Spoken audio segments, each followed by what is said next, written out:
afternoon, Ring B, first bout, junior main 10-11, in red corner, Poland. Sebastian Petanczyk, in blue corner, Kiev, Nikita Zalowska.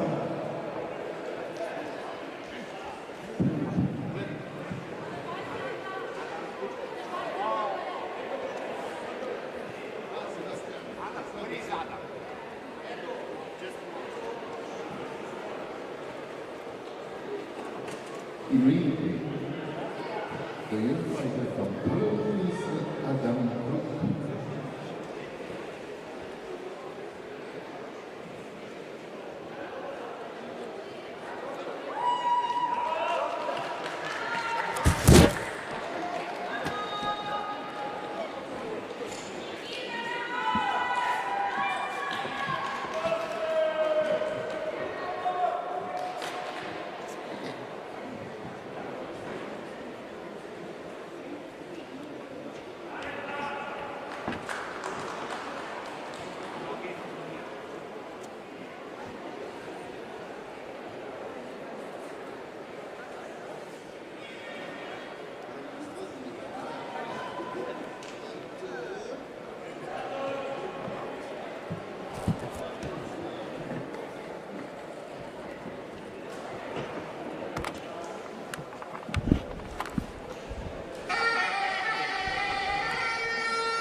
Well, if you've just joined us, we are back at the Olympic Stadium in Peania, Greece, for the second day of the IFMA European Muay Thai Championships 2025.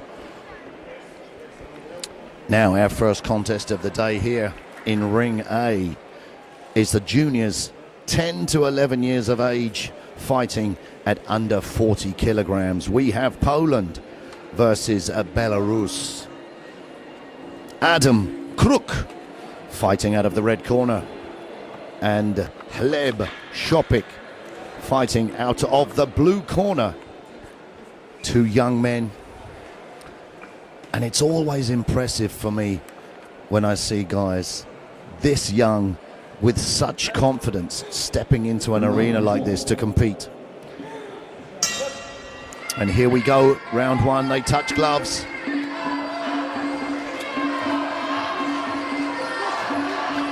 And of course, a ferocious pace. These youngsters always start off very quick. That was a slip.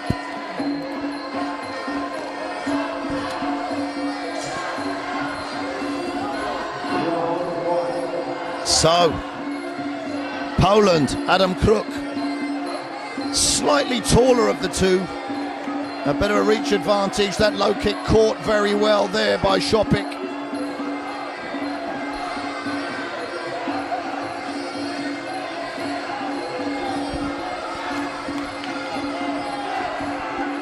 They clinch, knees inside from the red corner. The referee separates them. The action will recommence. And Poland, relentless. The end of the first round. And I think we'd have to give that round to Poland. We have to wait for the judge's decision, of course, and see how they score it. But that was very, very fast-paced. The cornermen giving each fighter a pep talk. And of course, the one thing these youngsters are lacking is experience. And win or lose, that is the major factor that they will take away competing at this level. So that first round, yes, goes to Poland. Seconds out, we wait for the second round.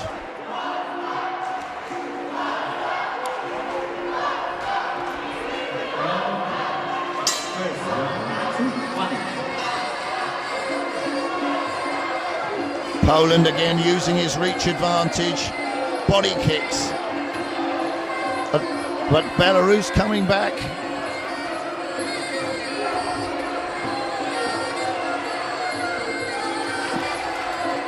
They fall to the floor there.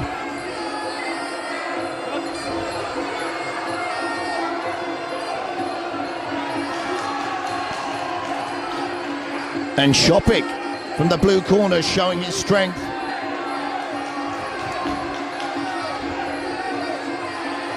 Knees to the body.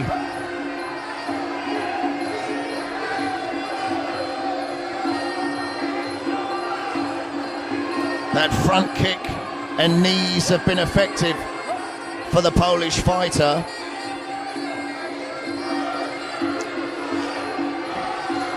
And again, Shopik shows his strength. With Crook going to the canvas, that's the end of the second round. I'd edge that again myself to the red corner.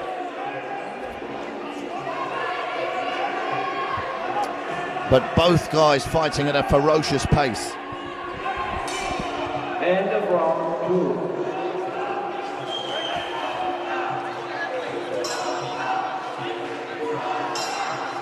End of round 1.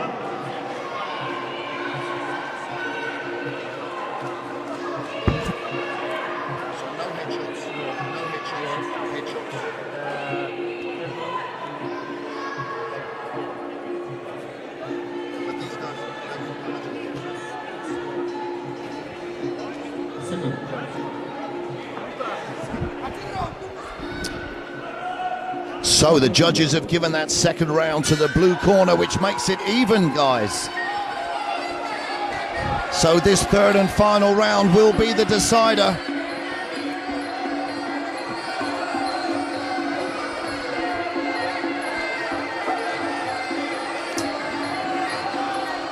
And Poland chasing down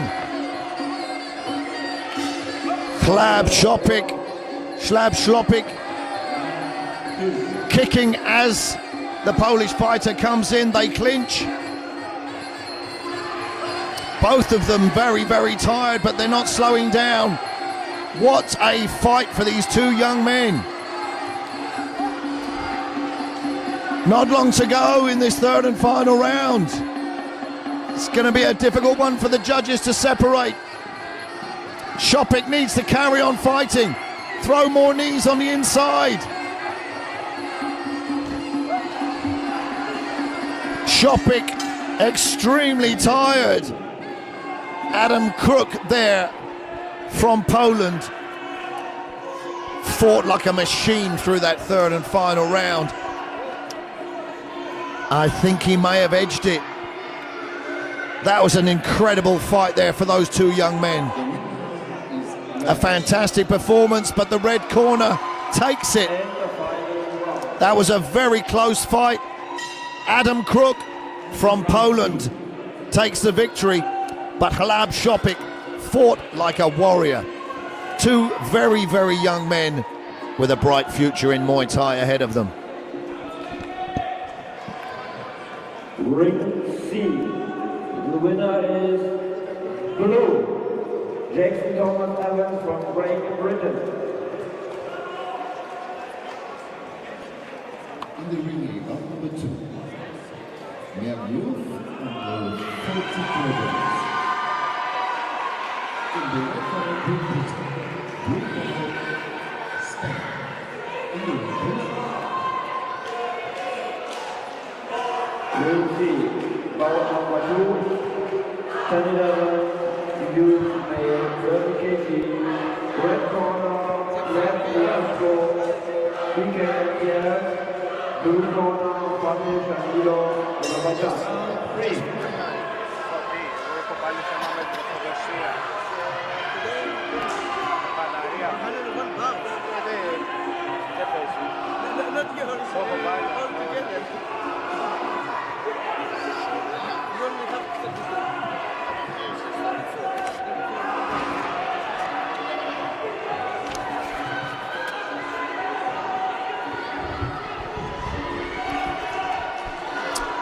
So our second contest of the day once again, juniors in the age category, 10 to 11 years of age, under 40 kilograms once again. And just a reminder to anyone who's watching that this event is sanctioned by IFMA, and this is the sole international governing body for Muay Thai that is recognized by the International Olympic Committee. The only one. And I just had to give a mention to Stefan Fox, who's worked relentlessly over the years to get IFMA that status.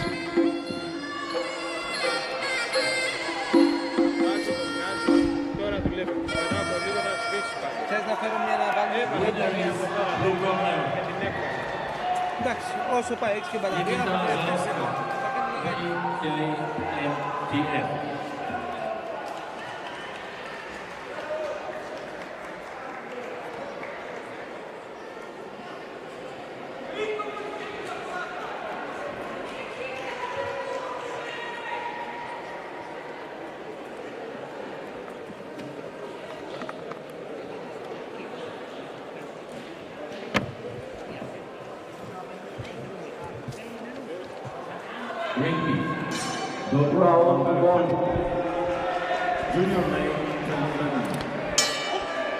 So, our second contest, which once again starts at a ferocious pace. This is Great Britain versus Spain. From the red corner, Charlie Christopher Mew, and he's facing Daniel Ruiz Perez in the blue corner.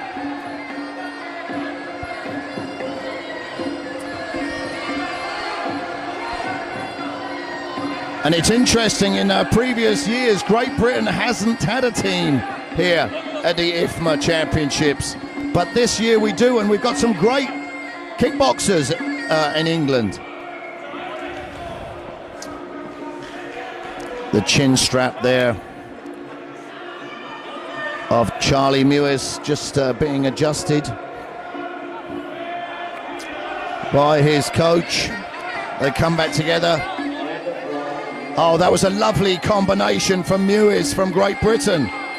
Punches followed by a low kick. Good knees from both fighters in the clinch.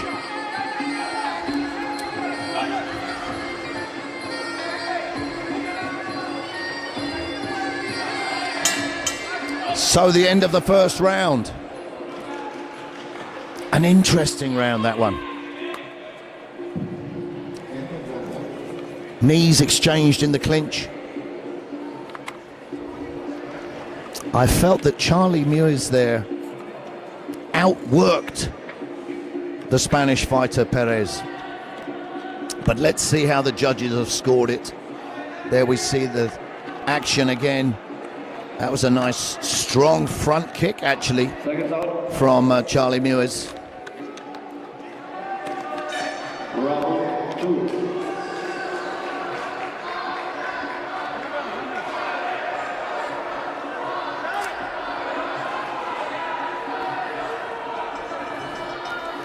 There we have it on 10-9. That first round to Great Britain.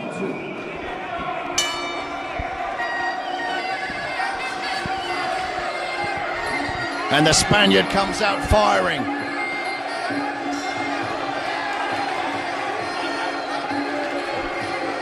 Now they clinch.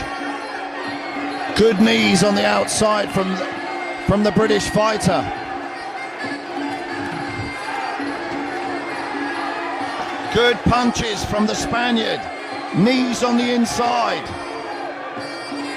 Good control from Charlie Mewis.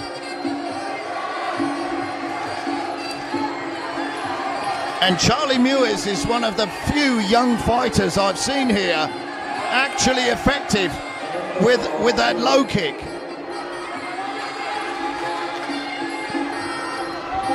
Nice check as well. Great work from the British fighter.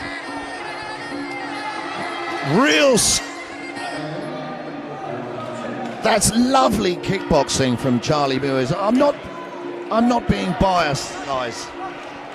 because he's a fellow countryman, and I'm not saying that Daniel Perez from Spain is not a great kickboxer, and in fact the matchup here is fantastic. Both guys, young fighters with great Muay Thai skills.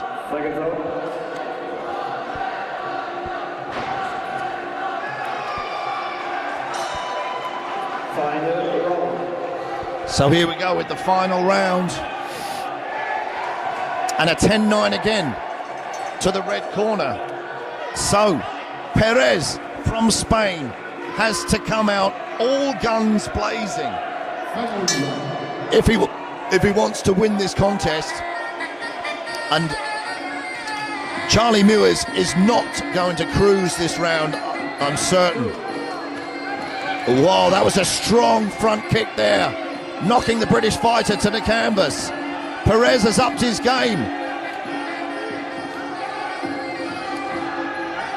Out-punching Muiz from Great Britain. The Spanish fighter seems to changed up a gear. Look at that, he's calling him on. He wants to fight.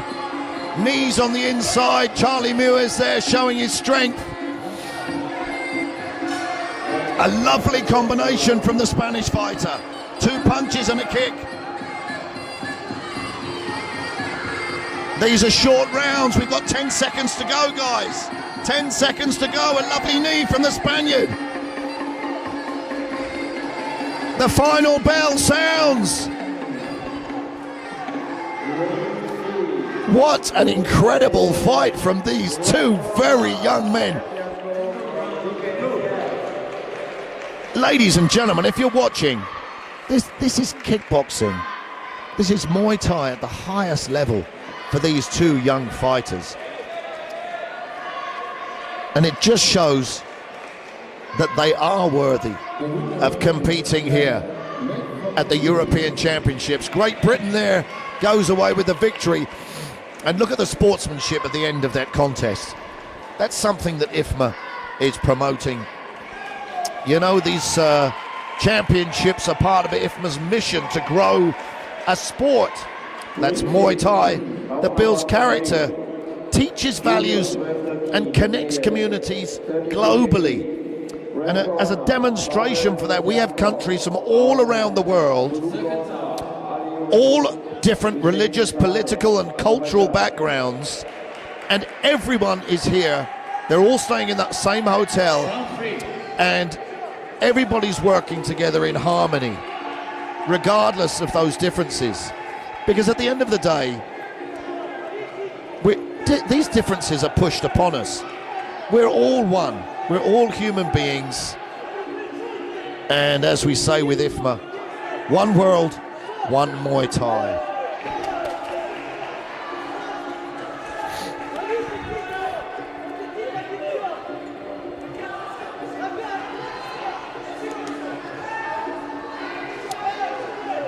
Well, it's fast and furious here today, guys. The fight's finishing quickly, and we move on to our third contest of the second day of our European Championships here at Peania, Greece. IFMA European Championship 2025. And this contest are the junior males, 12 to 13 years of age. And they look tiny. Fighting at under 38 kilograms. We have, from the Russian Muay Thai Federation, Laroslav Omelchenko, and he's fighting from the Israel Muay Thai Association, Aviv Levinson. They come together. Sporting gesture there from Levinson. They'll just have their head protection put on by their corners. And it's incredible to, again, I mentioned this before, but to see the confidence that Muay Thai builds in these young fighters. And maybe fighters is a strong word. Yes, they're fighting, but should we use the term competitors instead? And I think something that society is missing perhaps is competitive cooperation. Instead of dividing everyone and having them fight against each other, let's fight with each other. So here we go. We have the Russian Muay Thai Federation, Omelchenko fighting out of the red corner with the red bodyguard on, and Levinson from the Israel Muay Thai Association fighting in the blue. And this is a more thoughtful fight. They haven't come out all guns blazing. And we'll see this throughout the day, different tactics for different fighters and the way different coaches have trained. Now, it looks like Levinson is waiting for Omelchenko to throw something and counter.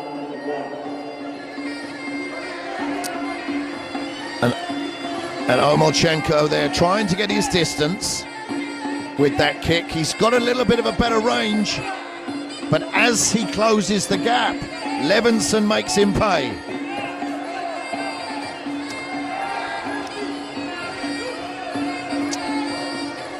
So Omelchenko just needs to find his range and keep Levinson at a distance, because Levinson, as soon as he gets in range there, he lands that left hand, that 1-2 combination, and again. So, at the end of that first round, Omelchenko, the more aggressor of the two fighters, Aviv Levinson, the more calculated fighter there, countering as Omelchenko stepped in. Now, that's an interesting one, because I'll probably give that myself to the blue corner, but of course we have to wait and see how the judges have scored it. And this rest period, anybody who's ever stepped in the ring, no matter what sport, this 1 minute rest period just goes so quick. Okay, the judges have given that round 10-9 to the red corner, and he was the more aggressor, he was the one coming forward. So let's see if Levinson changes his game plan now.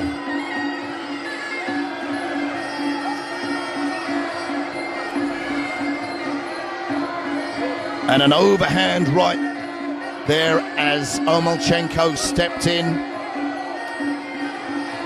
Nice movement from Levinson sideways, and he landed a 3-punch combination there on the way in.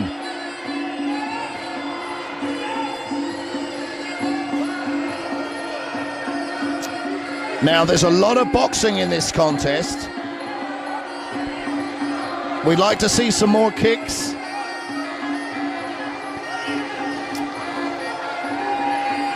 They're both stepping in, and once they get into range, they're both firing away.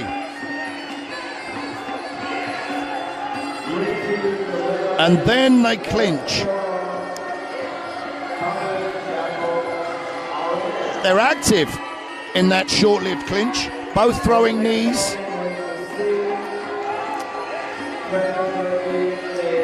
But I feel that Omelchenko's having more success with the punches as he steps in.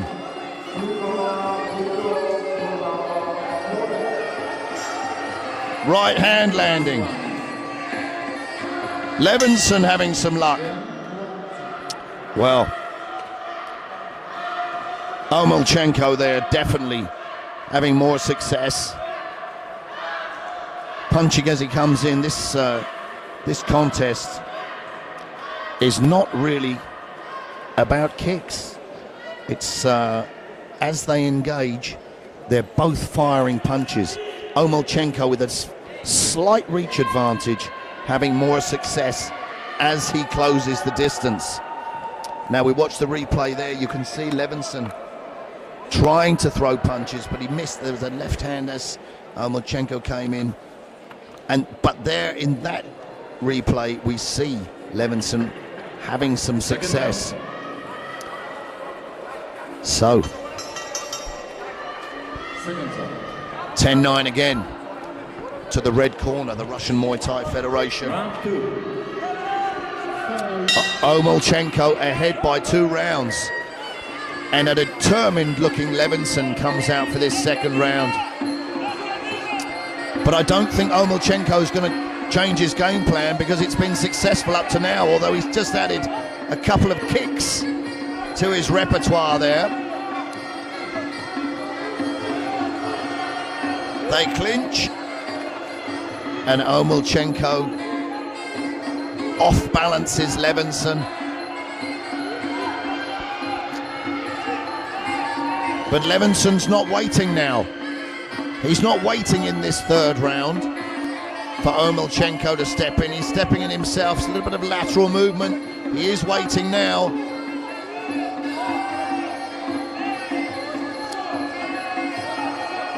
Nice knees. Referee separates them before they fall to the ground. That was a good call. And that overhand right from Omolchenko is going to be a deciding factor in the outcome of this contest. And there we go, firing away 3 or 4 punches. And the referee giving the Israel Muay Thai Association fighter Levinson a standing count. And that's going to give Omolchenko some confidence. The end of the round, the end of the fight. 3 rounds of action. Goodness me, the standard is high, ladies and gentlemen, at this for these young fighters. So, I'm pretty sure that that third and final round would have gone to Omolchenko.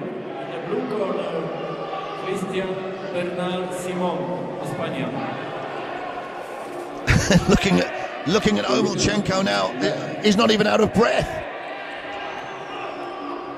A great fight, and you know there's no losers here. A lot of the guys are going to win, and a lot of the guys are going to go home learning great lessons. And of course, the experience of fighting in a competition of this level is second to none. End of round 1.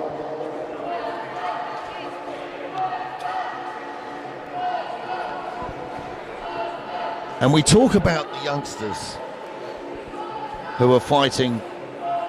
The age groups will move up throughout the day. But of course, we've started off with our 10 and 11-year-olds. But right across Europe, it's amazing how many practitioners there are of Muay Thai, and how many of them are coming through the IFMA pathways and the youth divisions. These guys, these youngsters, they continue to be the heartbeat of our sport, Muay Thai. So our next contest is Hungary versus the Czech Republic. Tamas Ivan from Hungary faces Andre Linhardt from the Czech Republic. And this is 12 to 13-year-olds again, fighting at under 38 kilograms.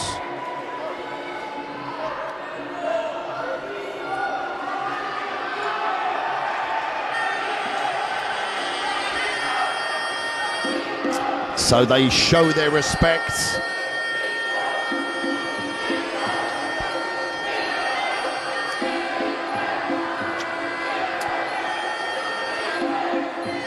A brief Y crew. A huge part of Muay Thai is the culture and the tradition of how the sport has maintained its respect, honor, and sportsmanship over the years. One of the oldest martial arts on the planet, and interestingly enough, one of the most effective.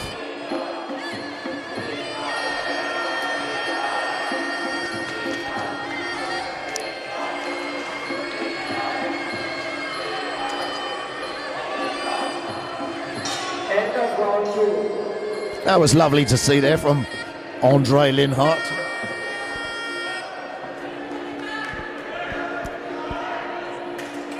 Now some of these fighters will just want to get in there and get the fight underway. But others will get in there, perform the Y crew, and it will just help them compose themselves slightly. And it's all part of the performance, all part of the experience.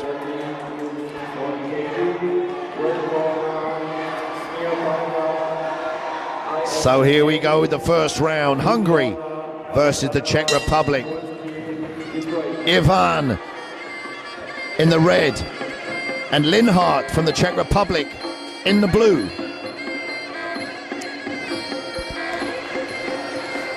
Linhart there and just has to get out of that corner using a nice long front kick. Spinning back fist from Ivan.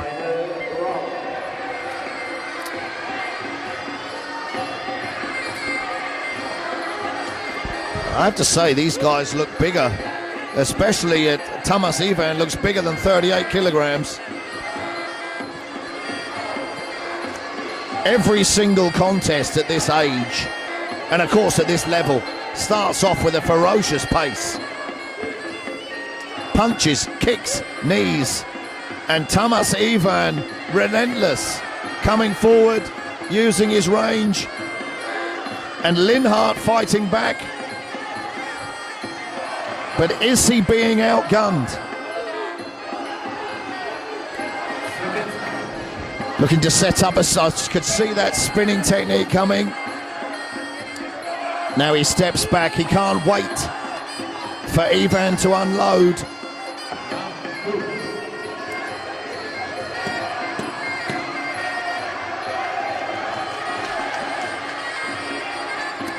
Nice spinning back fist lands.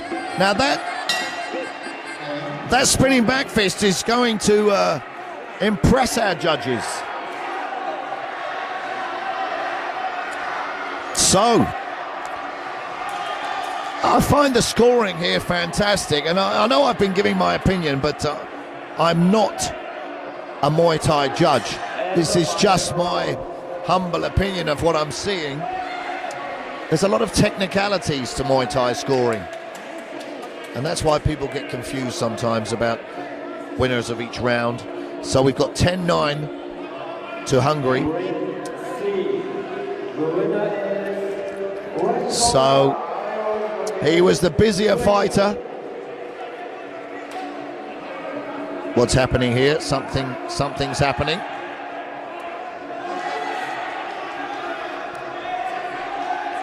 The doctor is coming into the ring. Now I'm not sure if that was the final. That spinning back fist there from Andre Linhart. But Tamas Ivan has sat down on the canvas and the doctor's having a look. I'm not sure he can carry on.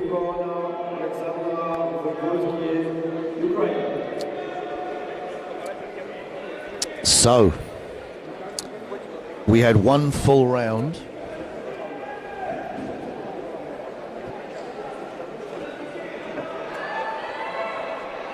Let's see how this is going to be called. It could be a doctor stoppage in favor of the blue corner.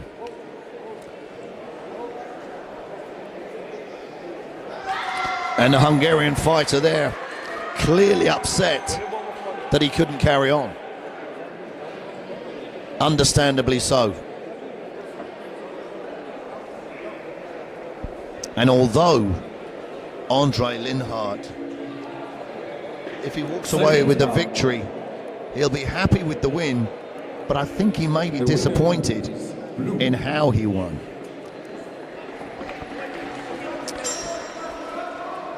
Round 3. And you could see there, Lindhart rushed over to show his condolences and show us that he's a true sportsman. But he now moves on after that semi-final.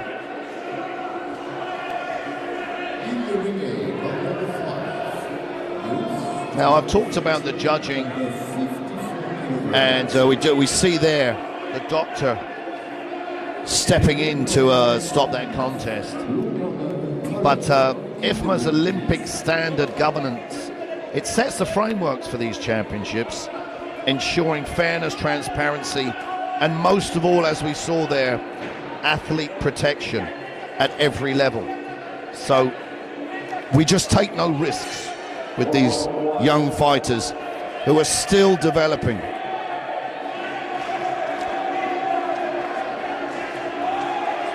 So an interesting finish there. Anything can happen inside the squared ring, ladies and gentlemen, at any level. So, next up, we have another semi-final. The age bracket of 12 to 13. Male youths fighting at under 44 kilograms. The weights are just going to step up throughout the day. This is the Russian Muay Thai Federation taking on Poland. Makar Savelev fighting out of the red corner, facing Nikolai Slabicki from Poland.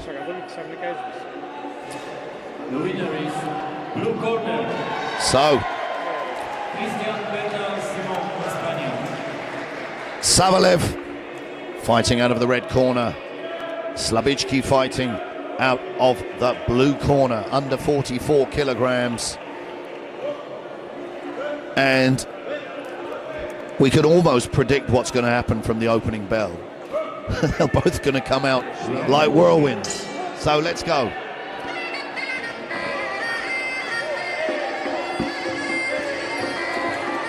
And Savelev there being clever, avoiding kicks and punches. Nice movement.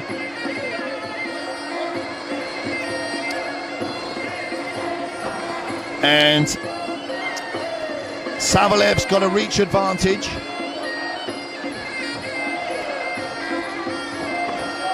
Spins Slabacki to the canvas.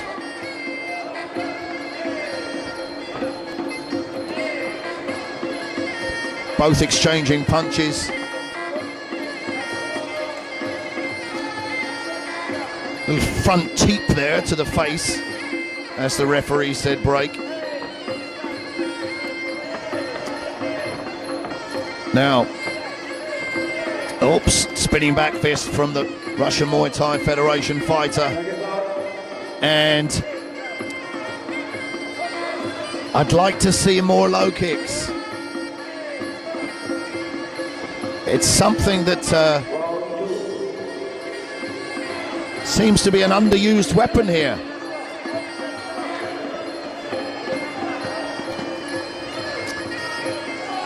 Body kick, straight kick from Savelev.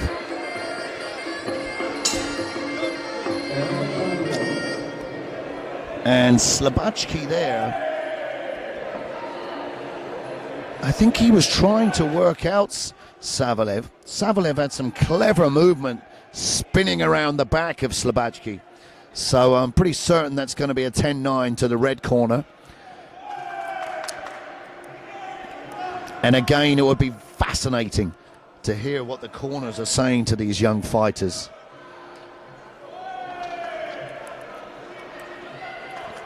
So the blue corner still on his feet. The red corner on a stool, resting his legs. And the judges have given it a 10-9 to the red corner. Makar Savelev wins that first round. And Nikolai Slabicki from Poland needs to up his game here in this second round. Savalev has that reach advantage, Round 1. but the Polish fighter needs to close the gap. There we go. But he gets caught up with Savalev, and Savalev throwing a lovely front kick followed by a punch. Now he's got the Polish fighter in the corner, but Slabicki there spun him out, which was great work.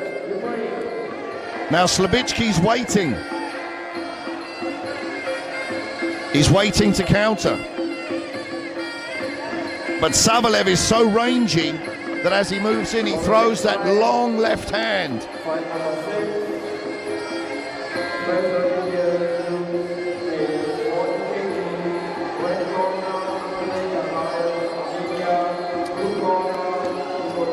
And if you're a fighter who wants to have a tear up and your opponent keeps clinching and stifling your work, it's very, very frustrating.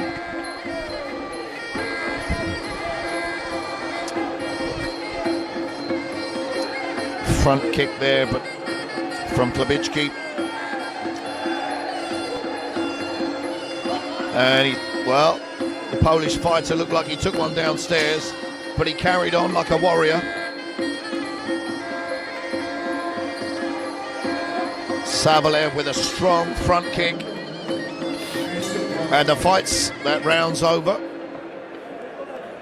Now, the taller, rangier Savalev there having more success. And just that front kick that pushed Slabicki to the ground would impress the judges. I'm sure that's going to be another 10-9 to the red corner.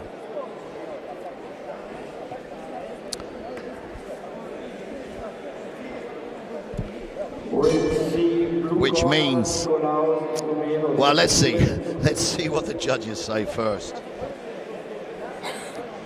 Yep, 10-9 there to the Russian Muay Thai Federation, resting his legs, taking some calm advice from his coach. Round 2.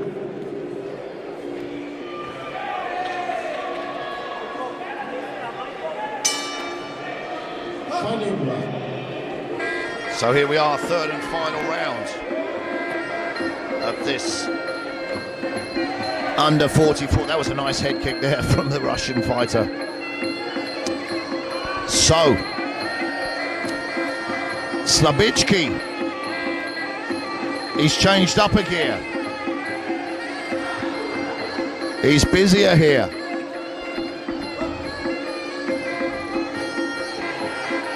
Absolutely. Oh, that was a lovely technique from Savalev. And he's throwing combinations.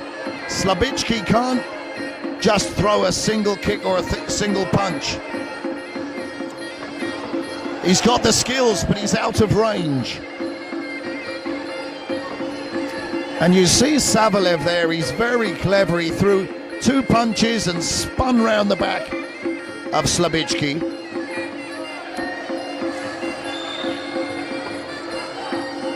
Another spinning technique attempt.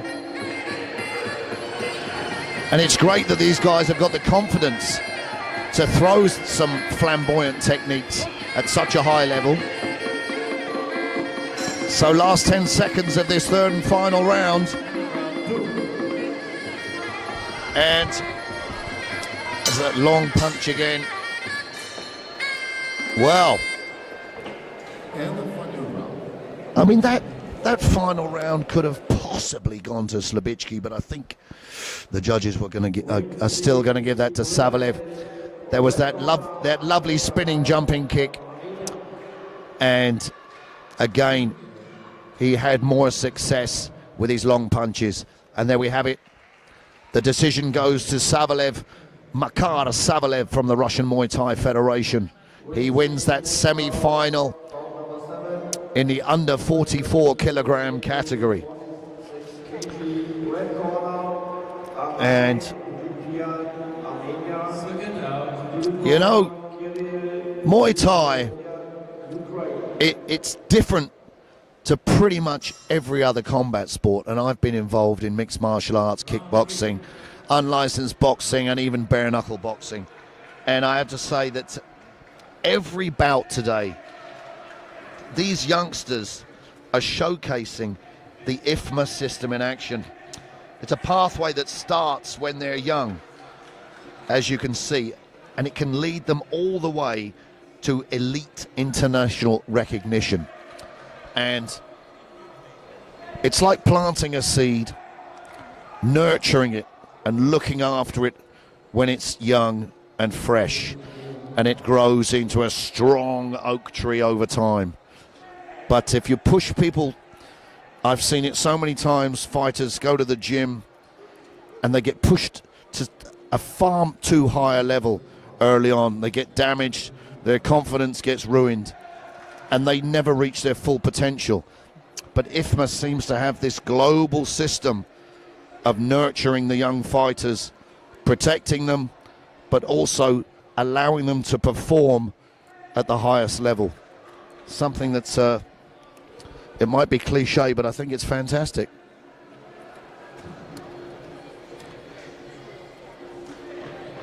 So we're going to move on to our next contest. We go up a weight again.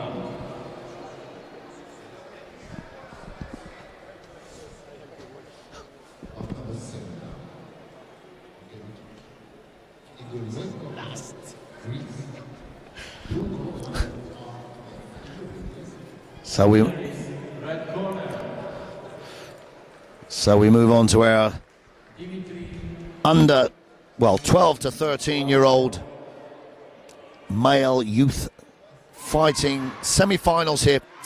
Under 52 kilograms, Greece versus the Russian Muay Thai Federation. We have Antonios Kanadis from in the red corner from Greece, and he's fighting Pavel Prigozhin from the Russian Muay Thai Federation over there in the blue corner. Under 52 kilograms. And remember, we started today with fighters fighting at under 38.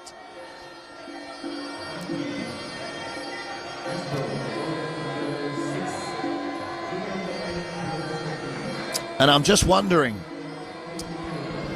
we're here in Athens, Greece. Obviously, the host nation fighters are going to want to impress the home crowd.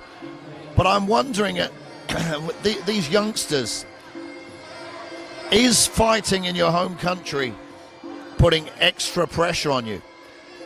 I know that when I was very, very young, if ever I traveled away, it used to put more pressure on me than fighting at home. So let's see. They both look very confident, as have all of our fighters. But of course, none of them are novices, because they're fighting here at the Muay Thai European Championships. So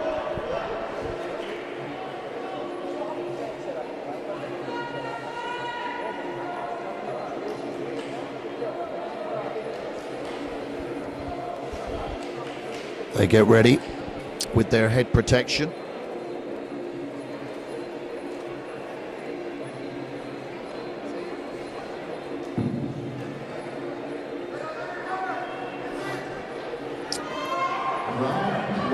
Judges are ready. The bell goes for this opening round. Strong punches and kicks thrown. There's a nice low kick from the blue corner.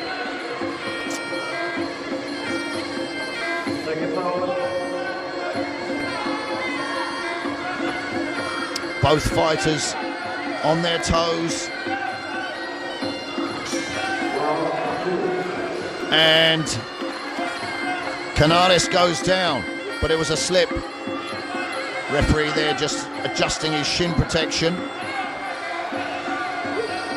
And goodness me, Prigozhin looked strong there in that clinch.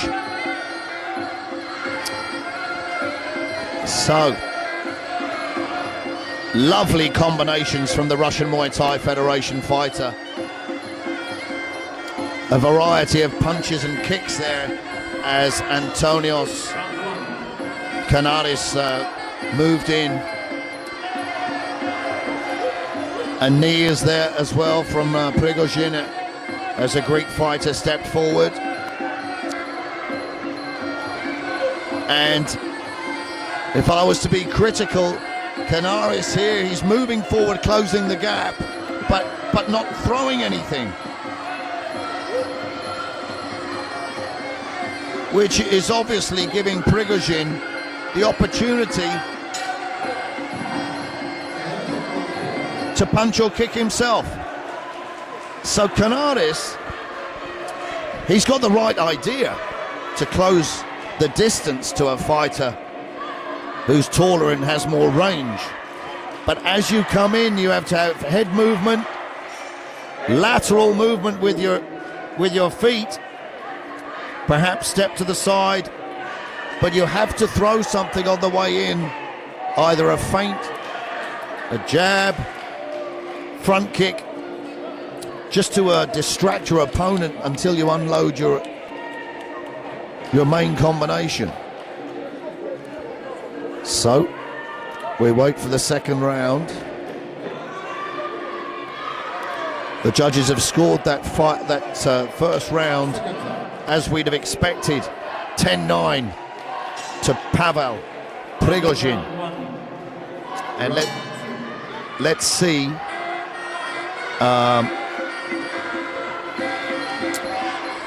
let's see how now a much more aggressive second round here.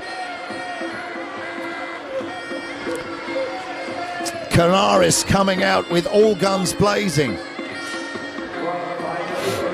Now he steps back. He's on his toes, but you see he stepped in there with his gloves up and allowed himself to get hit. Prigozhin's going to keep doing that. Prigozhin waiting. Canaris tries to come in and throw an overhand punch. Prigozhin's going to be too strong in the clinch. At this level there, the referee just ticking off the Russian Muay Thai fighter for throwing a knee strike to the head, which is not allowed at this level. So lots of knees being thrown. Some good clinch work there from Prigozhin. The referee giving Canaris a standing count. I wonder how that's going to affect him psychologically. The fight carries on. Let's see what happens. Great work in that clinch from Prigozhin, the Russian Muay Thai Federation fighter. That round again, that round's going to go to the blue corner. It has to. And Canaris, he has the skills and he has the power. But the mistake he's making is stepping in, closing the distance, but allowing himself to get hit. He needs a bit more clever head movement. He's overpowered in the clinch.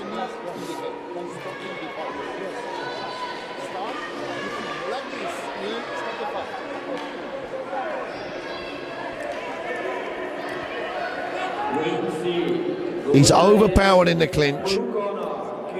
His range, he's outranged, but he's not outgunned. It's just his tactics. If he can get inside and be clever with his boxing, that was better. He stepped in and threw a punch immediately. So you can see he's stifling Prigozhin's work. Now they stand and exchange. Prigozhin is too strong in the clinch. The referee giving Canaris another count. So Prigozhin, very, very strong for his age. Strong in the clinch. The fight's going to carry on.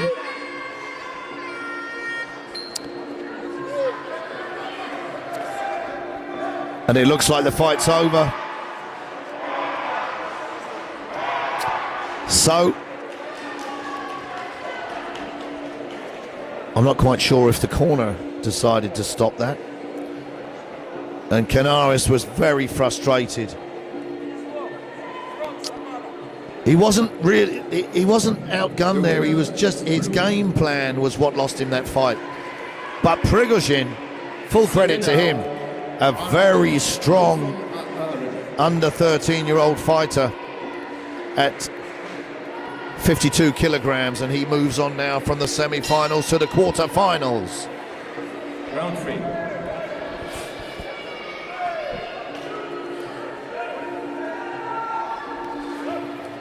So we wait for our next contest, guys.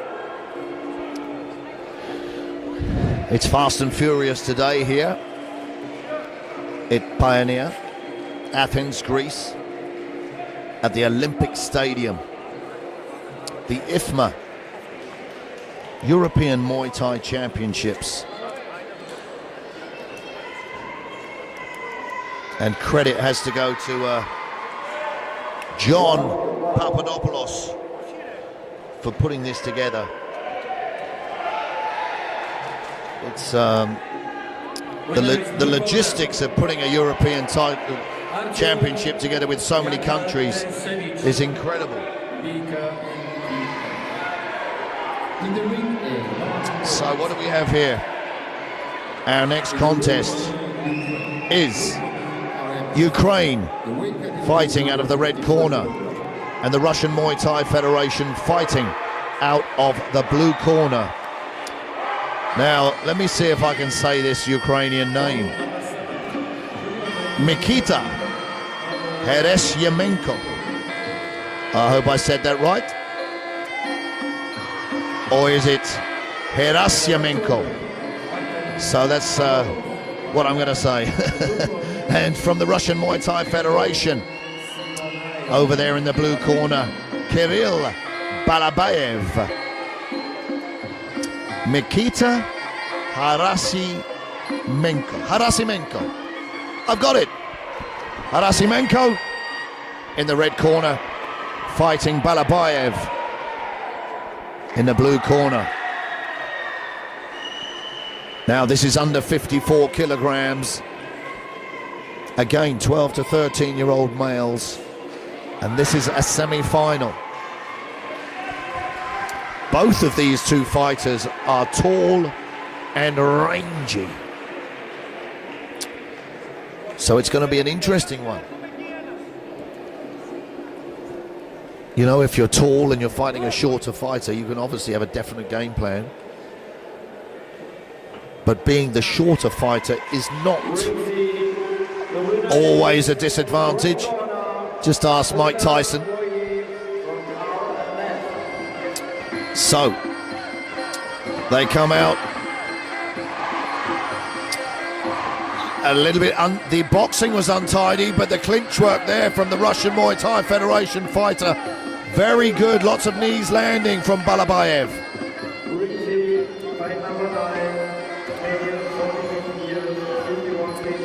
Very busy, lots of knees landing.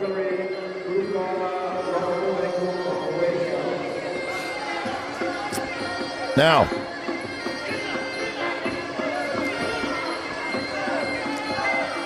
punch is missing, but the gap, as the gap closes, Balabayev shows his dominance in the clinch.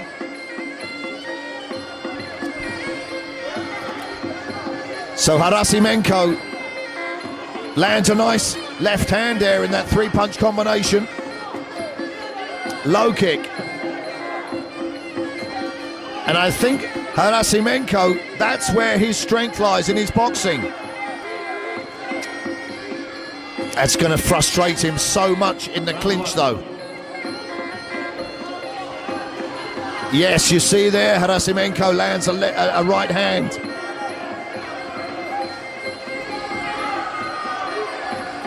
Ooh, that was close.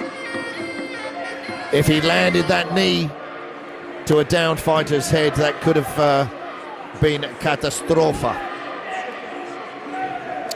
So at the end of that first round, I mean, well, I'd say that the judges are going to give the fight or give that round to the blue corner because of the clinch work and the knees. But then Harasimenko landed some great punches. So I'll be fascinated to see how they score this one. We see the replay there. Some great action from these young men. Let's have a look. 10-9, yeah. 10-9 to the blue corner. Balabayev ahead after one round. But Harasimenko, he was finding his range with those punches. And it's an interesting clash of styles. So, let's have a look. Yeah. Again, they came together there at the opening of that round. Harasimenko landing a couple of punches. Well, Balabayev coming back boxing. That's an interesting one.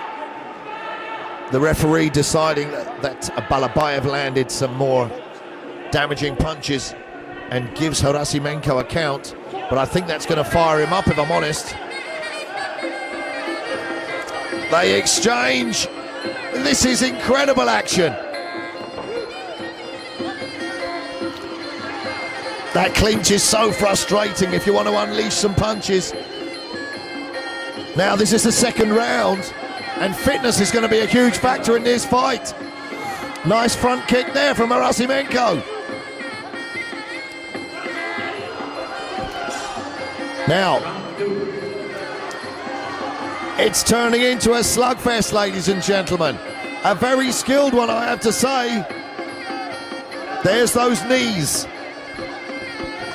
from Balabayev. Now Harasimenko needs to show something. That was a nice low kick. If he wants to win the round, he's got to do something in the last few seconds. Wow. So Harasimenko took a count in that round, which doesn't mean that the round instantly goes to a 10-8 here under these rules. It's just to protect the fighters, but I would have to give that again just by a millimeter to the blue corner, Balabayev. Let's see what the judges say. Well, this is incredible action. Like I say, guys, this category, yep, 10-9 again to the blue corner. This category is under 13 years of age. And these two gentlemen are fighting like adults. So imagine the potential, if they're nurtured and looked after through the IFMA ranks, just imagine how they can become superstars. So, third and final round, spinning back fist attempt there from Harasimenko. The winner is red, from Hungary. Now Harasimenko needs to avoid this clinch because Balabayev is always dominant with those knees. A spinning back fist lands from Balabayev. Nice jab from Balabayev. A low kick from Balabayev. Now, Harasimenko trying to close the distance. He throws a nice front kick. And his corner are saying to him, Davai, Davai, come forward, keep going.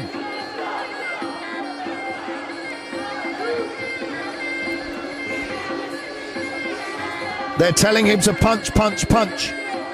Just keep punching, but it's very difficult to keep punching when your opponent has got such a strong clinch, as has Balabayev. Last 10 seconds of this third and final round. They're both tired, they've given it everything. You can see how tired they are. Well, I'm surprised they didn't hug each other just right at the end of that final bell. I'm sure they will when the referee brings them together in the middle. What a fight. Now, if you're wondering what the European IFMA Championships is all about, I think that fight sums it up pretty well. It's going to go to the blue corner, we're sure of that, but that was an incredible contest. An incredible contest. I mean, that was worthy of a main event. Good Lord. So, Balabayev moves on. There was a semi-final. He moves on to the quarterfinals in that category. 12 to 13-year-old under 54 kilograms. And we move on to another contest.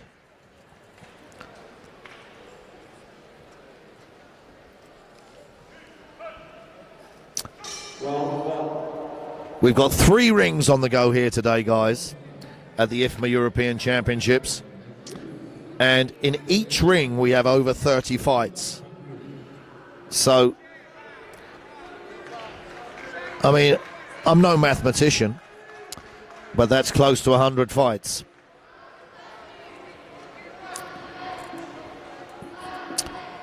What do we have here?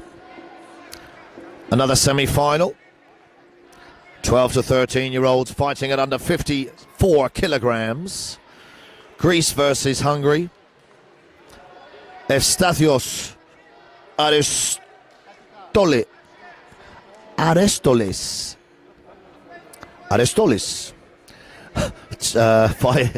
Aristolis fighting out of the red corner. And over there from Hungary, Maxim Mayer from Hungary. Let me just, I don't want to get that wrong. Aristotelis.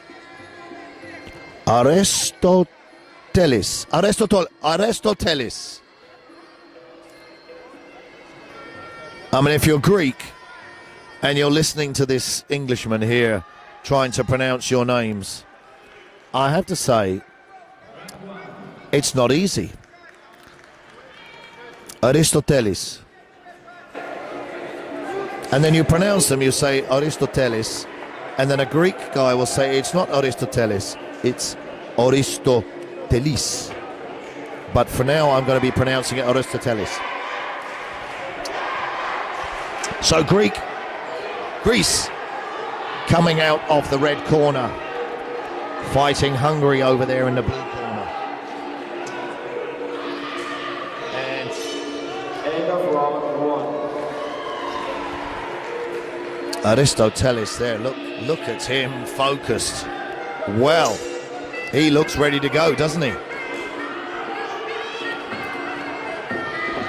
But Maxim Mayer there with a huge range advantage. Big swinging punches from Aristotelis. Nice front kick there from the Hungarian. Aristotelis needs to get inside.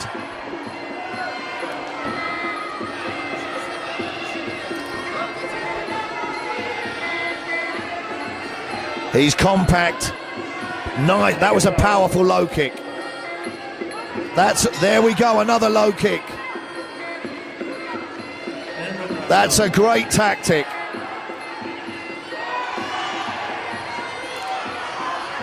He's got him in a corner, lovely right hand. Combinations, I think the referee's going to give the blue corner a count. He's giving Maxim Mayer a count.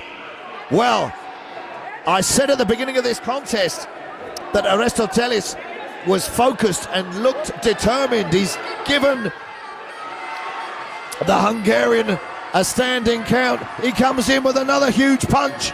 He's got him in the corner. He's relentless with these punches. He's like a machine. And again, these guys are 12 to 13-year-olds. They're fighting like adults. Now, Maxim Mayer needs to get out of that corner, guys. He needs to get out of the corner. So,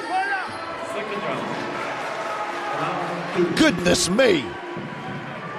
So that's the end of the first round. Greece versus Hungary, and I'm pretty certain that the judges cannot give it any other way but to the Greek fighter over there in the red corner, 10-9. And he threw two lovely low kicks and then unleashed a barrage of punches.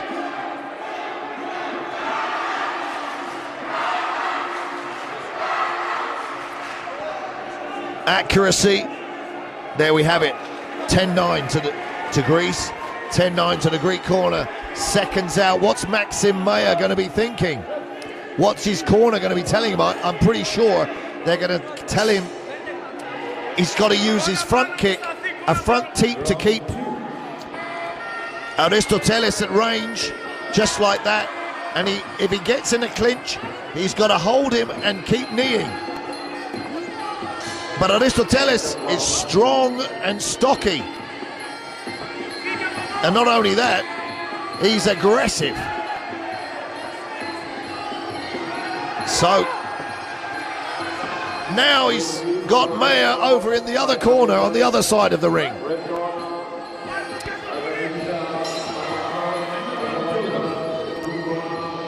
But at this pace, you see Aristotelis now is blowing heavy. I hope he hasn't punched himself out.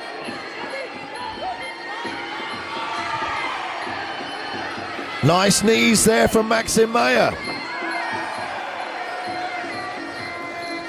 And often in a fight, you know, weathering the storm can just be a huge factor. Maxim Mayer coming back strong now.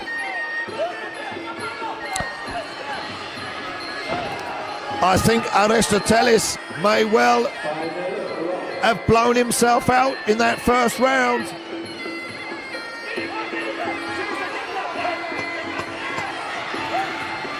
As we... Oh. Well, there's the end of the second round. Boom. And an extremely tired Aristotelis from Greece goes back to the red corner, breathing heavy, and Maxim Mayer, pretty certain he won that second round. He came out with a good game plan. Obviously he'd listened to his corner, but he didn't give Aristotelis a chance to work as he had done in that first round. So there you see it, 10-9 to the blue corner, a round apiece. Now,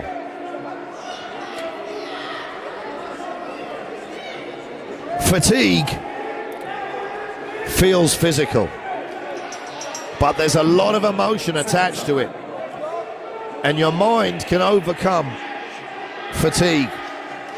Your mind will always give up before your body does, and it's these young fighters, this is something they're going to learn, to push themselves beyond what they think is their limit.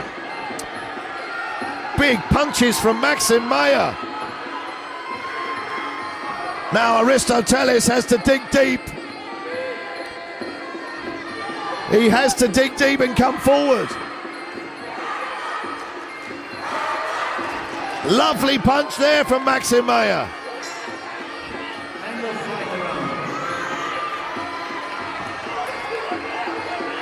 And Aristotelis gets pushed back to the canvas. And Aristotelis now takes the count. Now I'd like to see Maxim Mayer throw some high kicks. Not just a front teep. Big spinning back fist there from Aristotelis. But Aristotelis stuck in the corner. Look at those knee after knee after knee from Maxim Mayer. Jumping kick.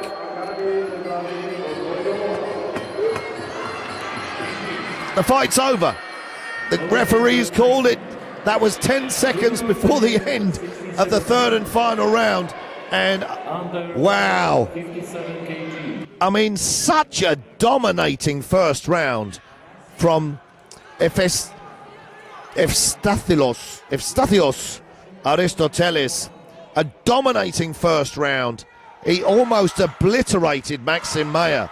Maxim Mayer came out in the second round, obviously listened to his corner, and dominated the next 2 rounds of the fight, causing the referee to stop it 10 seconds before the end of the third and final round. So Maxim Mayer moves on to the quarterfinals. What a performance. But Aristotelis, I mean, that guy has some potential. Possibly needs to drop down a weight category. But man, a very, very, very powerful young man.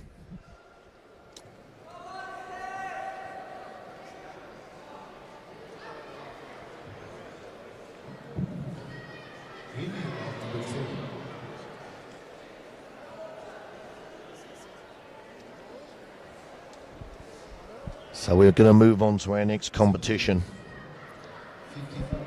Everybody here,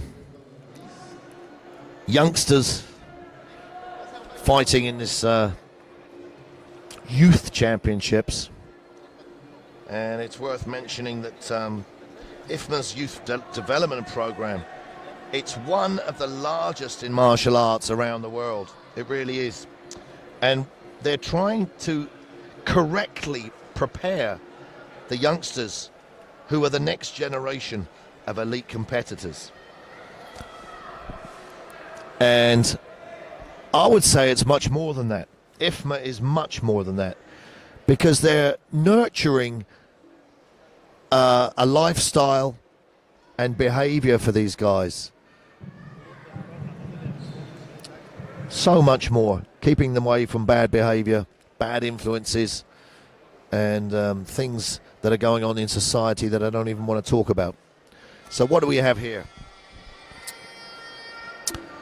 Is it going to be another name that I can't pronounce?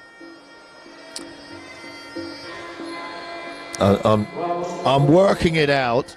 Rather than say it and get it wrong, ladies and gentlemen, I'm trying to work out the next name in my head. It's very simple. Stelios Sfuridakis. Stelios Sfuridakis. From Greece, fighting out of the red corner. And from Azerbaijan over there in the blue corner, Hussein Hassanov. Round 1. Sfuridakis. Is that right? I'd say let me know in the comments, but there are no comments. Probably lucky for me. So, Greece versus Azerbaijan. 16 to 17-year-old male youth, under 54 kilograms. And goodness me, have we seen some wars today. Some incredible battles. And the referee starts the contest. Nice combination from Azerbaijan.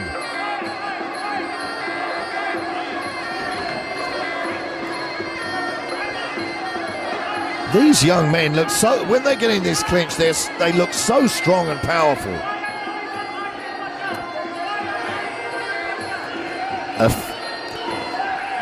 Far more tactical this time.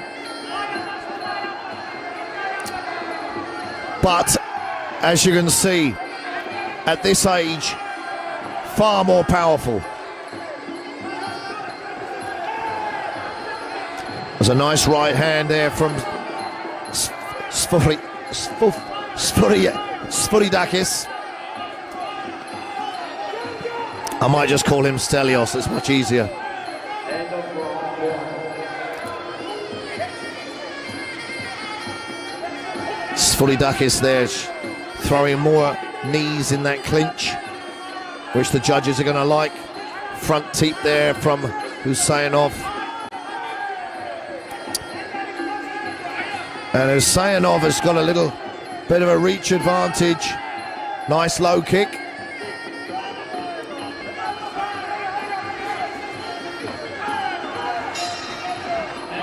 And Husainov keeping Sforidakis away with that front kick. Oof, nice left hand. There's that front kick again. Not giving him chance to close the gap. The referee just needs to check the left hand elbow guard. There we go. It's come off again. They're going to have to change that.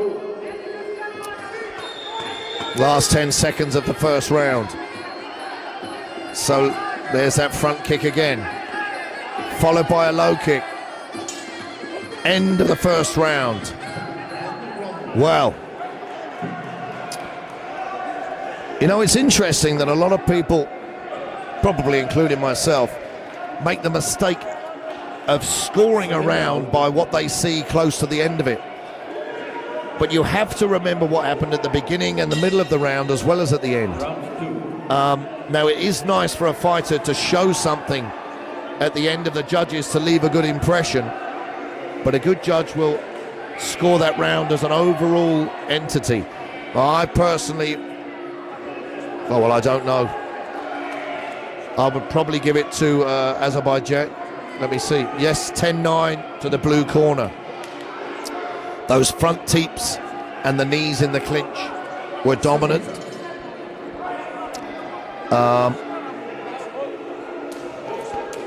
But it could go either way. Still a very even fight.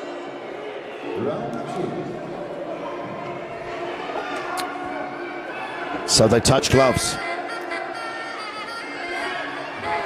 Nice low kick from the Greek fighter. Returned by Husainov. They clinch.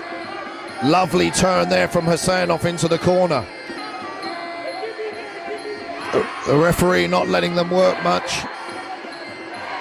Breaking them up. There's that front kick. Lovely inside. Low kick from Husainov. That was a stiff kick. That front kick again. And the inside low kick again. End of round two. So some very nice Muay Thai from Azerbaijan. And Sforidakis is having trouble here closing the gap, getting his range. And sometimes you've got to take a shot or take a couple of shots to land one of your own.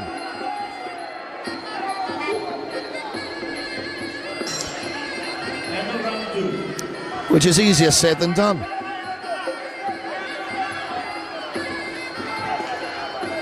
That was a nice low kick from Husainov.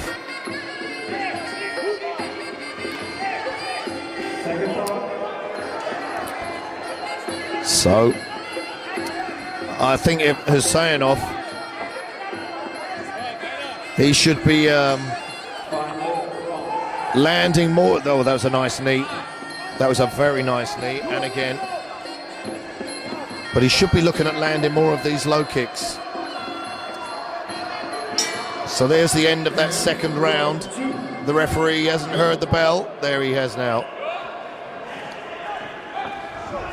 It's a little bit confusing in an arena with 3 rings. 3 rings, all using the same bells. And it can become a little bit confusing. So we need to find a little remedy for that. And I think a simple one, would be to give the referee an earpiece. So when the bell goes, he can hear it and also be told stop. There you go. If you want to buy that one off me, you can. In fact, no, I like you so much, I'll let you have that idea for free. So that round goes to Azerbaijan again, Husainov. As I think we'd expect, 2 rounds to 1 to the blue corner. So, Greek Sfuridakis has got to pull out all the stops here in the 3rd and final round if he wants to win. Heavy punches there. And the blue corner just taking one downstairs in the crown jewels. Carries on. That's frustrating, getting pushed away with that front kick. And when they do exchange, Sfuridakis has got some very heavy punches. But as he tries to move in, Husainov just keeps him at bay with that front kick. There. But now he's in the corner. Turns out of it, gets out of trouble. They exchange low kicks. Sfuridakis here chasing him down. Nice low kick.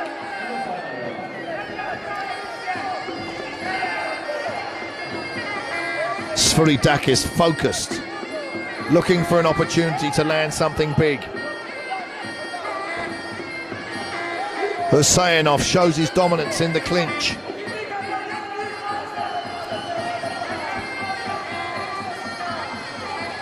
And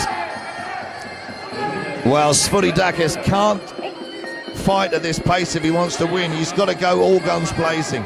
He's got Husainov in the corner now. He throws a lovely punch there but gets turned himself. Last 10 seconds of this 3rd and final round.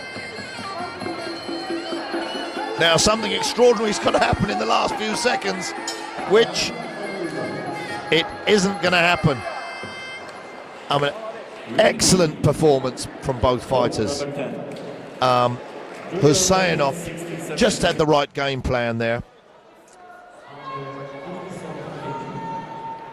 And you have to feel Sfuridakis' frustration because he couldn't close the range and unleash those powerful punches that he possesses. But I think we're going to see Azerbaijan, Husainov. Is he going to walk away with the victory? Yep. Azerbaijan wins that quarter-final and moves on to the final, ladies and gentlemen. So, good sportsmanship there once again. And a great experience for both of these guys.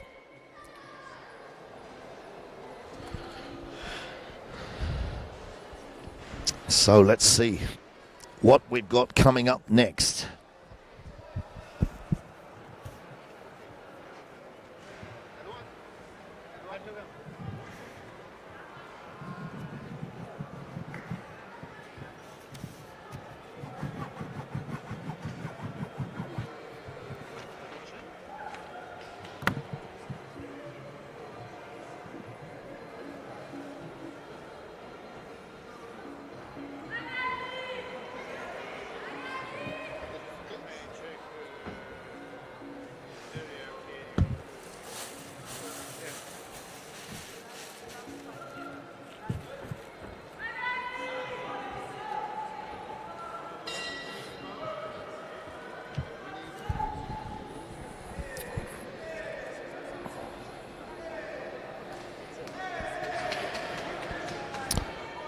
So here we go with our next quarter-final.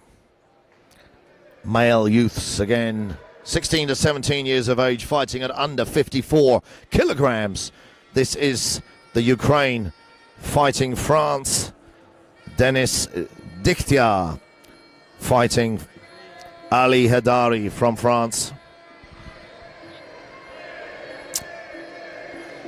As they carry out their Y crew, showing their respects to Muay Thai, composing themselves. Now this is a quarter-final, so whoever wins this moves on to our finals.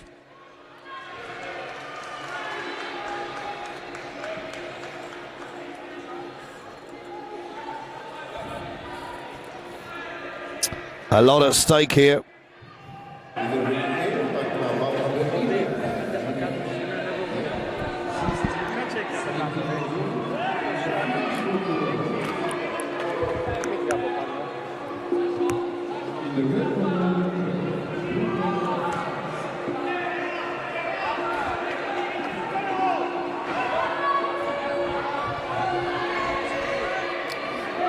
So here we go.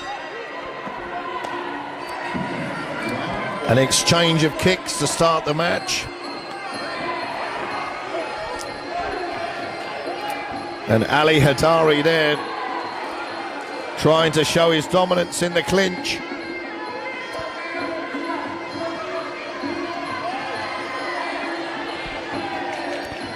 Both fighters tall, rangy.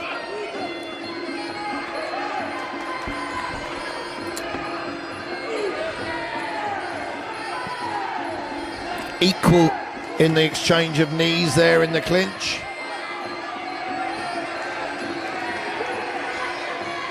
Dikhtiar there with some nice boxing, straight left and right.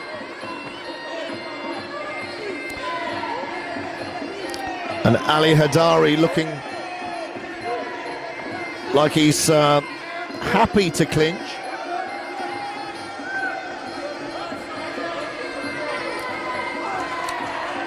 Nice overhand right there from the Frenchman, sorry, the Ukrainian.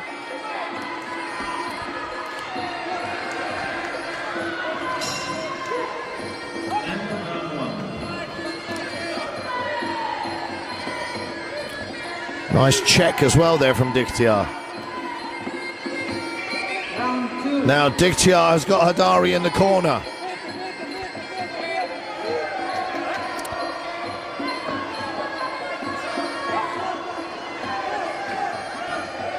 Nice straight right from Dikhtiar. They clinch again. Those knees scoring on the judges' scorecards. Last 10 seconds of this first round. And nice body kick that was caught. Well. Now. I mean, that's going to be a difficult one to score. Some great knees landed by Hadari in the clinch. Some great punches landed by Denis Dikhtiar.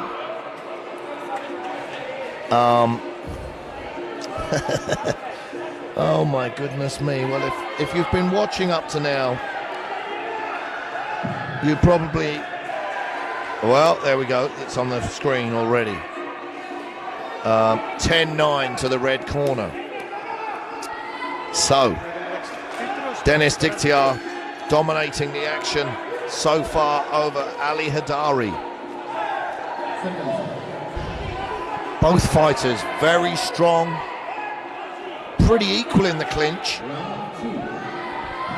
But I think, well, that was a nice jab there coming straight out by Hadari. And Hadari, well, I was going to say Hadari, he's got a great jab, but he's not extending it as far as he could to utilize it a bit better.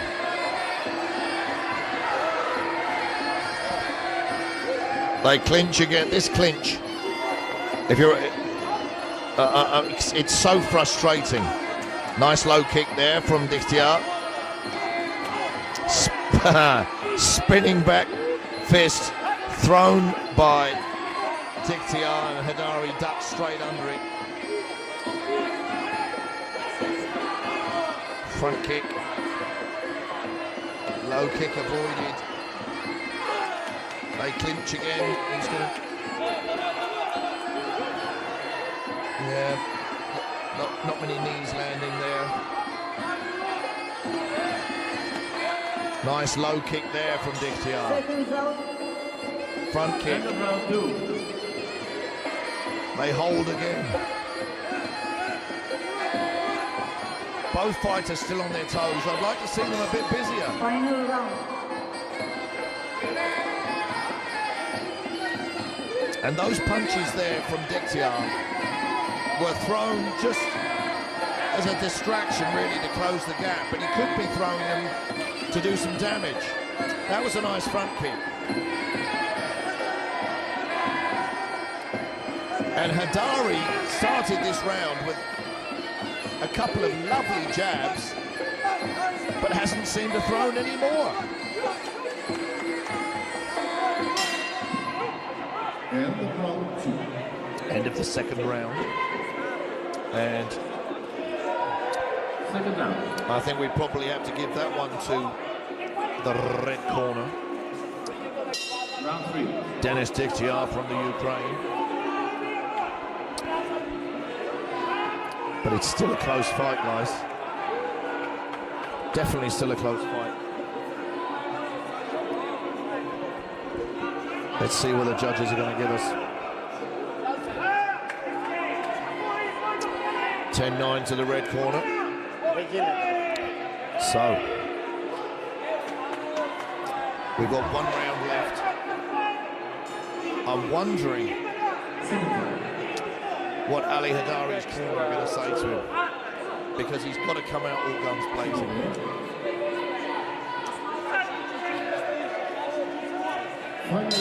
Let's see if he comes out with that stiff jab again. Nice body kick. Into that clinch. They exchange knees. The referee will separate them any second.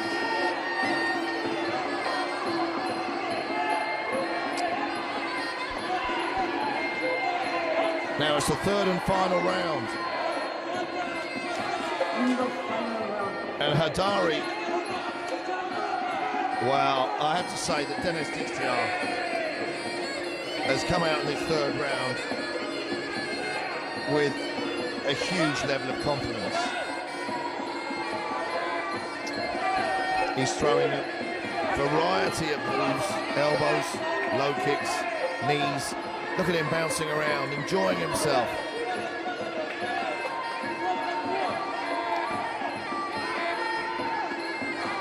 And he could be throwing a stiff jab at times. Hadari looks tired, and that proves it there. He just wobbled to the ground where his legs are fatigued. Big right hand. A big right hand from Diktiar. Forces the referee to give Hadari a count. The fight carries on. Diktiar's confidence through the roof. A barrage of punches. I think the referee might give him another count here. The winner is blue corner. Yeah, I'm not sure the blue corner wants to carry on. He's holding his gloves up, and the referee's called it off. The doctor's going to be over there soon, just to check on this young man.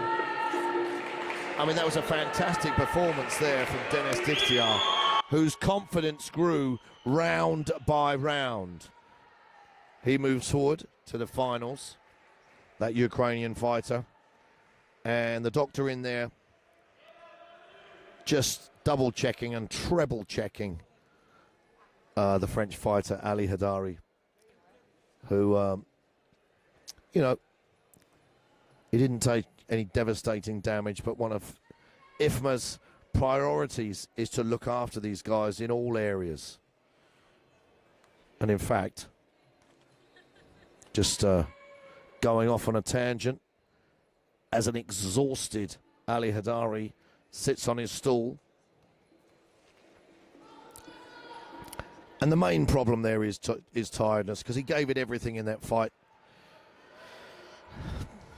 But just saying how IFMA look after the fighters. We're in an absolutely incredible hotel here in Peania, Athens, Greece. Red corner there wins it. Dennis Dictiar moves to the finals, goes over, shows his appreciation for his opponent. Great sportsmanship. But yeah, like I was saying, you know, this isn't just a fight for these youngsters. It's a whole experience. And some of them have traveled from, I mean, all over the world. Azerbaijan, Poland, Czech Republic, Great Britain, and much further afield. And they get the opportunity to meet new friends, create new relationships, train together, and meet people from different cultures and backgrounds that they just wouldn't be able to do if they weren't involved with Muay Thai. So if I could only turn back the clock, ladies and gentlemen. But I can't. And I've got to try and pronounce another crazy name. Let's have a look who we have here. We have Greece over there in the blue corner. And from and in the red corner we have Lithuania.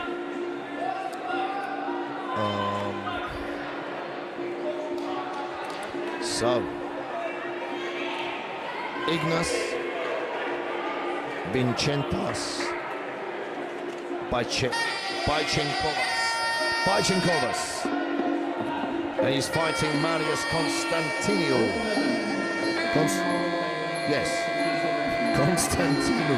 Constantinou. I mean, I'd like to apologise to everyone for the crazy way I'm saying some of these names. But then again, I'm sure you're all having a good laugh at it. So, there we go. Something a little bit light-hearted added to the serious business of this Muay Thai competition. So Lithuania over there in the red corner, and Greece. Ignas Bichenkovas fighting Marius Constantinou. Or is it Constantinou? So the quarterfinals of the 16 to 17-year-old males fighting under 60 kilograms. As the day goes on, the weights go up.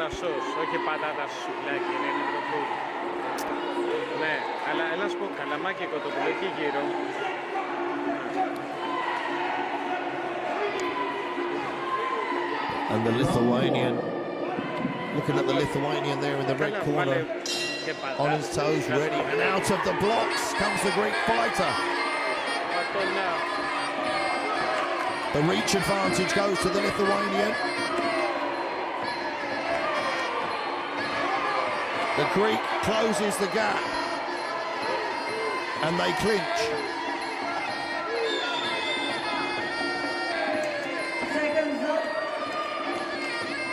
Now, Bichenkovas has that reach advantage.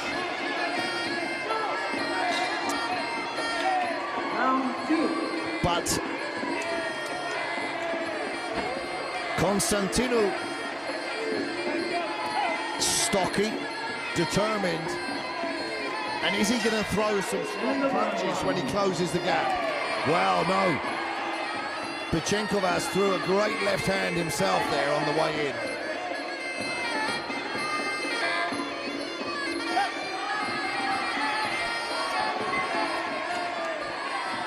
Now, spinning back elbow there. And Bichenkovas there sort of Well, he looked the stronger in that exchange. Now he turns the Greek fighter into the corner. Doesn't capitalise on it.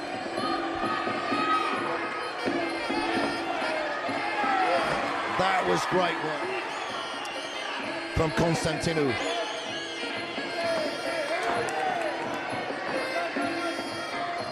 Now he backs the Lithuanian into the corner. But they got into a clinch.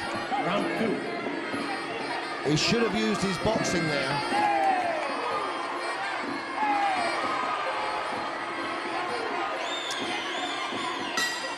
End of the first round. And the Greek, Marius Constantinou, goes back to his corner, almost excited that he's involved in this contest. And the Lithuanian, Bechenkovas, calm, taking advice from his corner, but he's breathing quite heavy. So the judges have edged that first round to the Lithuanian. 10-9 to the red corner. So let's see how we go. Because, okay, now the Lithuanian, just at the end of that rest period, got fired up. Nice low kick to start the round.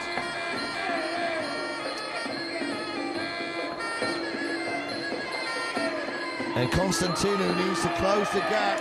Lovely combination from the Lithuanian.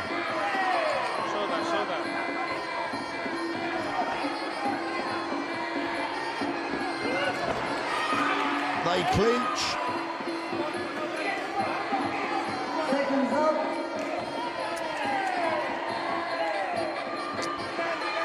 And the clinch work here, I have to say, I don't know whether you'd call it a sort of a European style, but it's different to what you'd see in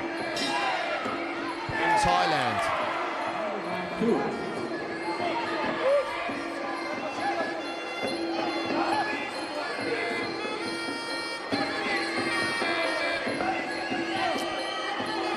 So they get involved again. The referee separates them. Kick checked. Knees from the Lithuanian. Now those knees are not powerful, but they will catch the judge's eye. Front kick from the Lithuanian. Spinning kick ends up downstairs. And Constantinou is coming forward, but Seconds out. he must be frustrated because he can't close the gap. Round 3. But to be fair, I can't really see what Constantinou's game plan is. I don't think there's any way he's going to be able to dominate the clinch. So his tactics really should be to get inside and use his boxing. But I think we're going to see that round go to the red corner as well. Bechenkovas.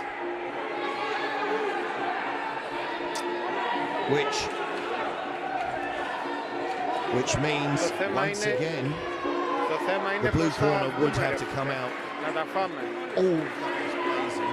There we see it. 10-9 to the red corner. So Bechenkovas doing enough up to now to be ahead. 2 rounds to none. And Marius Constantinou has to come out now and really dig deep.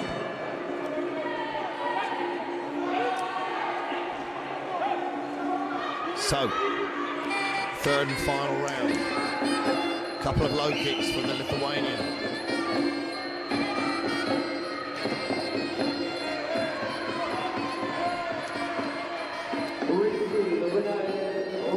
And you can see Constantino is very strong.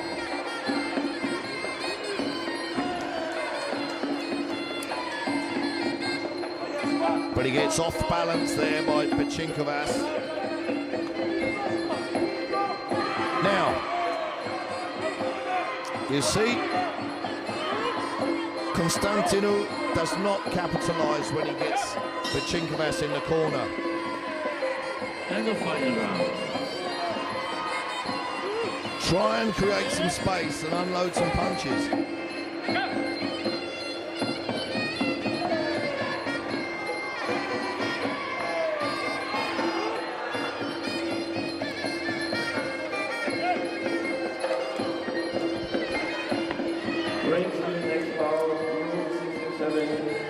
So, Pechinkovas there, boxing well, throwing some punches himself.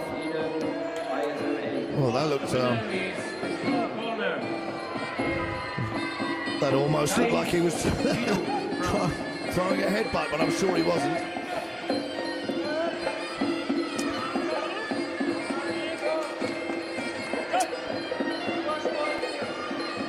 So they step back. But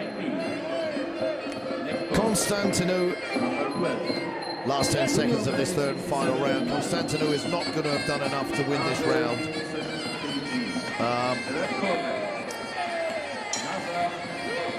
But we'll wait and see what the judges say. But as we know, Pechinkovas is already 2 rounds ahead.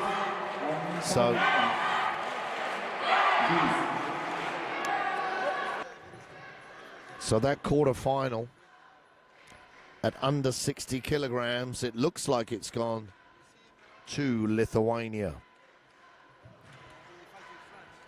who will now move on to the final. There we are. Red corner, big smile on his face. They hug, showing great sportsmanship. And listen, I don't think anybody today who hasn't won, I don't like to use the word lost, but nobody who hasn't won should go home holding their head low. They should hold their head high, because every single fighter has fought like a warrior. The standard has been incredible.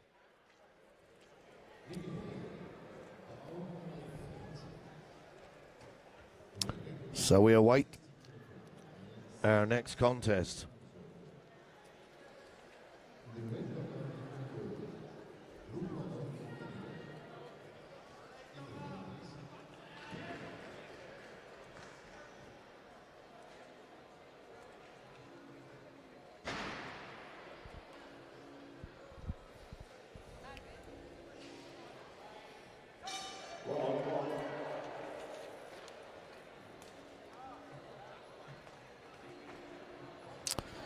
Now, it's interesting that IFMA have been working for a very long time to get Muay Thai recognized as an Olympic sport, and now they are the only organization recognized by the International Olympic Committee as a Muay Thai body.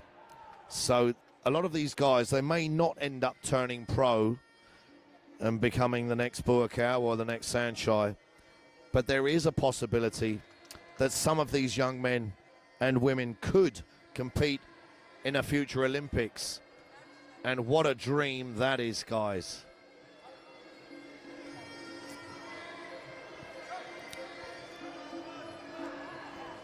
So, here we have Alexander Imre Hever from Hungary, and he's facing from Montenegro, Mihailovic.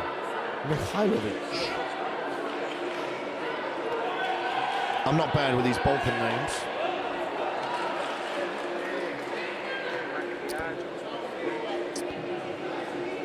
So Alexander Imre Heber over there in the red corner.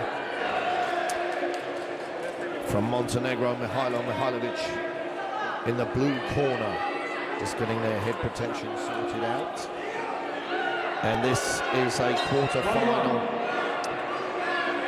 16 to 17-year-old males, and the weight category is under 60 kilograms.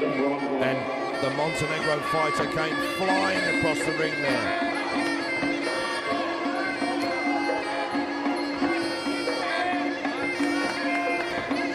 And a ferocious pace in this opening round.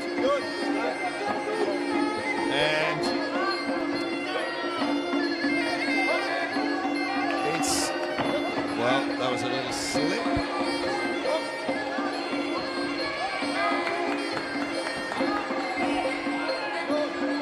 The interesting thing about these amateurs and a competition like this is, of course, the pros will have video footage and a lot of background to formulate a game plan, but these guys don't have that advantage. They just have to come out and fight, and they haven't got long to work their opponent out. So, well, that was interesting. So the kick took him down, but he almost landed a kick to the down fighter, which would have been very naughty. Now the Hungarian looks very strong. You see him there toss Mihailovic to the canvas. Now he's got Mihailovic in the corner. Now, that's like the third time I think Mihailovic just slipped to the floor. Nice low kick, inside and outside from Heber. And now Mihailovic takes a count. And Alexander Heber from Hungary here. Very busy, very strong. There's an inside trip again. Last 10 seconds of this first round. Kick and a right hand and a left hook. The referee's going to count it. No, he's called it off. The referee's called it off. A first round victory for Alexander Imre Heber in the quarterfinals of this under 60 kilogram match. And he moves to the finals. And, well, he was dominating the fight, and it was that left hook that influenced the referee right close to the end. Close to the end of that first round. And there, Heber from Hungary, a very strong young man indeed. Well, let's see where he ends up as we move to the finals.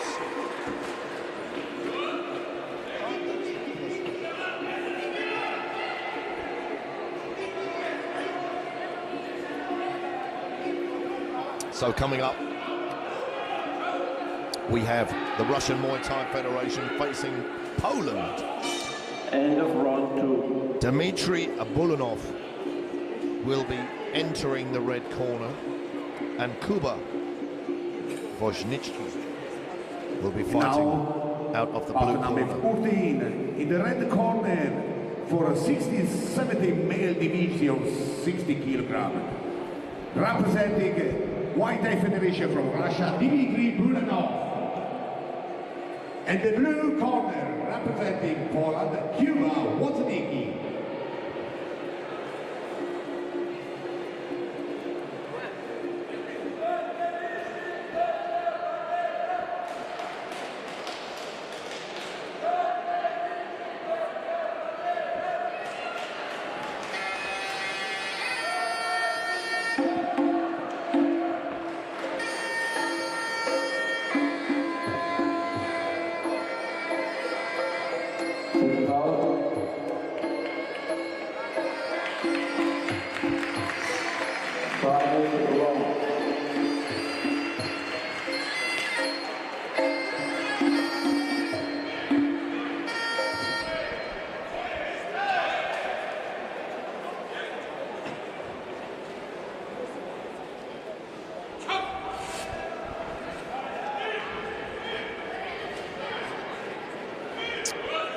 So another quarter-final. 16 to 17-year-old males fighting at under 60 kilograms.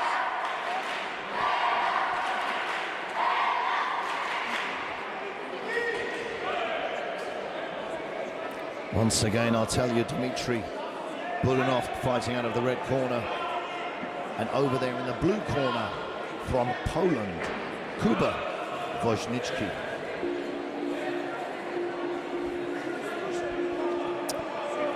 And we've seen Red corner. we've seen so many variations when the fights start. They touch gloves and step back. Little kick combination from Poland there.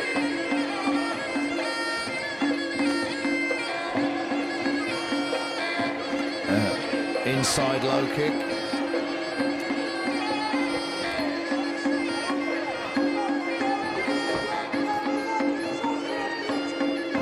And Bulanov stalking his opponent. He had Woźnicki in the corner there. Woźnicki's moving back into the corner. That was good work from Bulanov. He set that knee up with a punch and closed the distance. Nice outside low kick from Woźnicki. And again, I like it. Nice punches from Woźnicki.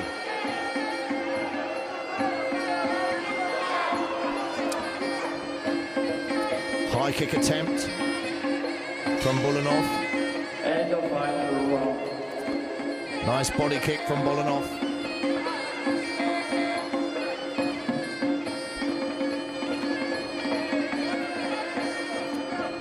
And Bulanov has obviously got the reach advantage. And Bulanov winning that exchange with knees.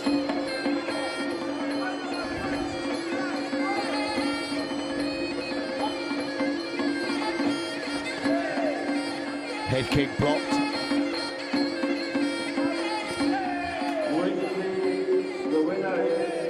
Bulanov's got some great range with his knees. He's got Woźnicki in the corner. What's he going to do? Overhand right and a kick. And round one. Well. A great round there. Mature performance from both fighters. And I think we're going to see a 10-9 to the red corner. But some great punches and those low kicks from the Polish fighter, Woźnicki. So it could go either way, guys. And we see, 10-9 to the red corner. So those knees in the clinch, they shine in the judge's eyes. Seconds out. Out you go, guys. Round 2.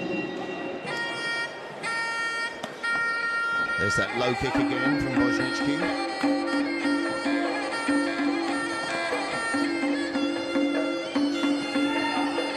And he's been attacking the inside and outside of that lead leg of Bulanov.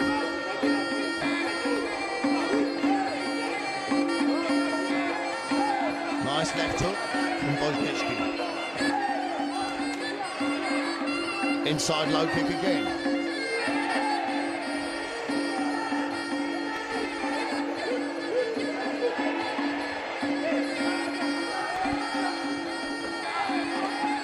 And the left hook from Woźnicki is landing.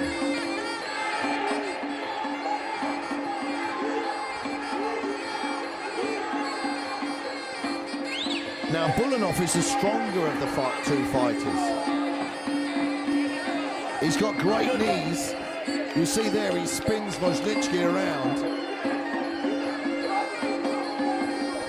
But Woźnicki is having some success with his left hook and his low kick.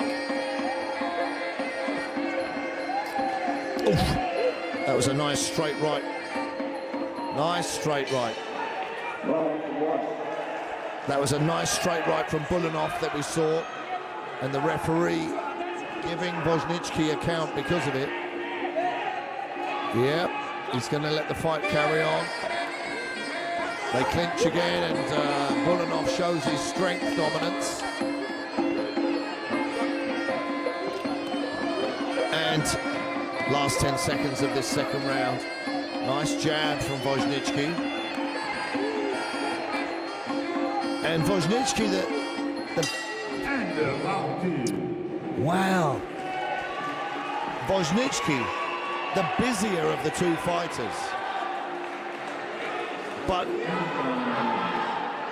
would you say that Bulanov landed the more damaging techniques and scored more points in the clinch with those knees? He's the stronger of the two fighters, that's for sure. And he threw that great straight right, that damaging right hand that caused the count. And I think that's won him the round.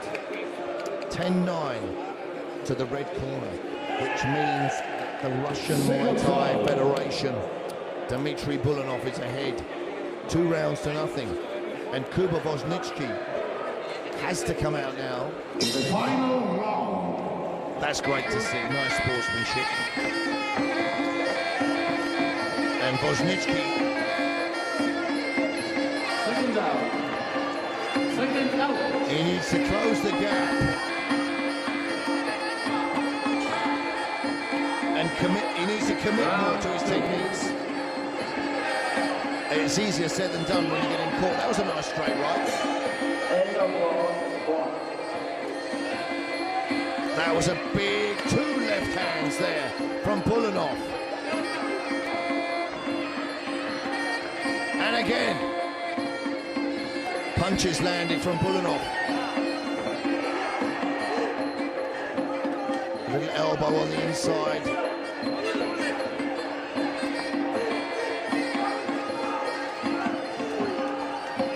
Front kick, another right hand, another right hand. The referee's going to step in. Another count coming. So, Bulanov there, dominant with his punches and knees in that corner. The fight's going to carry on. It's a third and final round. And the fight's over. The referee's called a stop to the contest. And I don't think that's an unfair decision. Because listen, at this age and level for these guys, the referees are not waiting for them to get damaged so much that they have to stop the fight. They're protecting them from getting to the stage of getting damaged. So, Kuba Wozniacki goes away with some great experience and some good lessons learned. And Dmitry Bulanov goes out of the ring with a lovely victory and a referee stoppage.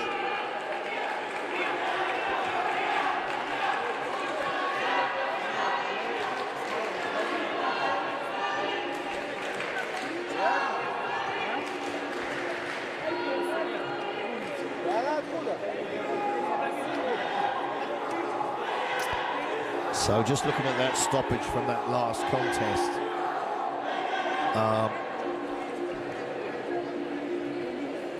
you know, it's worth mentioning that you have amateurs and professional competitions, but every athlete here goes through the same high standards as the professionals, medical checks, weigh-ins, and supervision by certified referees and judges.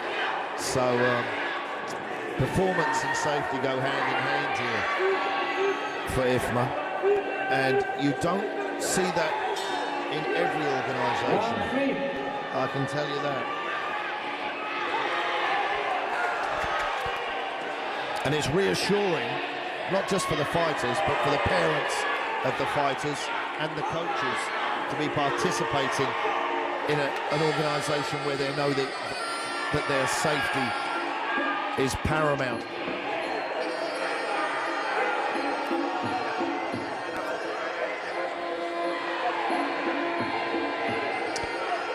So,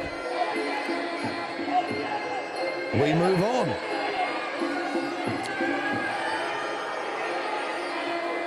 Where are we? This is Daniel Mahal from the Israel Muay Thai Association versus Viggo Jorlin from Sweden. This is our 15th contest of the day, guys. It's non-stop. So, Israeli Muay Thai Federation versus Sweden. Another quarter-final for these males fighting at under 60 kilograms.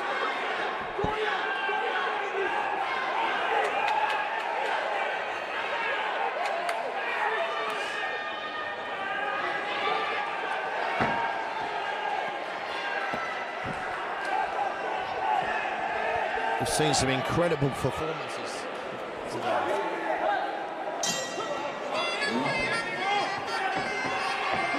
And these two young men look big and powerful.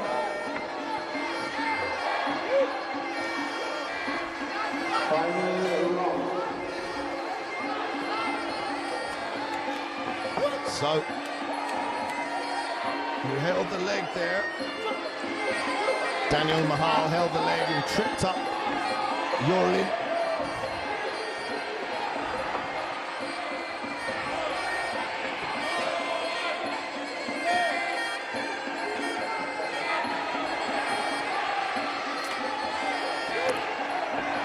And Daniel Mahal bouncing on his toes here, looking ready to throw something explosive.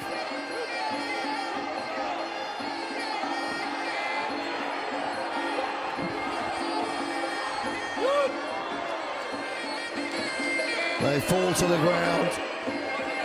Neither fighter had an advantage there. Nice stiff jab there from Daniel Mahal.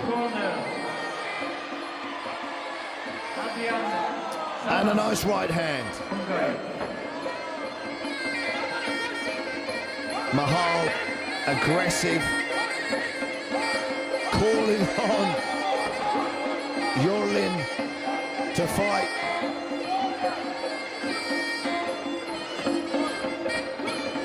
Switches stance. Jorlin with a nice front teep just pushes Mahal to the canvas.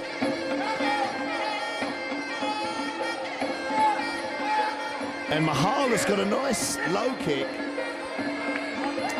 You see the left leg of Jorlin marked up a bit. There it is again. But he just needs to commit a bit more with it. Throw a bit more power into that low kick. Front teep to the face and a front teep to the midsection. Pushes Jorlin to the canvas. A little bit of showboating there from Daniel Mahal. End of final. And I think we're going to see a 10-9 to the red corner, but we have to wait for the judges' decision, of course. And we wait. We wait for it to come up onto the screens. What a variety we've seen today. This fight looks like it's going to be very entertaining. Israel Muay Thai Association fighter Daniel Mahal showboating at the end. And yes, he gets that first round, 10-9. But Viggo Jorlin definitely not out of this fight. He's going to have had a pep talk in between rounds from his corner. Let's see what changes. So they clinch. Strong work there from Daniel Mahal. takes Yurlin down.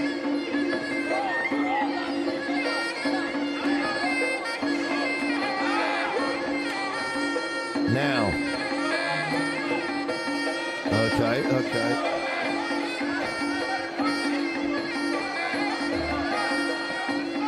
Some nice knees from the Swedish fighter.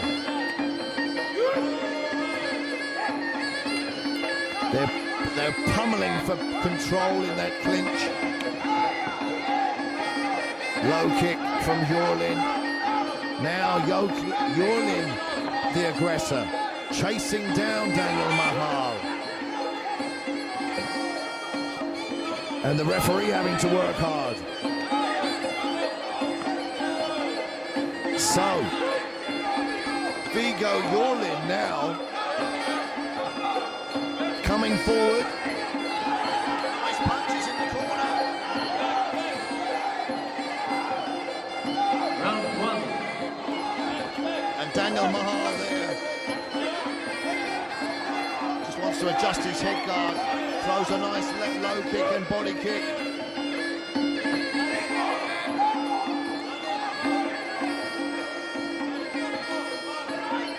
Okay. Elbow from Mahal. Yurlin with a nice jab.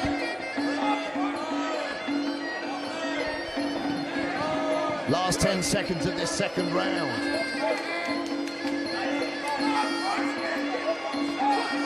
And that's the end of that second round. And I have to say, Viggo Yurlin there worked very hard to put the pressure on in that second round. I'm going to be very surprised if it doesn't go 10-9 to the blue corner. Daniel Mahal showboating at the end of that first round, which he won. But Viggo Yurlin obviously had some wise words spoken to him in between the rounds. And he came out all guns blazing with a slightly different game plan. Let's see how the judges have scored it.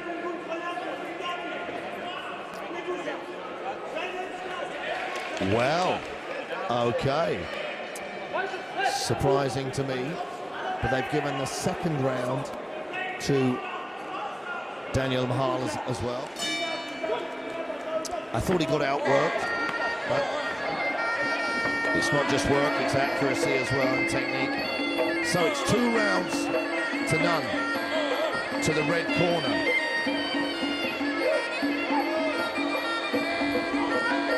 And Viggo Yurlin now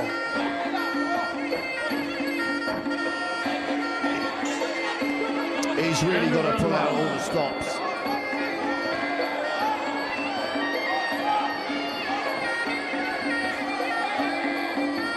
Nice right hand there from Daniel Mahal, close in.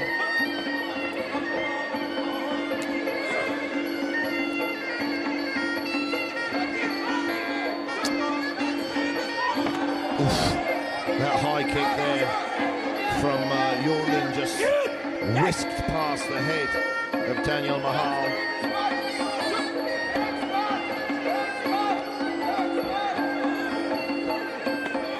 Nice low kick from Mahal. And Mahal there, his great head movement. Yurlin threw a jab and Mahal just dodged out of the way of it.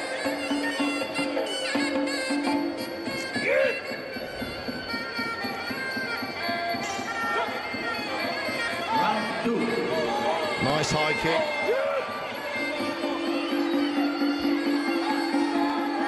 Referee splits them up. Nice high kick again from Daniel Mahal.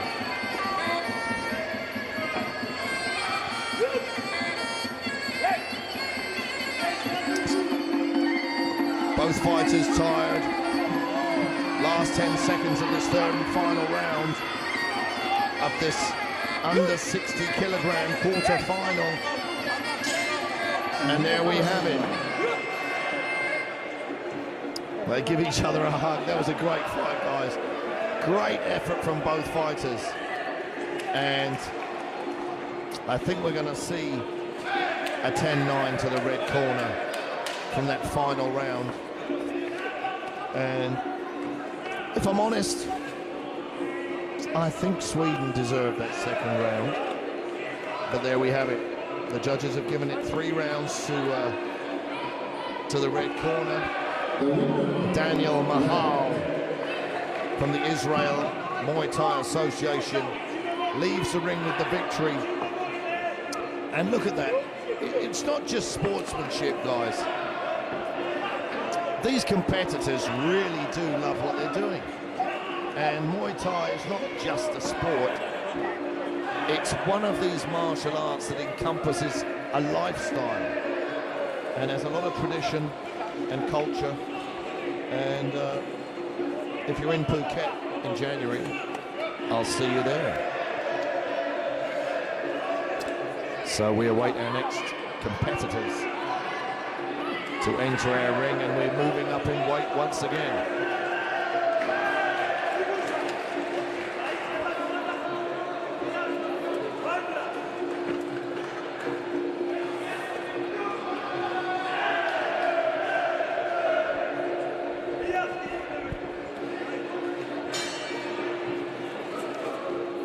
Round 2.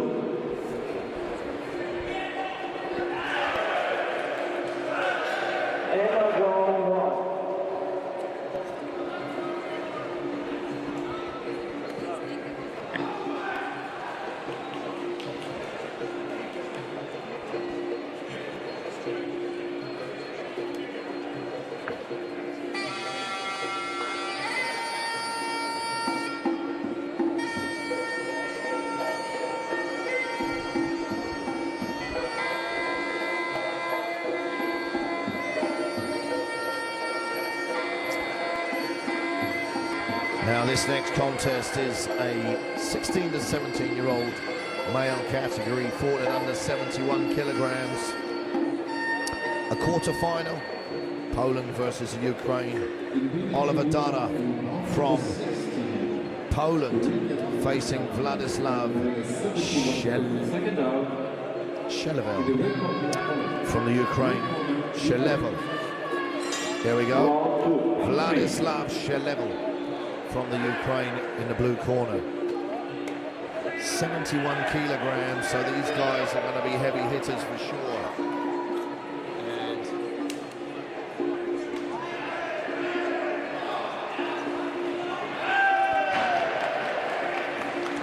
And this isn't just a championship here, guys. We've got to remember that these European Championships carry crucial points towards the IFMA World Rankings. And those world rankings count towards the International Olympic Committee as they recognise the fighters' ranking for those points. Now this fight has started at a pretty fast pace, as usual.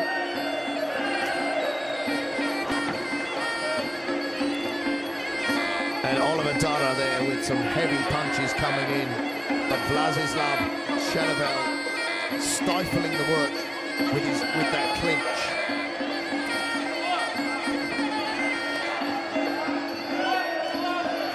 Both fighters showing great boxing.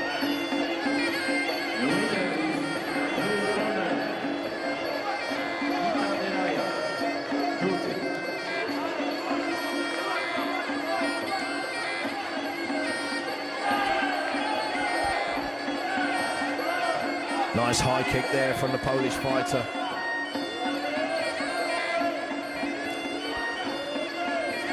Well, the Ukrainian, he looked frustrated there. He wanted to get out of that clinch and throw some punches. Low kicks from both fighters, a left hook from Shelevel.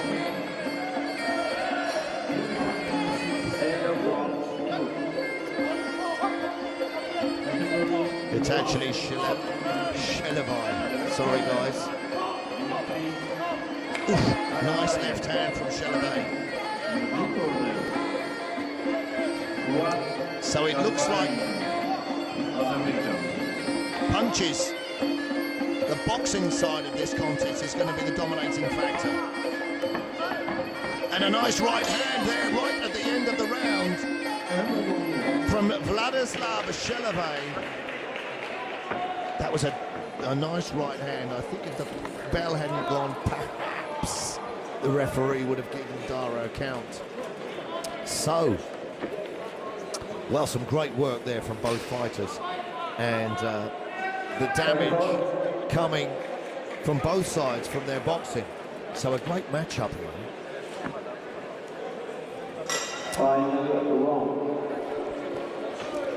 Poland, Oliver Dara there.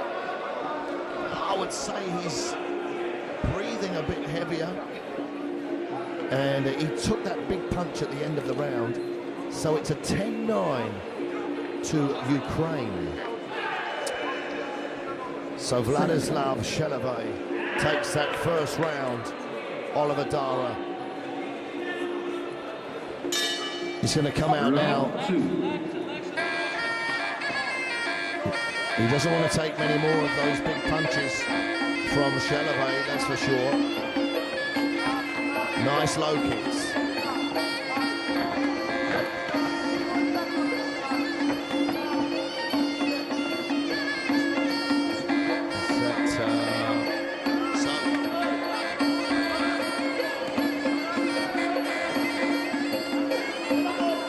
Nice inside work from Shelevay.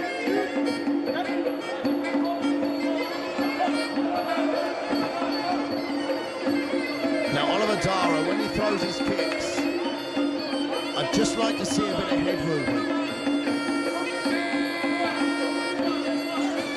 So when he throws a kick, let me see. There, he throws a kick, and then he's stationary for a split second, which leaves him open to a counter.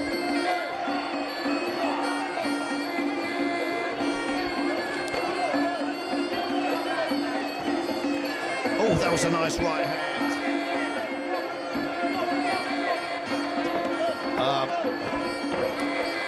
That was a slip.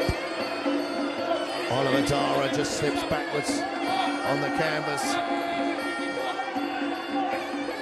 The work rate has been non-stop.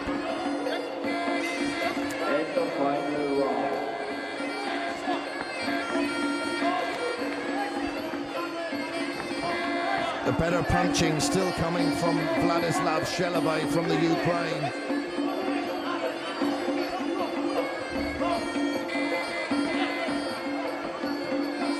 Last 10 seconds of this round. Better kicks from Oliver Dara. So,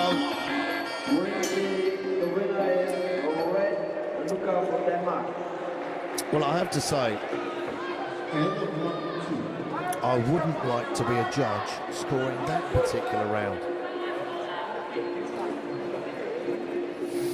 Might be obvious to some of you. But they were both busy. They both exchanged kicks and punches. Shelevay was countering well with punches. And he comes out winning that round. So it's a 10-9 again to the blue corner. Ukraine 2 rounds ahead. The winner is red corner. And Oliver Dara here, who is working very, very hard indeed, I have to say. But he needs to pull something out of the bag here in this third and final round. That was a lovely kick combination. But he can't allow Shelevay to get the distance to punch. And if he throws something,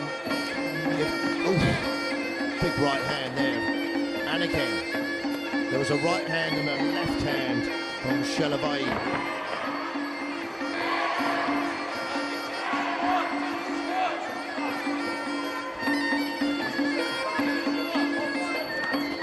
Nice spinning back fist from Dara.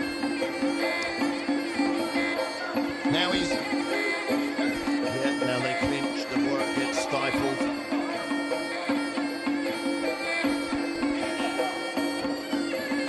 big hit punches that miss from Shelovay. Now they're both tired here, but they need to dig deep.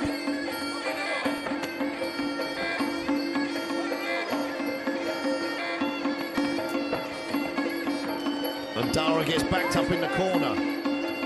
He took a right hand there and takes a right hand again. Throws a left hand and takes a right hand back.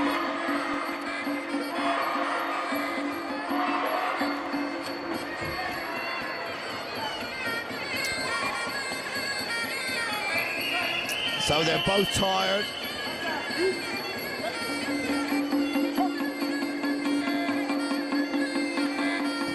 And Shelovay is still on his toes, still coming forward. He's got Dara in the corner. He takes a 1-2, and he's going to take another. Well, so I think that round has to go to the Ukrainian Vladislav Shelovay, and Oliver Dara there. A very skilled fighter, and really my only criticism is that when he throws a kick or a punch, sometimes you end up landing something and admiring your own work. But what he's doing is throwing a kick and then keeping his head still. So he's leaving himself open to get countered. Apart from that, if he works on that one thing, then Oliver Dara can be a great fighter. But let's take our hats off to Vladislav Shelovay, who won that fight with some very good boxing indeed. And very shortly, two more fighters will enter our IFMA ring. 16, 17 years old. And this is another quarter-final In the red corner of our male youth, 16 to 17-year-olds, fighting at under 71 kilograms. From the Israel Muay Thai Association, Ron Ben Kiki, facing over there in the blue corner from Moldova, Alin Setrieru.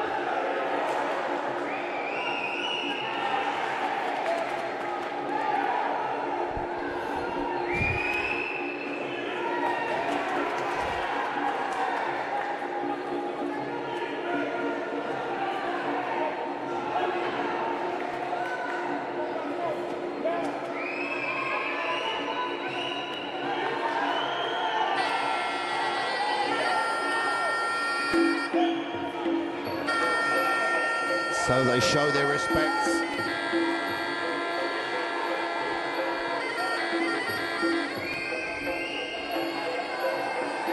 The traditions of Muay Thai being upheld, one of which being respect, ladies and gentlemen. And, you know, professional combat sports, I think, has been spoilt slightly, because disrespect has become something that people find cool and entertaining. But what happened to respect being cool and entertaining? So please, don't respect the disrespect. Here we go.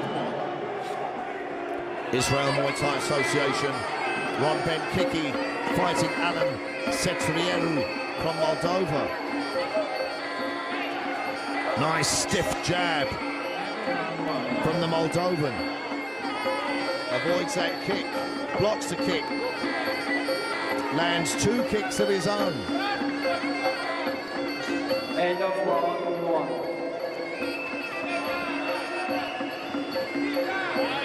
And the Moldovan looks very focused here. Referee's going to have to adjust the tape on the right elbow of Ron Ben Kiki. Now the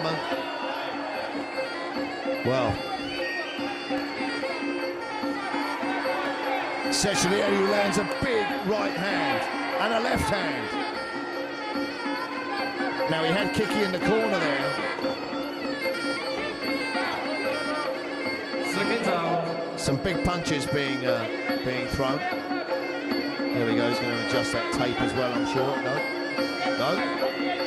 Come on, ref. Adjust that tape, please. Now, Sechelieru is throwing some great punches. Round 2.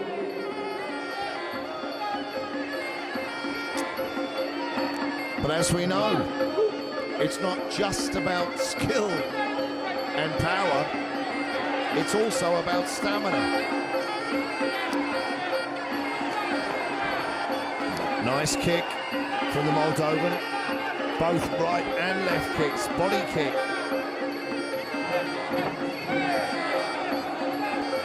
So, Kiki trying to chase down the Moldovan.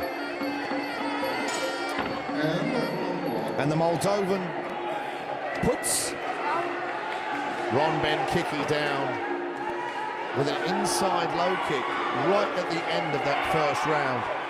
I'll be absolutely flabbergasted if this contest isn't, this round isn't scored a 10-9 to the blue corner. But let's wait and see. So a fast-paced round there, round 1, and there we have it, 10-9 to the blue corner. So powerful punches coming from Alan Sechelieru and Ron Ben Kiki from the Israel Muay Thai Association. I think he is frustrated, but he's coming forward, he's aggressive, and he definitely wants to fight. Round 2. But he's getting tagged by the punches from the Moldovan.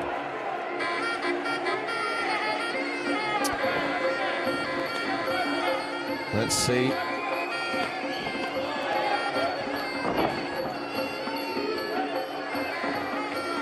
The Moldovan there being told to listen to the referee.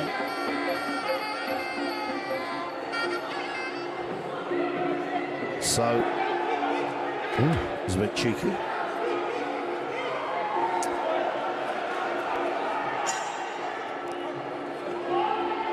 So, something was wrong there downstairs, but they've been told to fight on.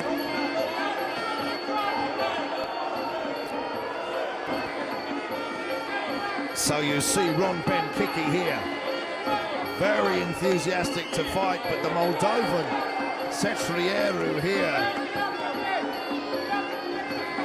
the better boxer, throws a lovely right hand there. Waiting to counter, throws a low kick. Now that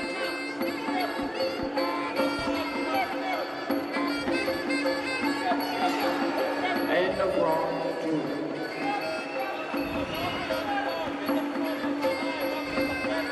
Second out. an exchange of kicks. The Moldovan better in the clinch. Round 3. Ron Ben Kiki goes to the canvas. That was just a slip. Spinning back fist followed by a kick which didn't really land. Come on, ref, get that tape off. There we go. Thank you.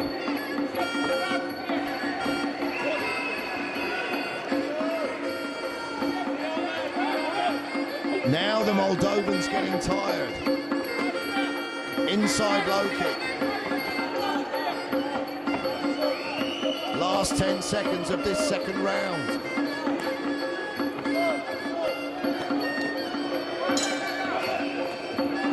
Second out. Well,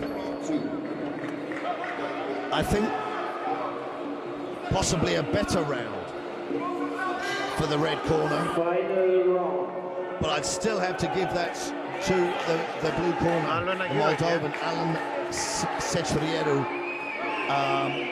I'd give it a 10-9 to the blue corner, but we'll see what the judges say.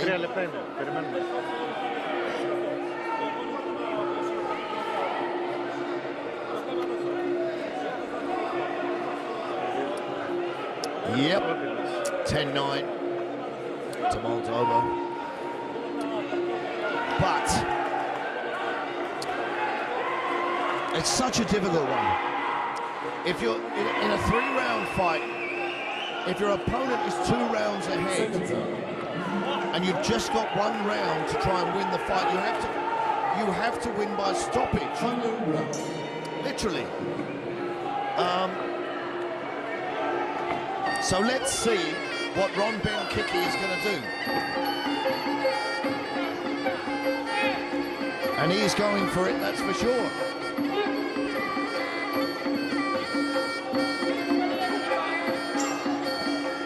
Nice overhand right there from Cetriano. And look at Ron Ben-Kiki chasing him down.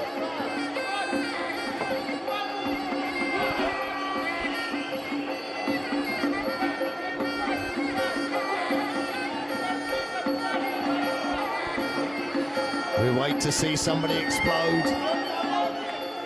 Nice low kick from the Moldovan. Now, well, that was unfortunate. Ron Ben-Kiki took one to the crown jewels. Recovers very quickly though.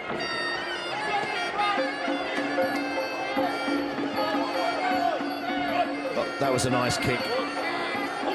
Nice kick from the Moldovan.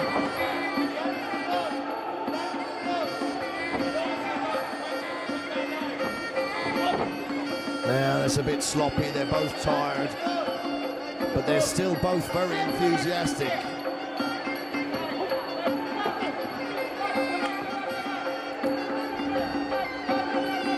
And as Ron Ben-Kiki moves back into the corner,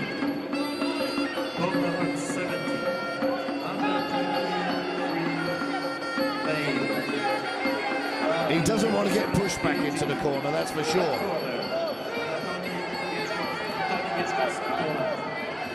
And Cetriano here, throwing big bombs. We're coming close to the end of the fight. Last 10 seconds. Couple of knees inside that clinch. And he's going to throw one last punch, I think. Bosh, there it is. A right hand. To finish the contest, they hug. And guys, if you've never fought, I know we see a lot of dislike on the big fights, but trust me, when you fight against someone in a competitive ring, you form a camaraderie like nothing else. It's like going to battle with somebody. But blue corner wins this contest. There's me talking about romantic stories, but blue corner win, Moldova. Alin Cetriano moves on from the quarterfinals. A great fight. And once again, we have a winner who we congratulate, but I have to congratulate every runner-up tonight. Ron Ben-Kiki there fought a cracking fight, and I'm sure we'll see him again.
So our next contest is another quarter-final. 16 to 17-year-old male youth fought at under 71 kilograms. Azerbaijan fighting out of the red corner and facing Belarus. Kickboxing and Muay Thai Federation over there in the blue corner. Red corner fighter Mehdi Salamov, and he faces Maxim Piluta from the Belarus Kickboxing and Muay Thai Federation. So, some stiff kicks to open the contest. Nice front kick from Piluta.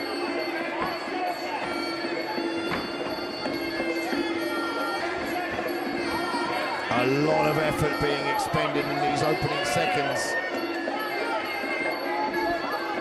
That really does take it out of you.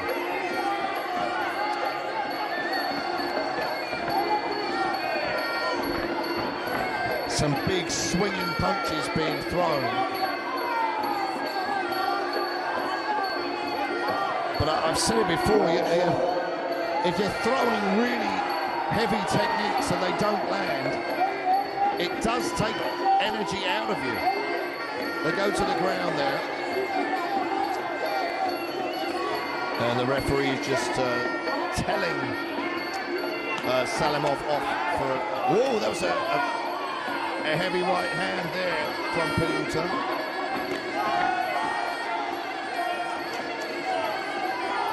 And I'm just keeping an eye on Piluta's boxing here. There was a nice front kick. Piluta's got a little bit of a range advantage.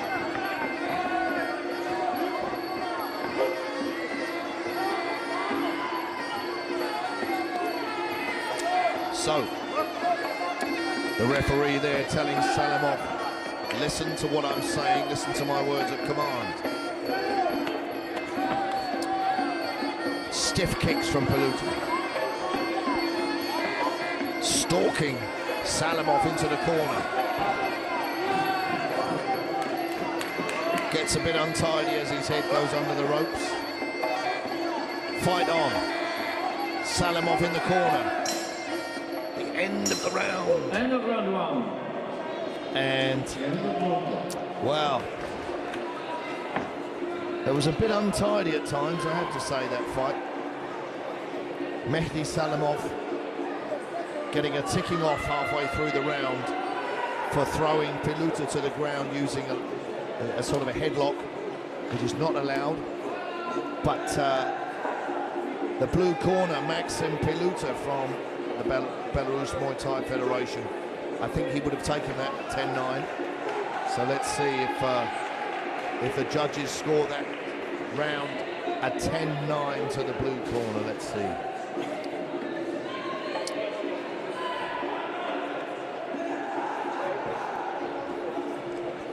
Second time.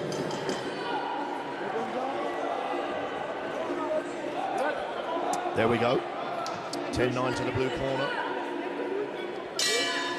Round two. So, let's see if the Azerbaijani fighter has changed his tactics at all as he comes out for this second round. That was a bit of a hip throw again. It's the second time he's done something like that. You can't do it. Nice jab. Left hand there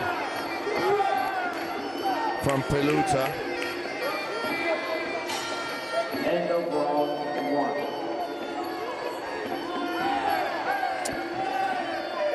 And Salamov, well, it looks untidy, but he stifles Piluta's work by hanging on. Throws a big right hand, which Piluta ducks under. And Piluta out of range. Nice combination. A couple of punches followed up by a knee there from Piluta. I like that work.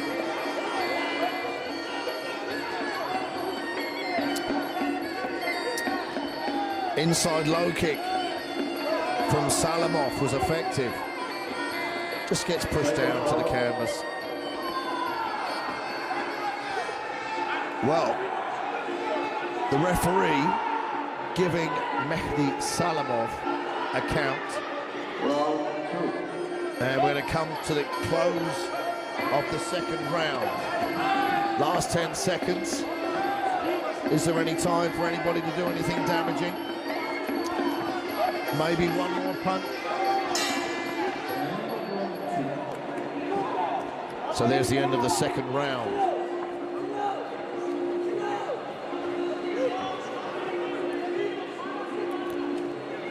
And we have to give that, I think, to the blue corner.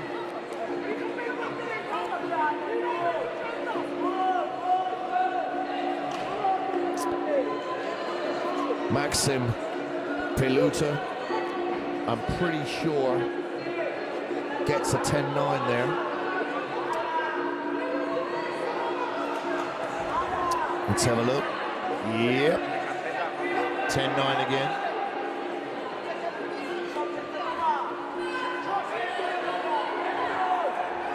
So that's 2 rounds to none. Seconds out.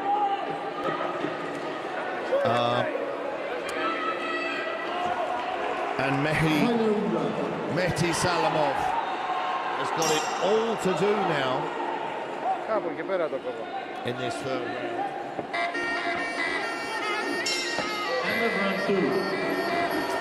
Nice jab there from Peluta. Salamov's going to be frustrated, I'm sure. Now he gets backed up into the corner, and this is where Peluta could be dangerous.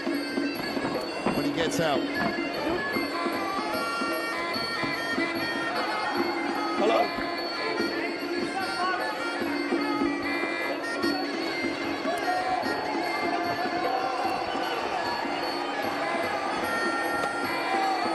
So a bit of a slower pace now in the third round. Salamov backed up in the corner. I thought Peluta was going to unload.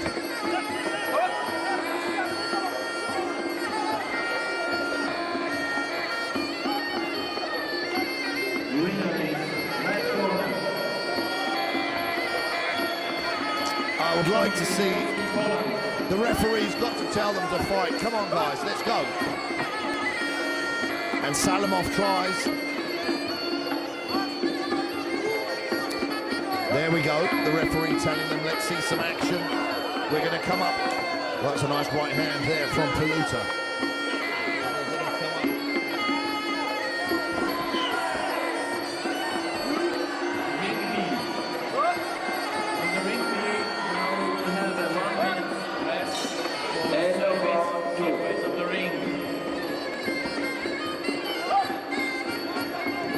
There we go, last 10 seconds of the final round, and I have to say, both guys are tired, but the pace slowed down considerably. But we're going to have to...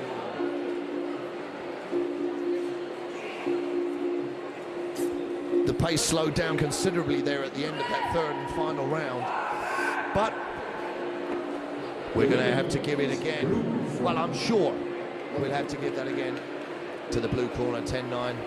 Yep, 10-9, 10-9, 10-9. So that contest goes to Maxim Peluta from the Belarus Kickboxing and Muay Thai Federation, and Mehdi Salamov from Azerbaijan.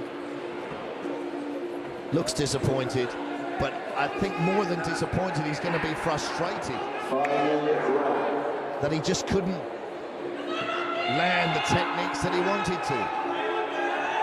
So, Maxim Peluta moves forward from the quarterfinals.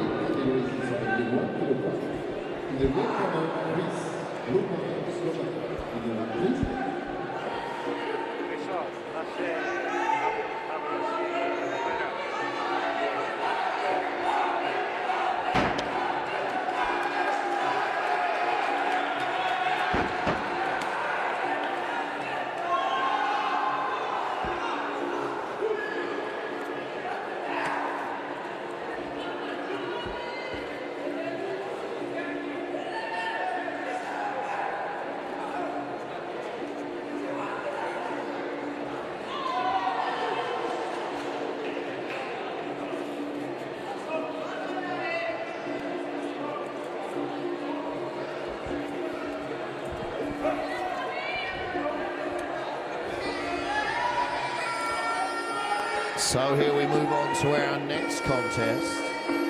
Greece versus Slovakia. Antonios Kovaris from Greece facing Stanislav Afanasayev from Slovakia. Another quarter-final in our 16 to 17-year-old males fighting at under 71 kilograms.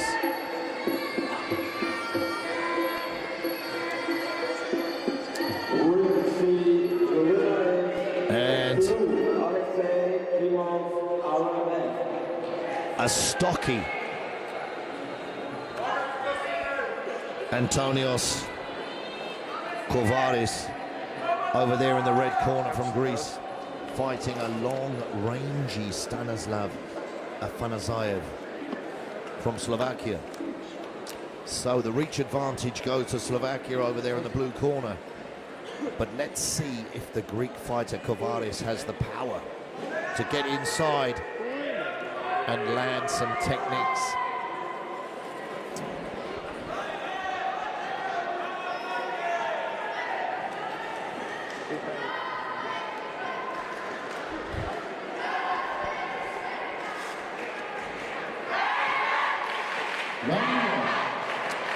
So here we go, round one starts with the bell. Oh, what a last minute hug from the Slovakians. And the referee starts the contest. A missed low kick from the Greek.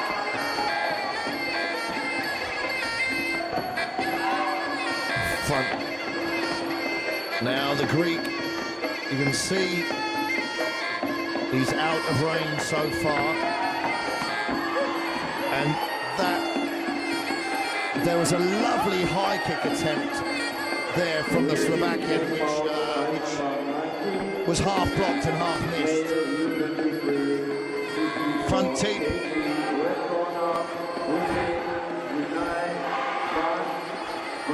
Elbows, well, got a bit untidy there. But there was some good knees thrown by the Slovakian, but some elbows thrown by Kovaris from Greece. Now Kovaris finds his range with that low kick.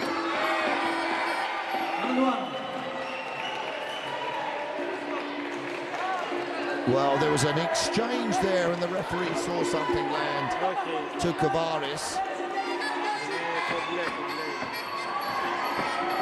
And the reach advantage of Afanasayev is considerable here.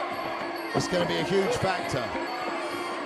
And that front kick there just showed an example of it.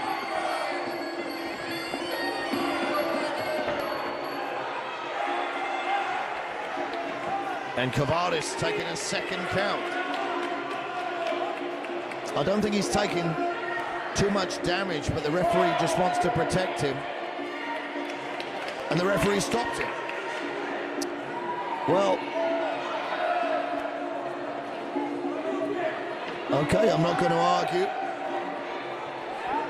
It was early on in the fight, but obviously the referee's seen something that would have meant, you know, he wanted to protect Antonios Kovaris from taking any unnecessary punishment. So Stanislav Afanasayev from Slovakia moves forward from this quarter-final.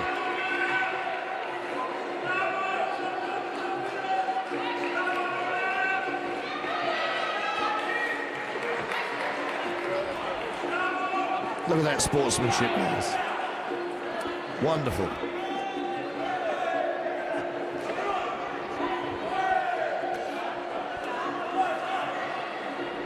So,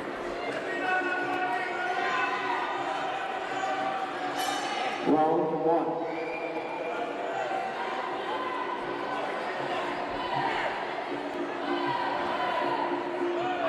La palla è cambiata carica,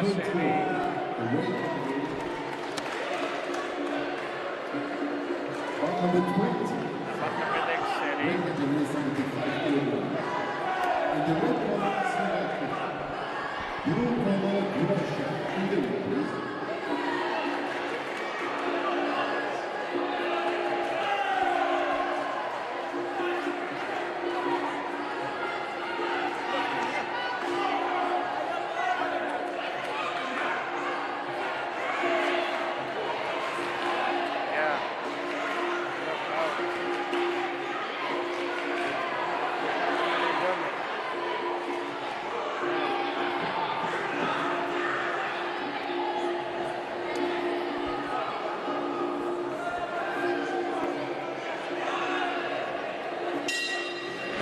End of round 1.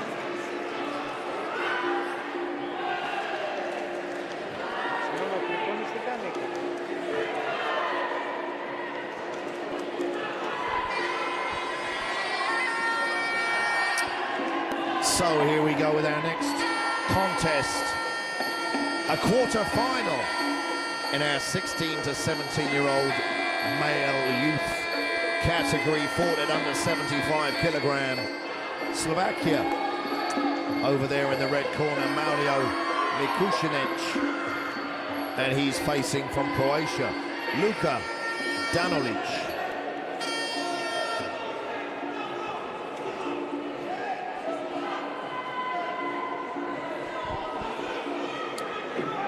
So they don their head guards, their head protection.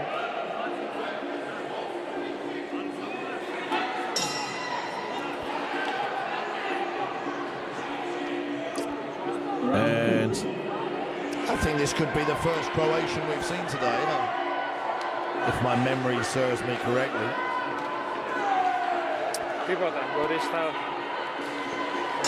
And all of these Balkan fighters are tough.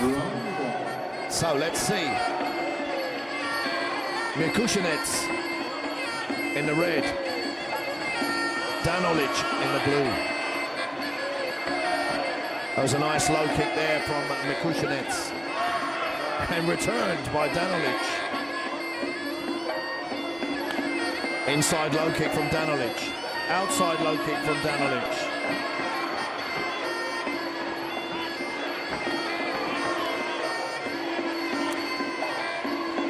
So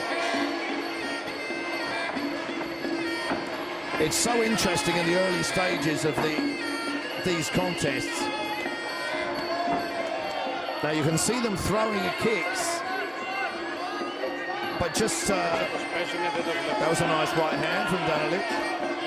Just one factor: if a fighter's throwing a kick, and let's say he drops his left hand considerably, that means he's open to a big right hand counter. So you can almost draw him in to throwing the kick, so that you can time and land that right hand counter. But of course, that's just one part of the millions of factors to Muay Thai.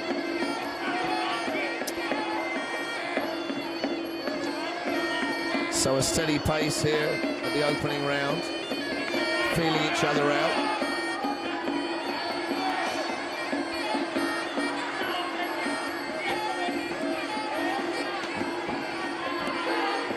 Nothing really. Well, here we come to the end. It's the last 10 seconds of this first round.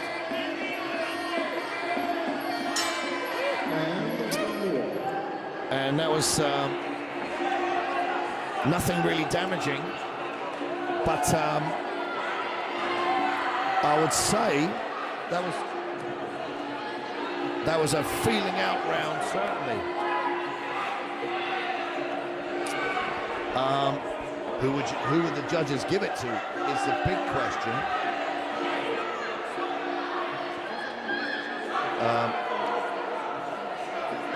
Who would I give it to is another question. Let's see. Well, Croatia get it. 10-9 to the blue corner. End of round 2. And that could have gone either way. That really could have gone either way.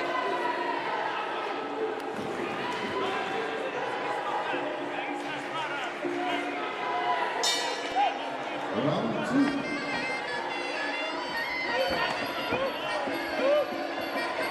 So second round. And they come out a bit more ferocious.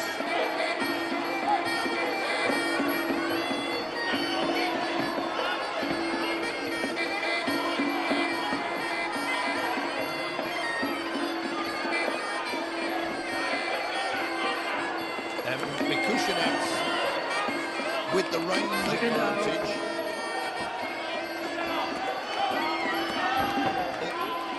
Well, he attempted a nice high kick there, but went off balance.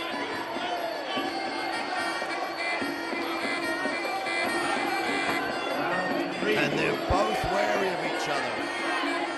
This is quite an intriguing matchup.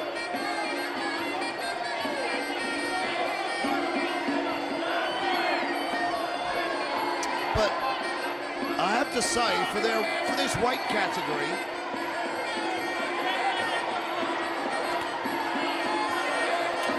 I thought I'd see more power.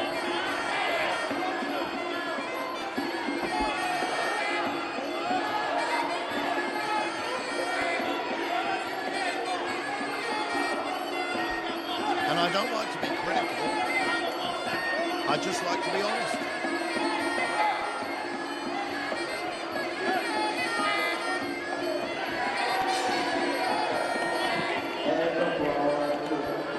And you can see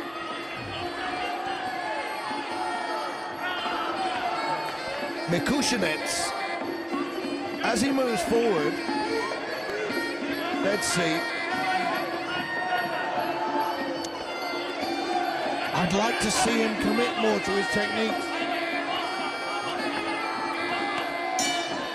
It almost looks like he's sparring. So maybe Mikushinets was the busier fighter in that round, but Danilic throws slightly more power.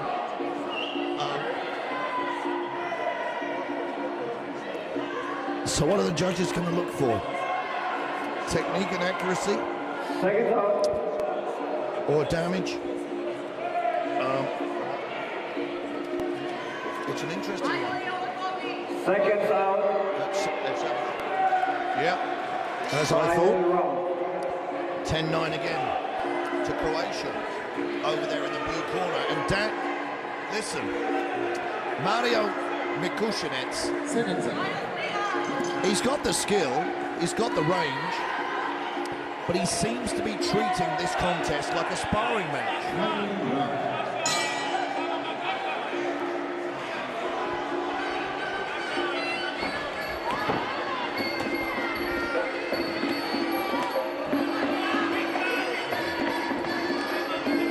And Danilic now, stiff punches.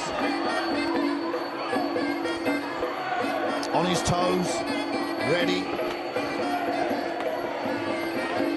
Now Mikushinets is throwing a little bit more power behind his shots.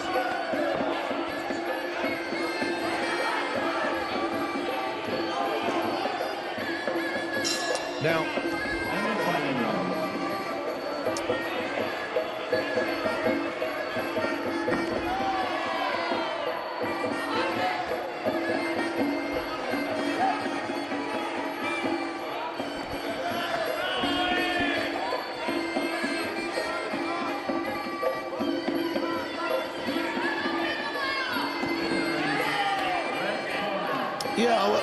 I mean, I would criticise both fighters here.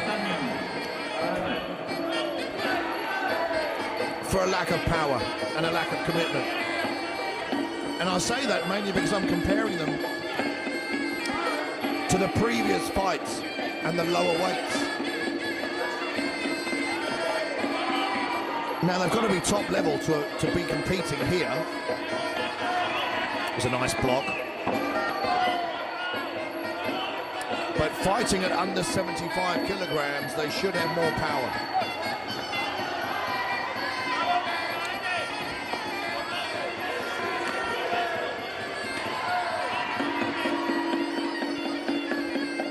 And I'd like to see Mikushinac set something up and use his range.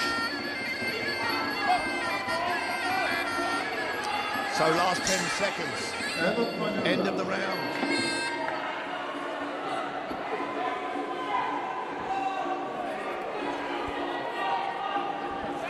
I actually think that last round could go to the red corner. Busier, landed more, which actually won't make any difference to the decision. But Croatia gets the victory. A W is a W, as they say. But listen, I'm being critical of these two guys, and the reason I'm being critical is because I can see that they've got more to give. And we see their final scorecard there, 10-9, 10-9, 10-9 to Croatia, all 3 rounds. And I don't know whether it's the sparring they've had, but their tactics at this level should be to open up more and commit to more power. I can see that they've got the skill. I can see that they've got the power, but they need to find a way to unleash it.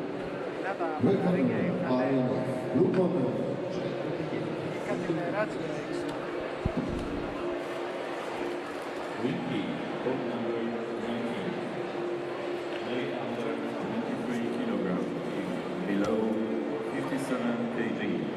The red corner, Eric Shinaji. Blue corner, Miron Barbarovic. Ring C, fight number 20. Male under 23, 54 kg. Red corner. Particular Sweden. Blue corner, Hungary.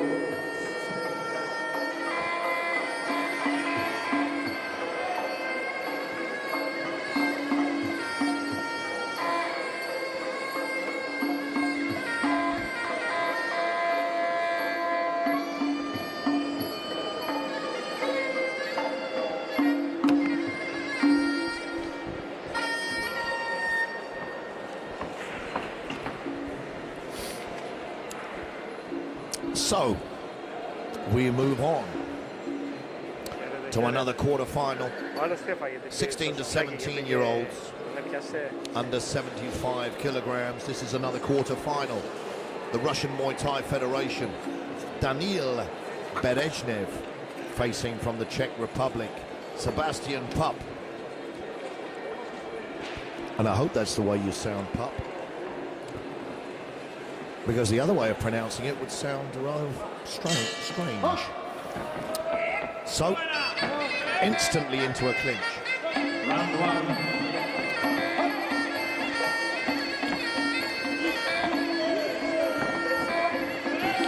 1. Using a lot of energy in this opening round.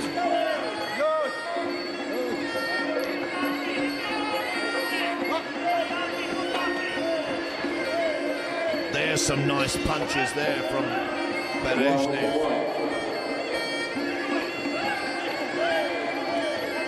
Good knees inside by Pup.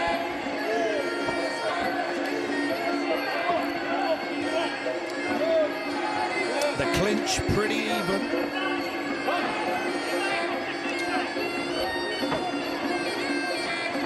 Berezhnev with the reach advantage, spinning back elbow there, almost lands.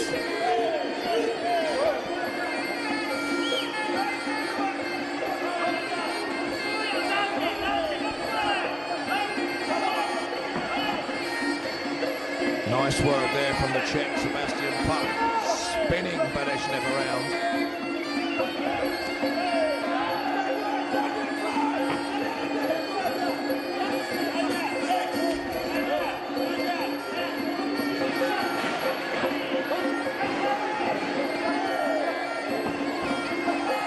Heavy punches landing.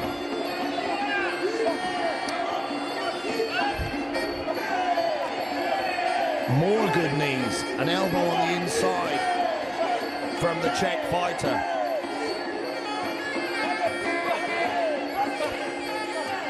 In the corner. Last 10 seconds of this first round. Nice high kick that was blocked. And that's going to be a difficult round for the judges to score, I can tell you. They have to separate who was dominant in the clinch, landing those knees. It was pretty even in the stand-up with the punch exchange. Now, just looking at both fighters, both breathing heavy. They expended a lot of energy right from the opening bell. They came together and clinched straight away. And what do we see? We see a 10-9 to the Russian Muay Thai Federation. Bereshnev, wins that round. And I would agree with that, yep.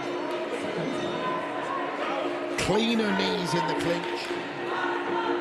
And he landed a couple of great punches in the middle of that round. So here we go, the second round. End of round one. So, Daniel Bereshnev in the red, Sebastian Puck in the blue.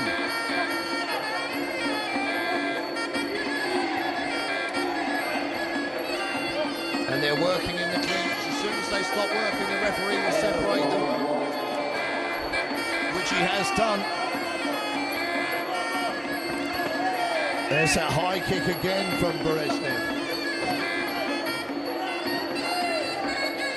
Knees landing in the clinch.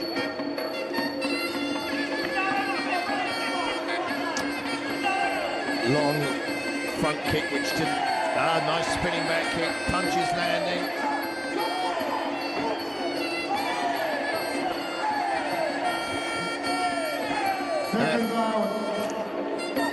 And it's so interesting that these knees in the clinch are scoring, but because of the body armor, they're not going to be as damaging, obviously, as they would be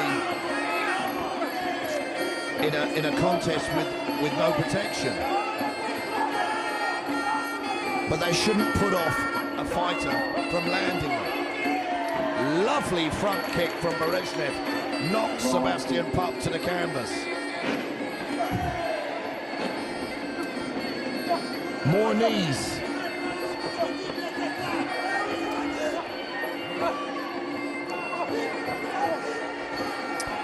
So a flurry of knees there in the corner. The referee separates them, restarts the action, tells them to fight on. Last 10 seconds of this second round. And these guys are throwing everything.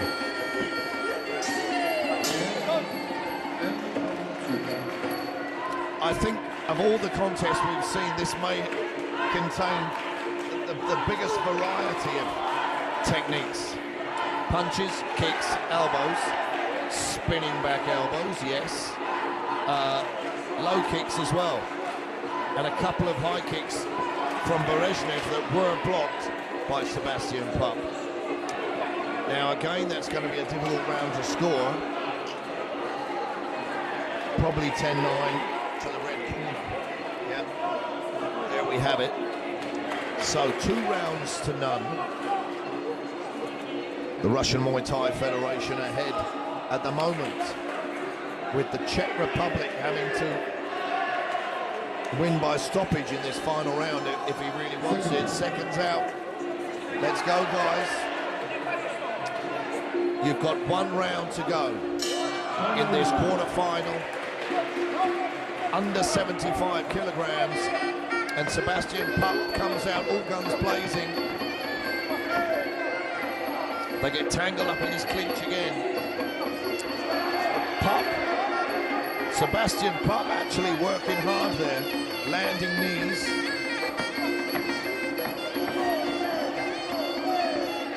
Being kept away by Berezhnev.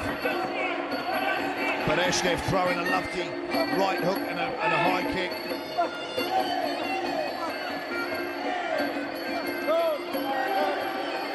Yeah, it's pretty even inside.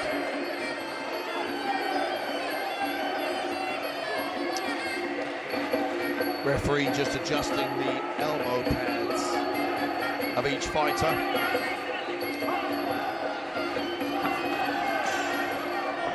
It's a nice low kick there from Sebastian Pup.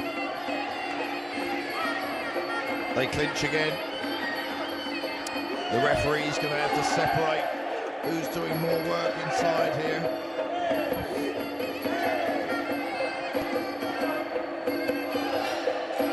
End of round 2. And we're going to come up to the last few seconds of this 3rd and final round. High kick, low kick, low kick. Everything checked. Both threw a body kick there. It's technique for technique at the moment. Well, you have to give Sebastian Pup credit. He's fighting right up until the last seconds.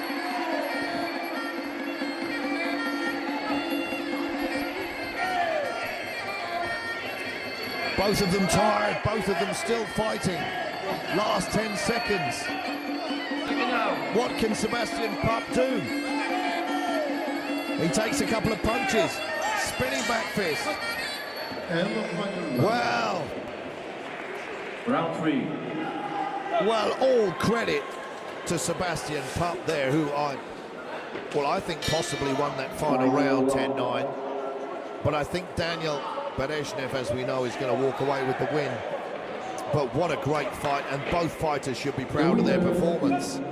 Red corner wins it, the Russian Muay Thai Federation. Daniel Berezhnev moves forward from this quarter-final. But Sebastian Pup there, he was coming back strong. Yep, and you can see the judges scored it a 10-9 to the blue corner in that 3rd and final round. So well done, Sebastian Pup. But a bigger well done to Daniel Berezhnev.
And the final round. Round 1. So here we go. Ukraine versus Greece. Vadim Pavlov in the red, fighting Georgios Kamandrakis in the blue. And the Ukrainian Pavlov with a reach advantage, nice low kick. Pavlov looking very strong.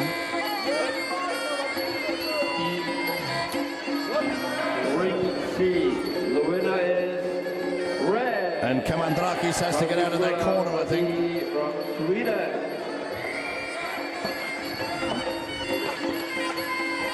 A strong knee there as well.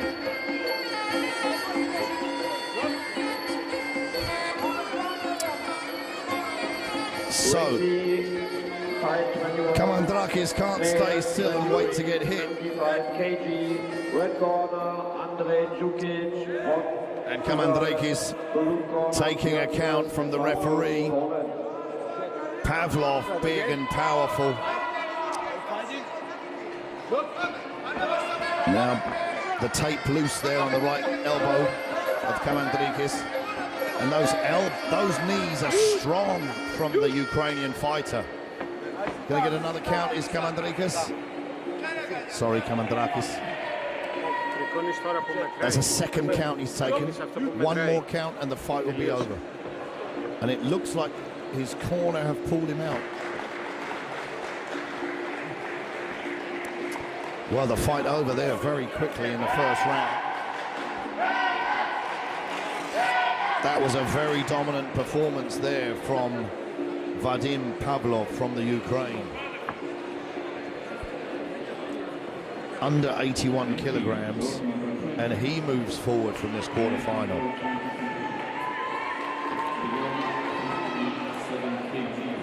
And Georgios Kamandrakis there showing great sportsmanship, even giving his opponent a round of applause. Great victory there for the Ukrainian Vadim Pavlov.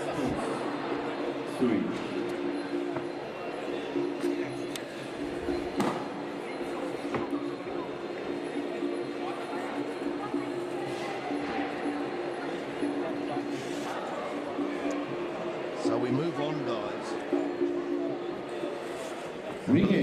Believe it or not, this is fight 23 in this particular ring of the day. But bear in mind, we have 3 rings operating here in the arena consecutively. So we will have had over 100 fights today here in Athens at this IFMA European Muay Thai Championships. And coming up now, we have the the Russian Muay Thai Federation, Kirill Mamakin, facing from the Ukraine, Alexander Lavrinenko.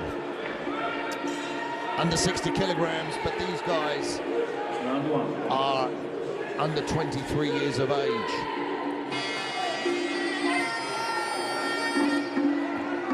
So the power will go up, even though they're under 60 kilograms. They'll be punching much harder than our much younger fighters.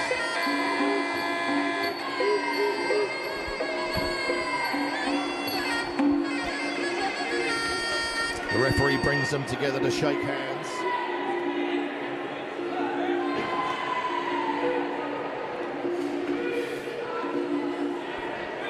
The corners just kitting them out with their head protection.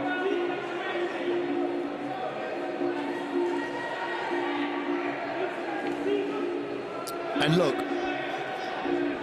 we don't want to mention any political nonsense, but this particular contest is a demonstration of how IFMA's vision which is to use Muay Thai as a platform for education, respect, and cultural exchange and social development. But look what it's doing. We have the Russian Muay Thai Federation fighting a Ukrainian fighter, and I guarantee at the end of this contest they show each other absolute full respect.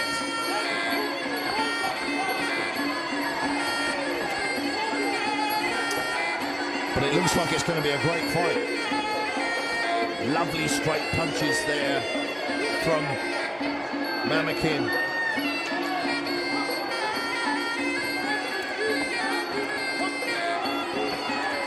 There again, that straight right hand. And again, a punch combination from Mamakin, from the Russian Muay Thai Federation. An elbow on the way in.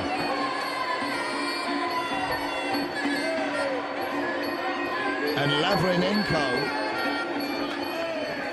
is getting hit as Mamakin steps forward. He perhaps needs to use a front kick, a teep, or an outside or inside low kick. That was a nice overhand left, a spinning back kick from Mamakin. They clinch. And Mamakin trying to throw Lavrinenko to the canvas. High kick out of range.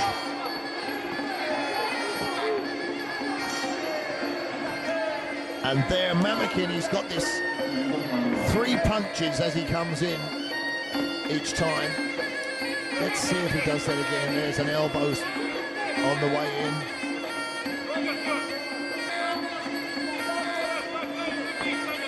But he's putting a lot of effort into this first round. Body kick. The leg was caught by Mamakin.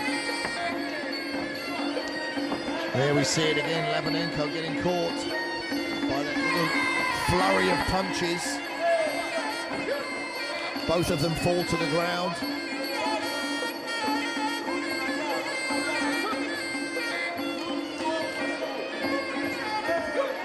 Nice high kick attempt from Mamakin.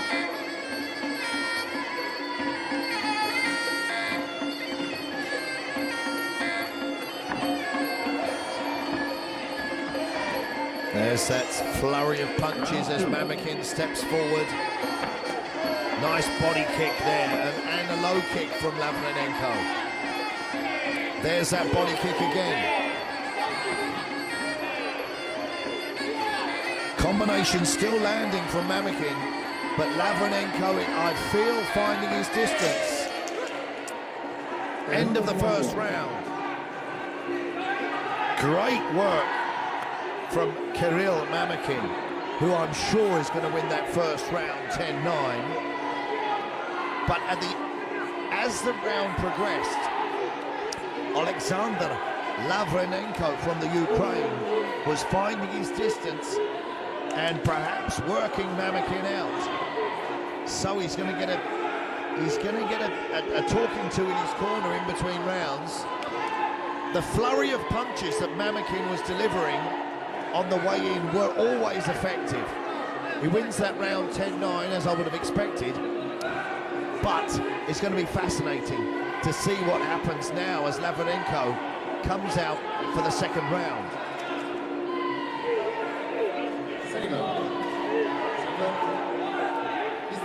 So here we go. This is going to be intriguing.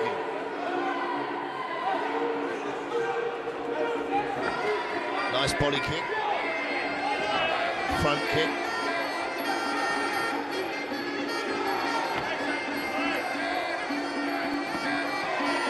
And there we see Lavrinenko with a bit of head movement. Elbow on the inside. Pushing the head up of Mamakin, making it uncomfortable for him.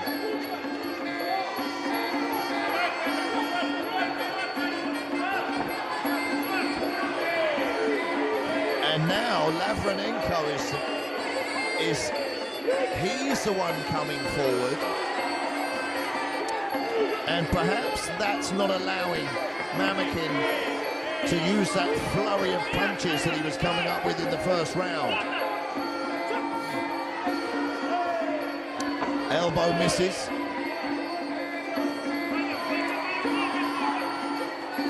Lavranenko, look at him on his toes. That flurry of punches didn't land.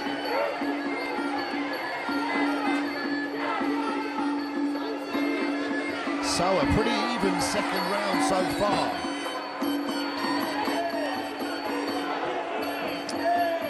Nice low kick there from Mamakin.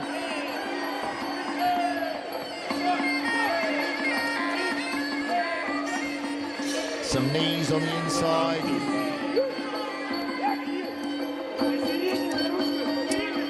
But if Lavranenko wants to win this round, he needs to do something to catch the judges' eyes, because I think Mamakin's just doing enough so far to take it.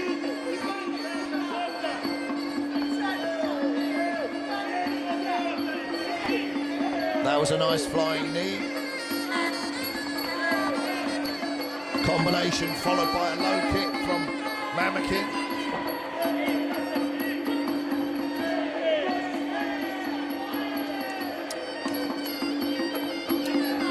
There's that flurry of punches we were talking about earlier.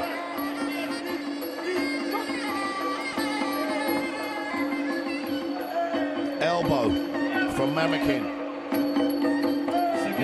Another elbow.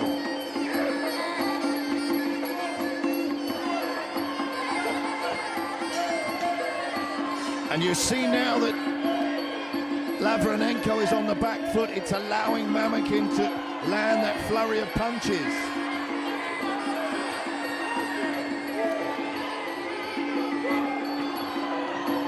Last 10 seconds of the second round.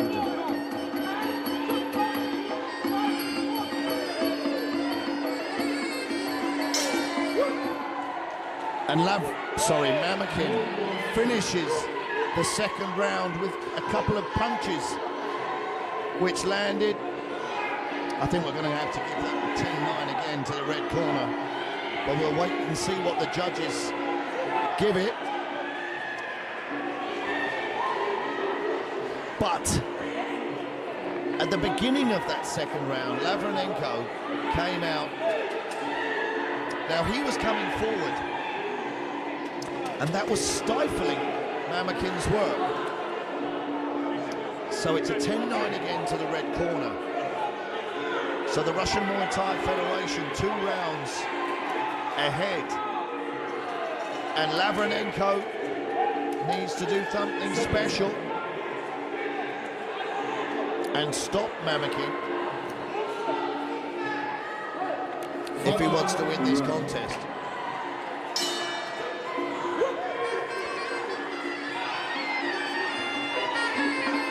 Sort those elbow pads out.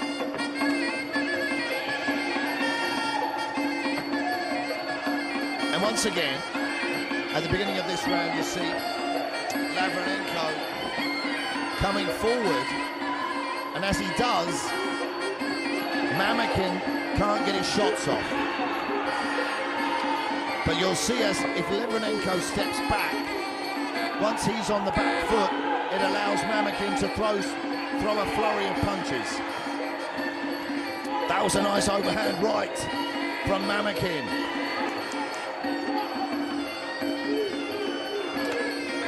Body shot.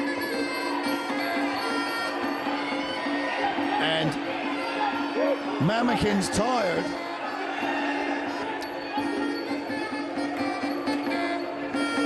But at this level, tiredness is no excuse.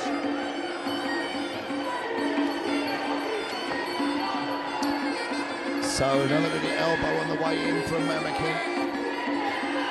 He avoids the body shot from Lavranenko.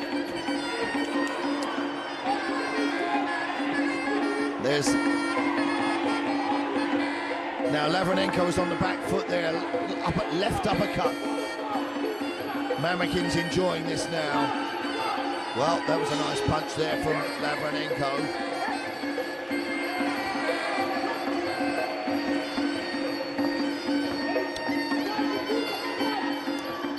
body shot. Body kick from Lavranenko. There's that little flurry again.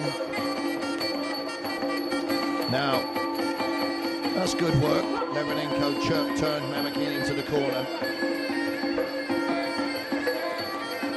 And there's that flurry of punches again. When Lavranenko's on the back foot. Followed by a low kick at the end of the combination. The left hand overhand left from Lavranenko. There's that three-punch combination again. Nice high kick. Straight right hand. And a left hand. Spinning kick.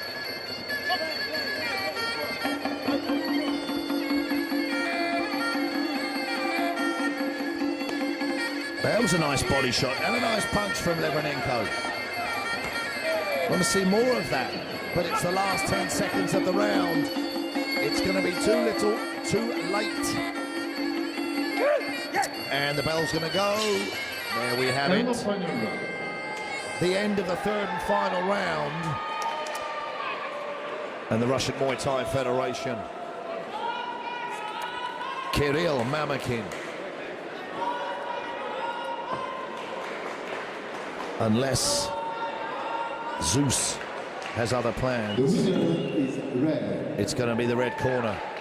Kirill Mamakin takes the victory over Alexander Lavranenko. A great fight. And again, both fighters can walk away with their heads held high. But Kirill Mamakin just holds his a little bit higher because he goes away with the win. Pre-game of number 24. U23 age, the weight category is 60 kilogram under. Now this is going to be an interesting contest.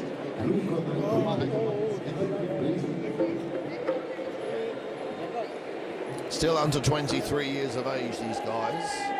Sweden versus Great Britain. And fighting at under 60 kilos. Lucas Kano from Sweden fighting Daniel Oldham from Great Britain.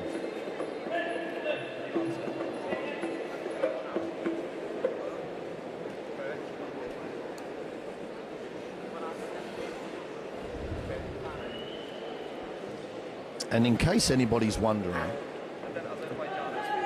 this is the European Muay Thai Championships, but some of the countries are not in the political Europe, they're in the physical Europe. We're not interested in all this political nonsense. So, these fighters are coming from places that are not in the Schengen, but they're actually in the land of Europe.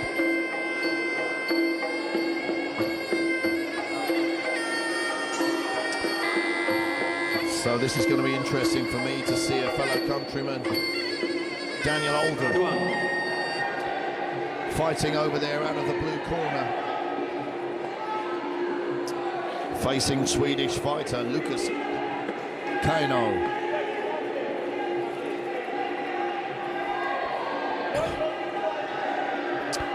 And Daniel Oldham with a height and reach advantage.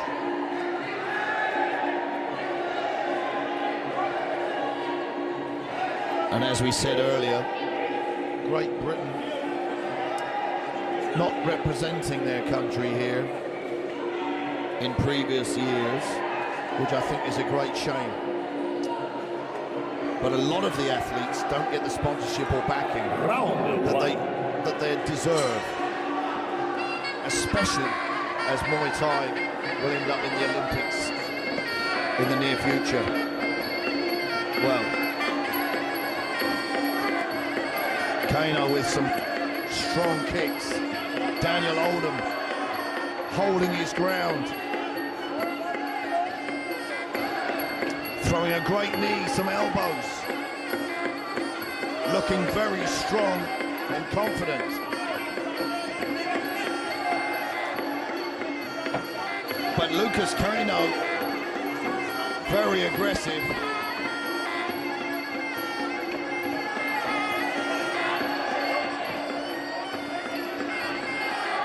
Daniel Oldham there, throwing single kicks. Nice block and a nice return. Got to get in range. He had Kaino in the corner there. He could have capitalised on that. Kaino lands a couple of great punches. He's got Oldham in the corner.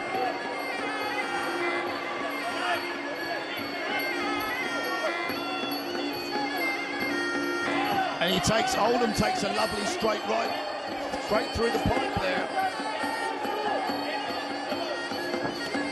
Kaino throws a great body punch. Clinches, throws knees inside. And the reach advantage is not an advantage so far.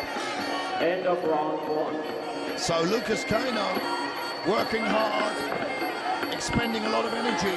Daniel Oldham, he's taken a couple of shots upstairs and he throws back himself. He lands a left and a right and takes one himself.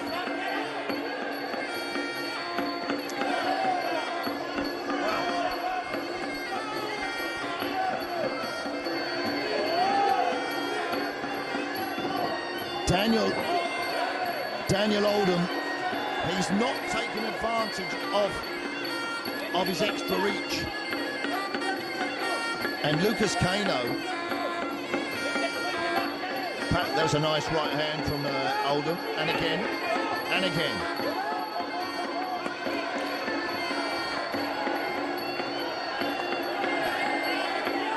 And he needs to throw, he just needs to upset Kaino as he comes in. Kaino throws a couple of good punches. And Oldham throws another couple of punches himself. He needs to keep his defence up though. He's fighting with his hands down at times. Elbow from Oldham. A spinning back elbow from Lucas Kaino stops the fight. The first knockout we've seen, that was a fantastic technique. A spinning back elbow from Lucas Kaino drops Daniel Oldham to the canvas. Finishes the fight. Wow. Absolutely incredible, ladies and gentlemen. The doctor's in there straight away. Obviously, safety paramount here at the IFMA European Championships. But what a shocker. Let's just make sure that Daniel Oldham is okay. He sits up. And when he gets his faculties back, he's going to be very disappointed. We see on the replay here that Kaino spun and delivered that spinning back elbow right on target. Round 2. Very pleased indeed. What a win for Sweden. The winner is red corner. Well, the red corner get it. And the most dramatic victory of the past 2 days. Daniel Oldham's going to go home very disappointed, but listen, when you get to this level, I don't want to say you're playing with fire, but every now and again you can get burned. But he's going to be checked up again by the doctors backstage, just to make sure he's thoroughly okay. And next bout, well, just well done to Lucas Kaino. 63 kg in the red corner, representing Czech Republic, Ready. In the blue corner, representing BK we have Ivan.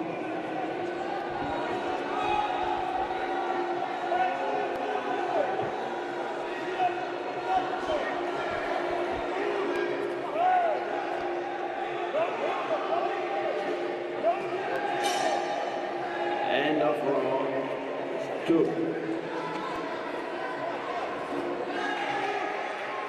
Και πέντε να πάμε στον πρώτο γύρο, δεν μας χαλάει.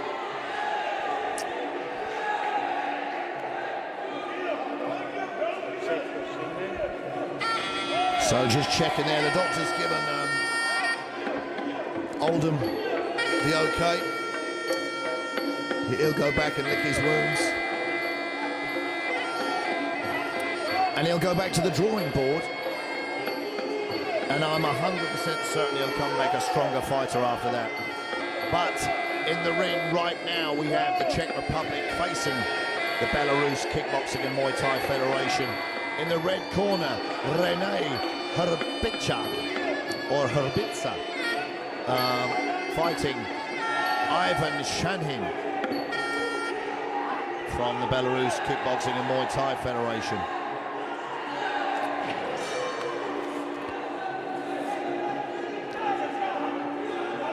I don't want to pronounce it wrong,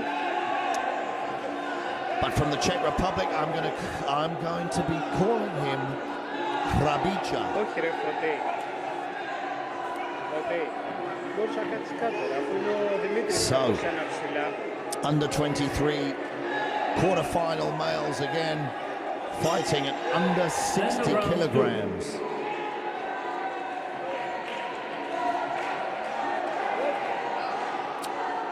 So the referee calls them to the center. Round 1. Hrbica starts off with a straight left. Nice left hook there from Shanin. Δεν έχει ρε Σιλόφρασα. They clinch. Referee separates them. Α, ο Κώστας εκεί πέρα μου είπε. And Ivan Shanin with a reach advantage.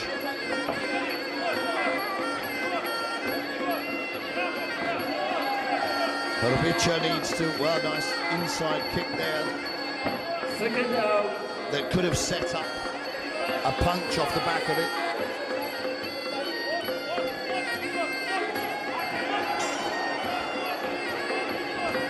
Round 3. Nothing really clean landed so far.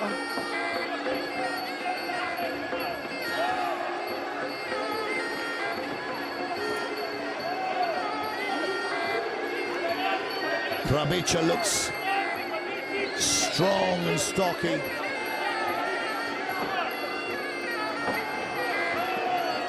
Nice low kick there from Shanin.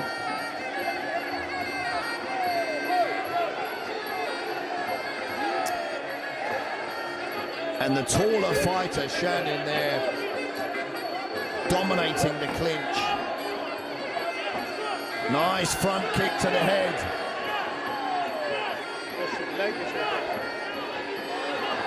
Well, good head movement from Rene Hrbica.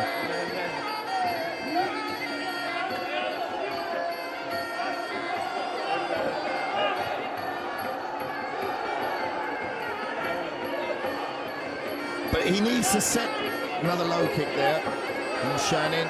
There's that high kick straight to the face. And another low kick. Low kick checked from Hrbica.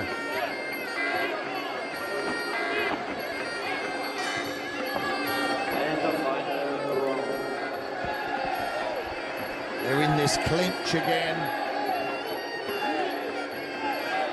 Throwing knees, the referee separates them. See the action. There's that front kick again to the face. And a straight right from Shanin. Ring C, the winner is Red, David Peania, RMS. Last 10 seconds of this first round. And the reach. Look, the referee going for a little dance. Now, well, I think you'll agree that has to be a 10-9 to the blue corner. Ring C, fight number 23, U23 male. And probably the most Red corner. obvious technique in that round was that front teep from Ivan Shanin to the face of Rene Hrabica. 10-9 to the blue corner. So, a little bit untidy at times, but of course, you're not here to dance, you're here to get a job done. So, seconds out. Get ready for the second round, guys.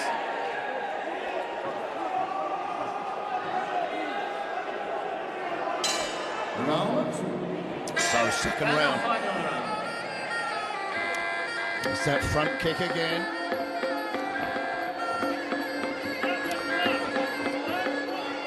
Shanin really using his range, his reach advantage to his advantage.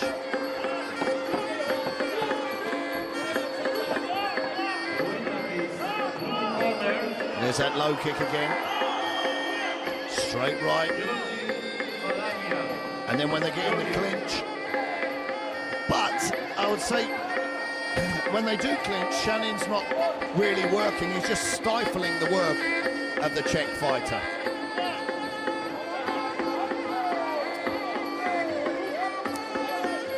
Now, what would we do if we were Hrabica? I mean, he's moving his head. He's trying to get inside. But perhaps he has to circle a bit more. Circle, set things up with a low kick. He took another right hand there to the chops.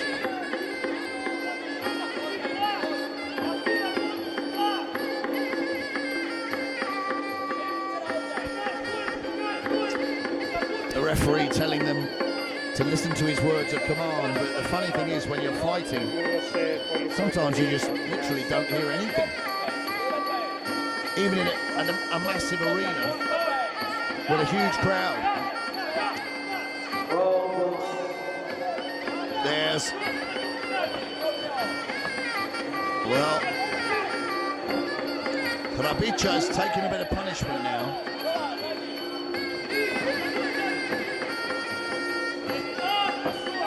Elbows coming in from Shanin. But Hrabica is better in the clinch, landing more knees. And he trips Shanin, puts him to the canvas.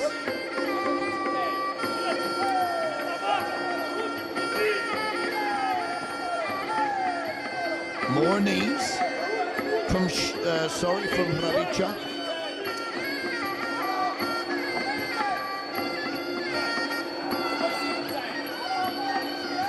This frustrating clinch work again.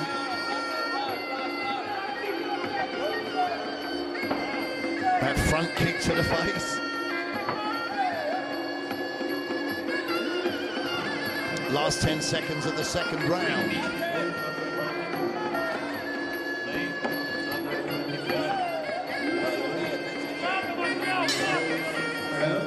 Final bell. Red corner. And well, has to be a 10-9 to the blue corner. And I'm just again intrigued. I'm wondering what Hrabica's corner are saying to him. First round. He's just not getting close enough. And you see in that replay there's a lovely elbow from Ivan Shanin. There you see it, 10-9 again. And that's that second round.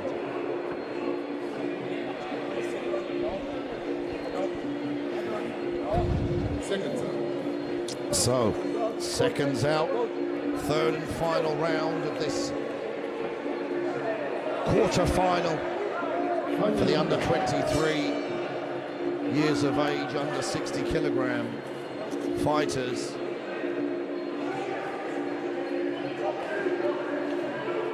Now, little technical hitch with the elbow pad of Hrabica. So, Hrabica comes out firing, but now he's taking shots.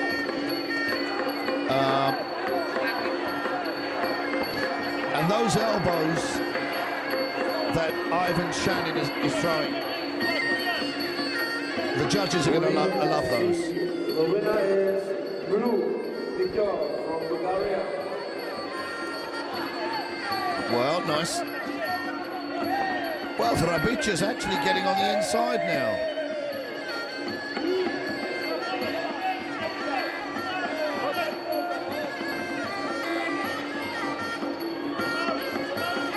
But maybe Ivan Shannon has taken his foot off the gas slightly.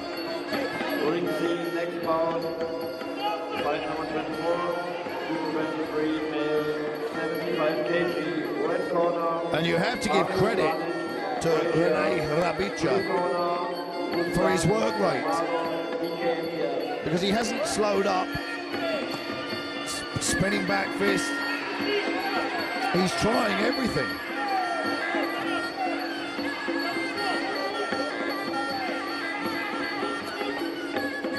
I don't know if Ivan Shannon is tired or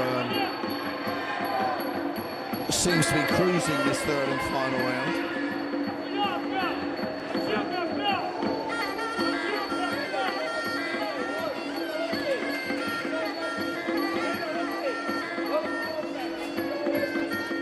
There's that annoying front kick again.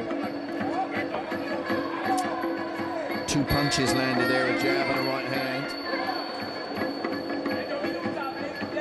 Little bit of blood around the nose of Hrabica. Winner is blue corner, Georgi Popin.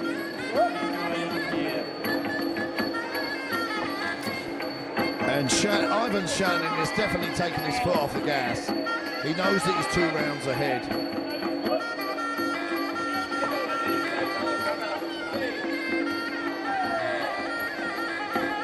And we're going to come up to the last 10 seconds of this third and final round.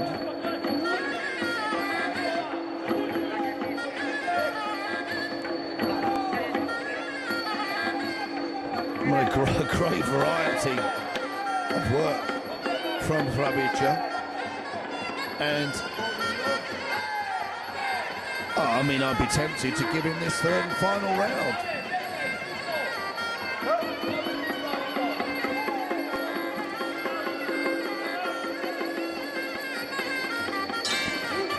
There we have it, guys. The end of the fight. A frustrated Rene Hrabica strolls back to his corner.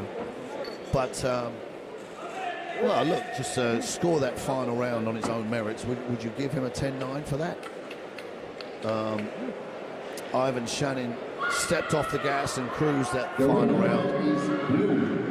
But the Belarus Kickboxing and Muay Thai Federation gets it. But the judges give it all 3 rounds to the blue corner. A dominating performance from Ivan Shannon. And Rene Hrabica goes away disappointed, but again, fighting at the top level means that you're going to fight top level fighters. The red corner, Finland. Να σταμάτα να τρως ρε και στο πρόγραμμα.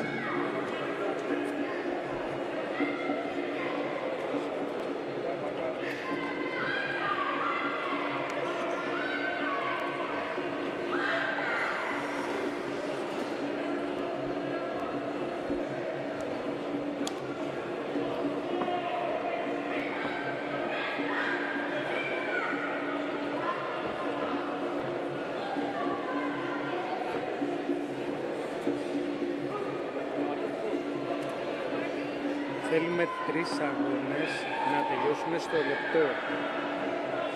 Όχι, 3 για να πούμε ότι θα φύγουμε 8. Δεν έχει νόημα, άμα πέσει κάτω στον τρίτο γύρο, μόνο ο γιατρός να μπει μέσα περισσότερο θα καθυστερήσει. Συμφέρει στον πρώτο γύρο να πέσει. So we have the male under 23, under 71 kilogram weight division. Another quarter-final of the Russian Muay Thai Federation facing Germany. Daniel Murgachev facing Maiko Stefan Hagen.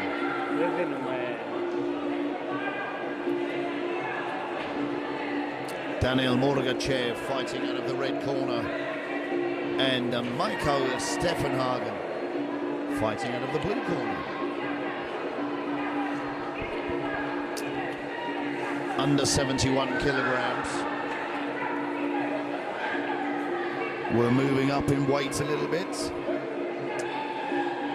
So,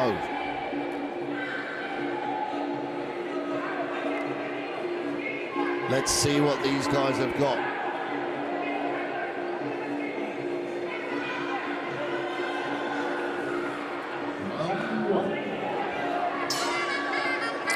Or have I got it wrong? I've actually got it completely wrong, guys.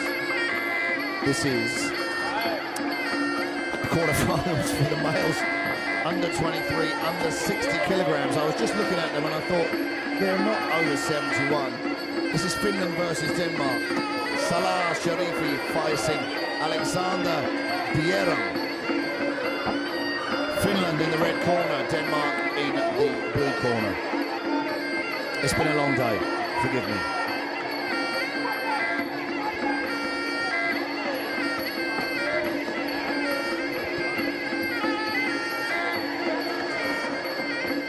So a tentative start.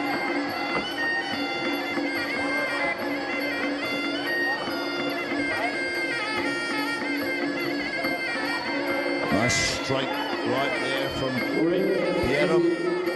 The winner is of blue, from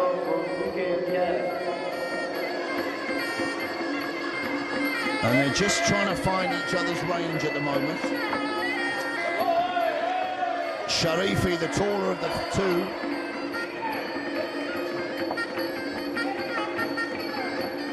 Bieram. He needs to close that distance, get inside. Nice counters from Bieram. Everything Sharifi throws, Bieram counters. Τύπος μάλλον που λέγε στη Σουηδία και τον πήραν να παρέτει και τον βλέπω ότι είναι... But nothing too aggressive. Δεν τον κόβω για τα Ελλάδα. Nothing too reckless. Σουηδία θα τον...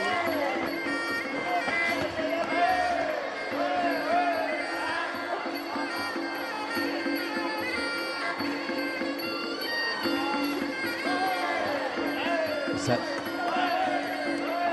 everything being blocked?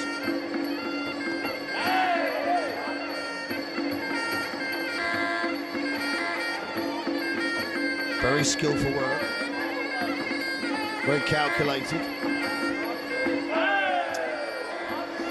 But I think we want to see a bit more action.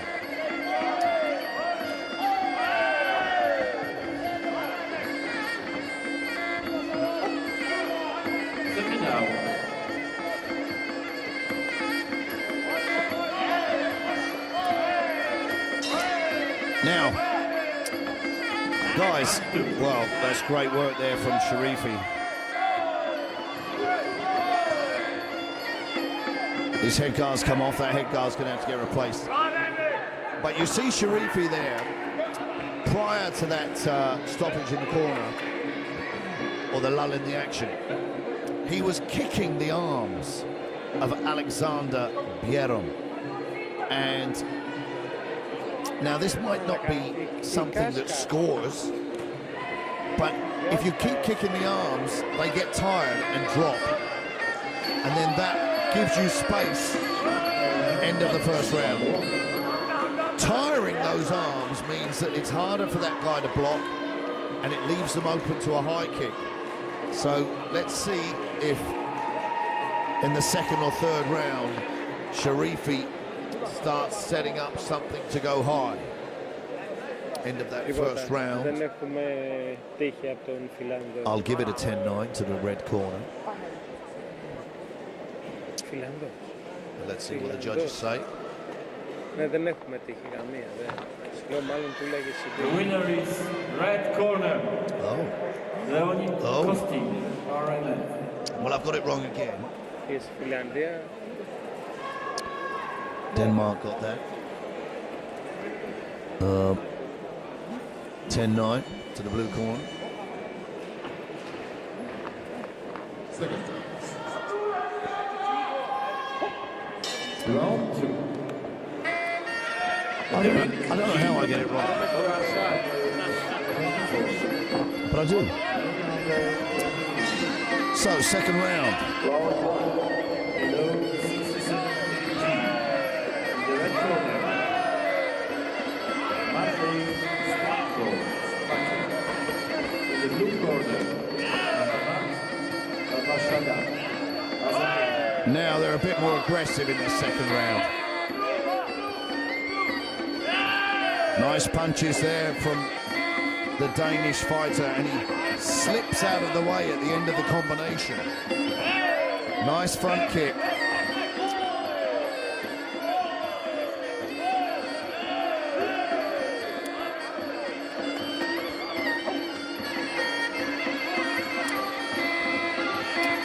Nice jab. Well, Bieram outboxing Sharifi right now. Every kick he throws, he returns. Straight right hand from Bieram. Low kick, nice knees from Sharifi.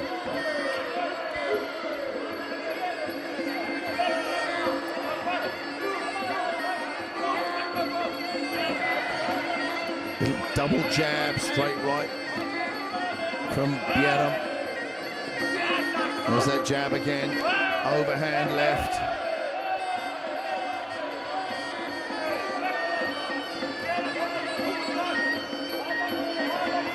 Obviously the clinch work, if you're landing knees, so important. Now, Bieram's stuck in the corner. He needs to turn Sharifi back into the corner himself and create some space. So the referee breaks them, pulls them apart, back in the center of the ring. Nice body kick, 2 body kicks from Sharifi. That head guard comes off again from the Danish fighter.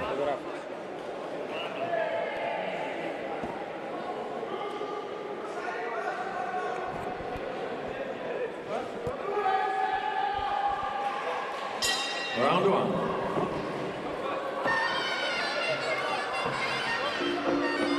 So the action, the momentum there was upset a little bit. Nice kicks there from Bieram.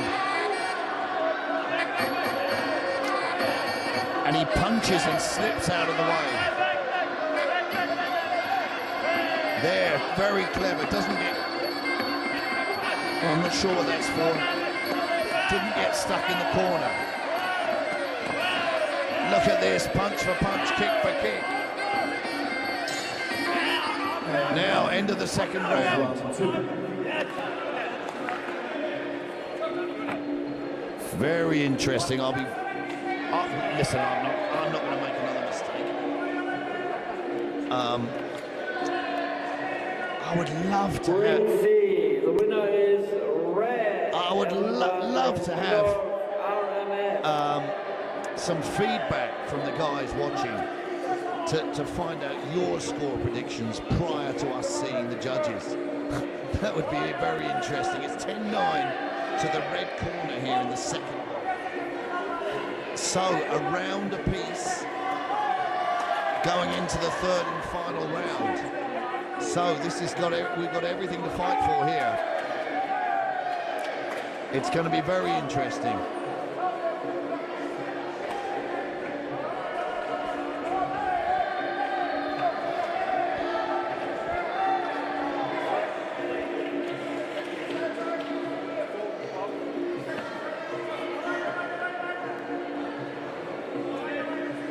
Final round. Καλά είναι. Ring C, fight number 26, U23 male, 63.5 kg, red corner, Slovakia, Peania, blue corner, Denmark. So here we are, third and final round, and it should be explosive. Again, kick for kick, lovely front kick from Breram. Good knees inside from Sharifi.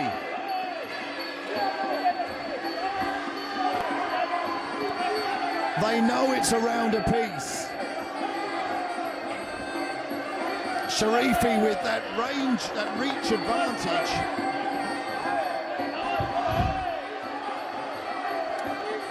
But Bieram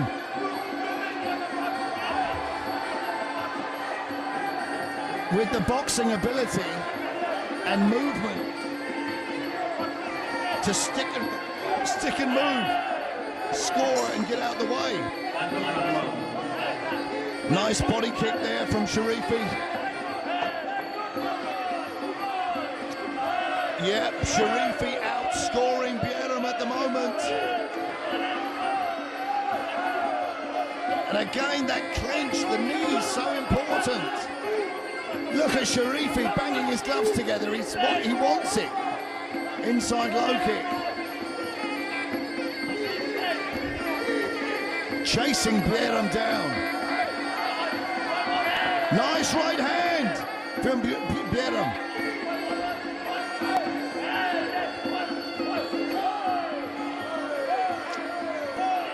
Knee for knee, really.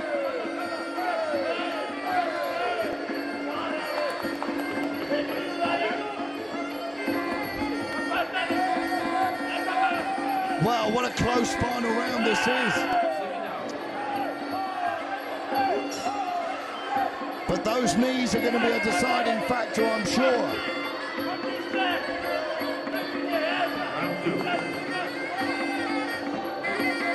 And Sharifi, focused, he throws that lovely body kick again. Bieram saying, come on, let's go, let's fight. Throws a nice low kick of his own. In the clinch. We're going to come up to the final 10 seconds very soon. There it is, 10 seconds to go. Out of range, Bieram. That's the end of it. That's the end, guys. 3 rounds. Bieram holds his hands up. Sharifi holds his hands up. Well, it's around a piece so far. The judges add up their scores. If I was to lay it on the line, I'd say that it has to go red corner. There you go. Red corner takes it. But what a fight, a close fight. Bieram can go home to Denmark proud of himself, and Salah Sharifi can go back feeling like a warrior. That was a great fight, guys. A great fight here at the IFMA European Championships. And remember that unlike a professional event, these matchups are not put together. They're draws from previous fights.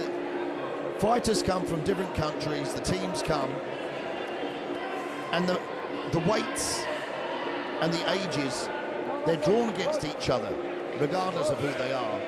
Unlike professional fights, which were matched for all sorts of different reasons, some of which I won't go into. The winner is But what a fight. So, Azerbaijan. where are we now? Number 27, you're 23 years old. Believe it or not, The weight category is fight 27. 27. In the red corner, RMF. Blue corner, Germany. And this is the one that I was telling you about when I messed up the fight order in the previous fight. Under 23 years of age, these guys, they're fighting at under 71 kilograms. A quarter-final, the Russian Muay Thai Federation, Daniel Murgachev, fighting from Germany, Mako Steffenhagen. That's a real German name, isn't it? Steffenhagen.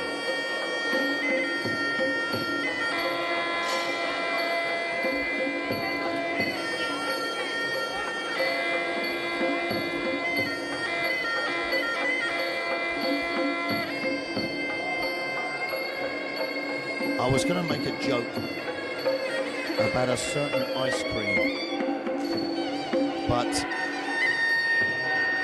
I might have got told off for advertising, so I won't. But I think it's German as well. So, a quarter-final. The Russian Muay Thai Federation facing Germany. Daniel Murgachev fighting out of the red corner. And from Germany, on his toes over there, getting ready, Mako Steffenhagen. And the fights are getting bigger. The punches and kicks are getting heavier. Let's see what these two young men have got to offer. Round one.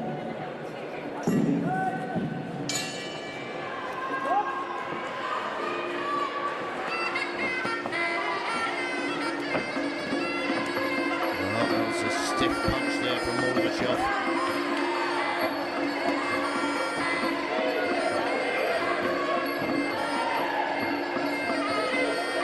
So, they fall to the ground in that clinch.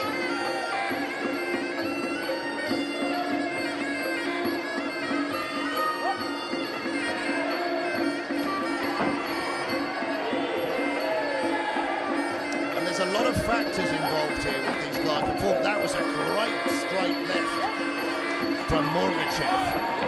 But I have to say that Steffenhagen took it very, very well.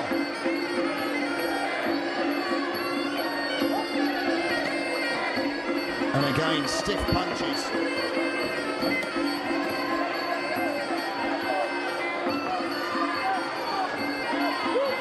That was a good knee.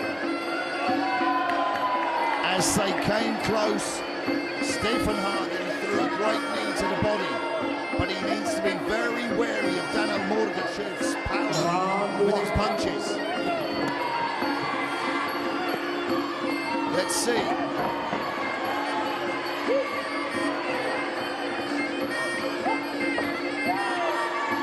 Murgachev seems to be favouring like an overhand right hook.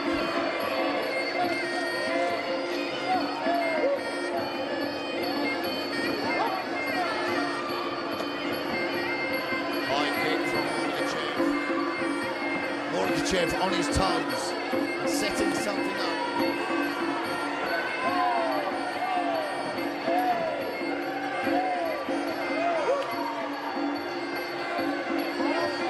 And this clinch work, guys, they're holding on. Now, when they're apart, it's a different energy system to when they're holding. So when they're fighting separated, punching and kicking,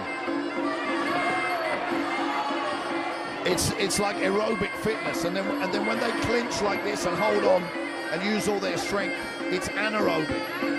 It's two different energy systems.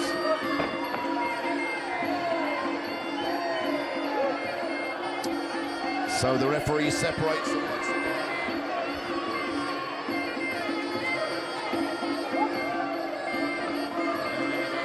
I was expecting Murgachev to be more dominant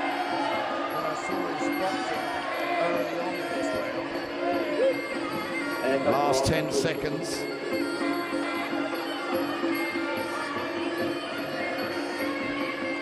So, is he going to finish strong? Well,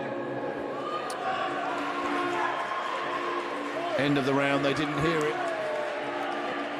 Now Morgachev goes back to his corner, signalling that he assumes he's won. You can't assume anything, because there's a lot of variables to score here in Muay Thai. I mean, I think his early work in that round would have won him the round 10-9. But I don't know. What do we see here? 10-9 to the red corner. So the Russian Muay Thai Federation, Daniel Morgachev, ahead after one round. The German fighter, Michael Steffenhagen. His corner will be giving him some tactics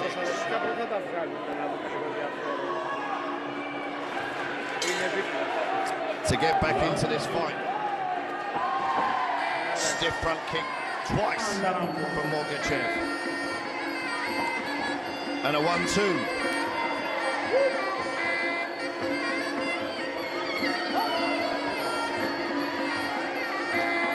And Steffenhagen, he's going to get outboxed here. That was beautiful. That was timed very well. So it looks like Morgachev has come out in this second round with even more confidence. Look at those long rangy punches.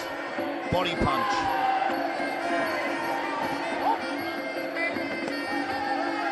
He checks the kick, blocks the high kick.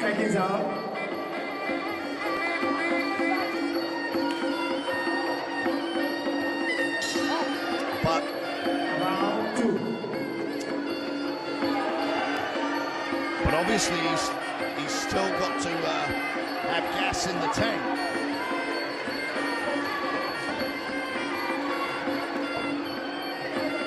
This is frustrating for Steffenhagen.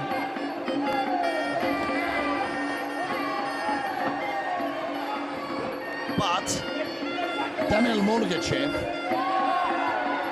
could be more accurate with those punches.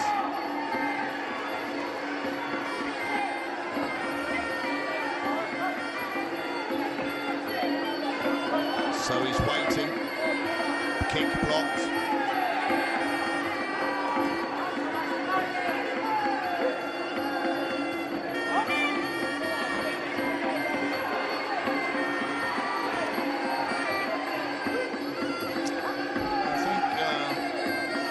Morgachev winning, but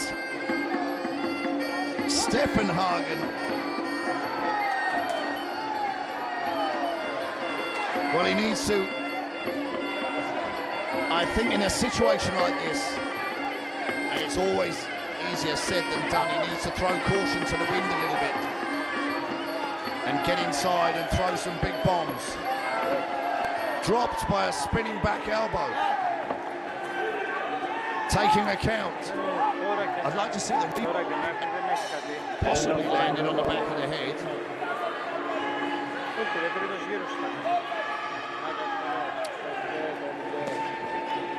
Listen, if it did land to the back of the head, I'm just pointing that out.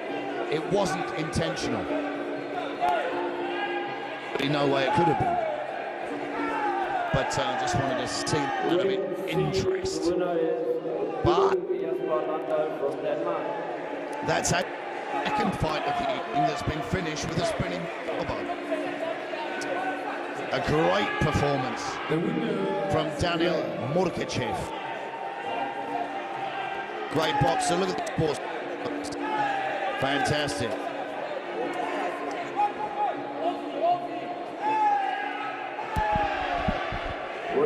And Germany showing great respect.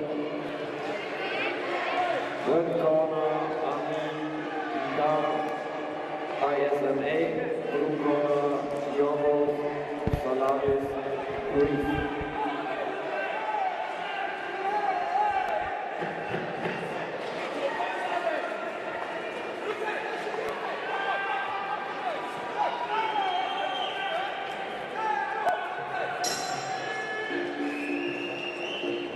Ring bout number 28, U23 male, years old. The weight category is under 71 kg.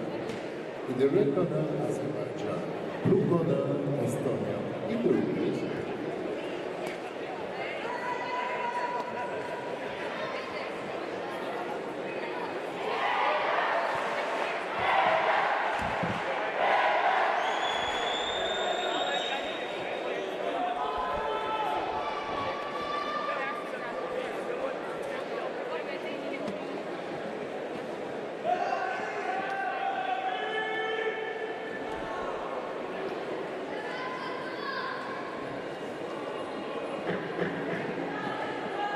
Seconds out.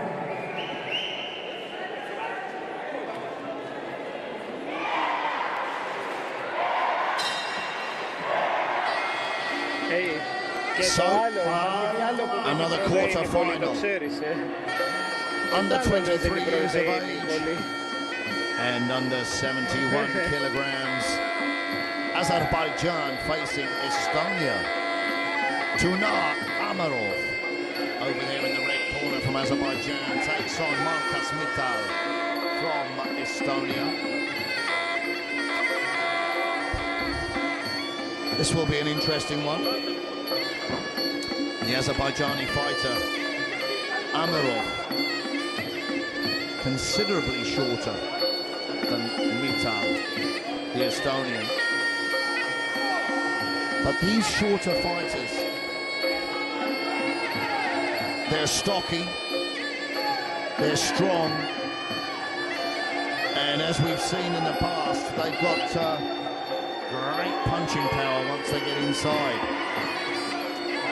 But getting inside can be the problem.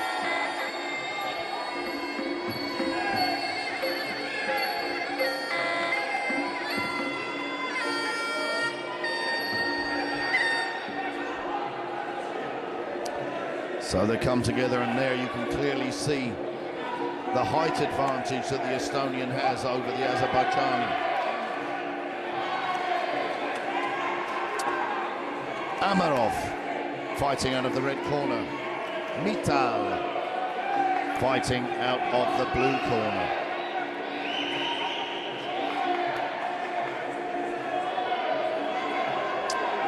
And this just happens to be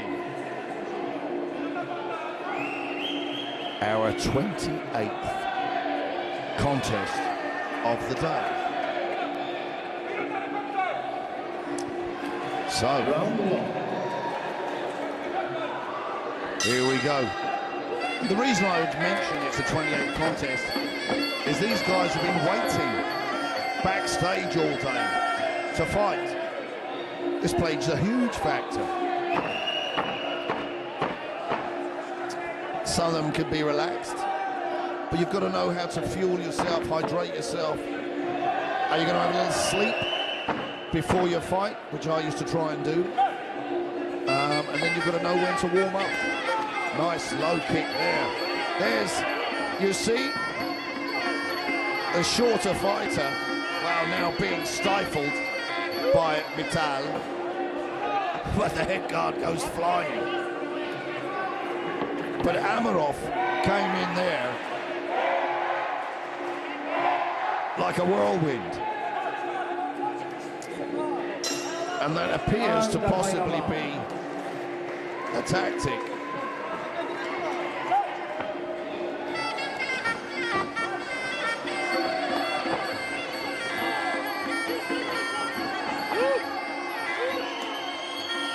And Amarov certainly not giving away any strength. Blocks that kick. The winner is red corner from Turkey.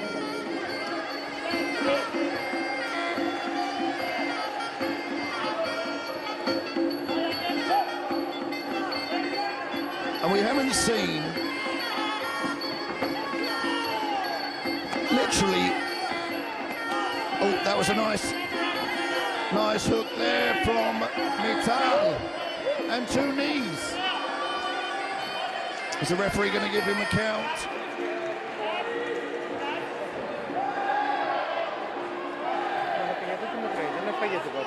So the fight carries on.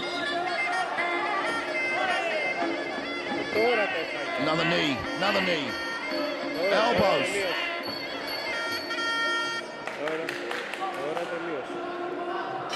Now he's getting a count there for those elbows.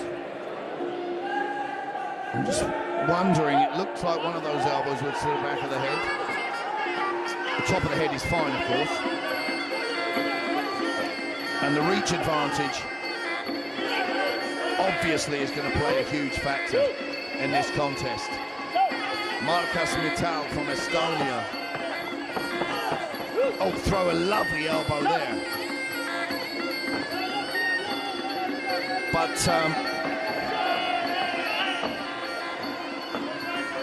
Amanov has to have a game plan where he needs to get inside. He can't throw any of these flamboyant kicks or anything.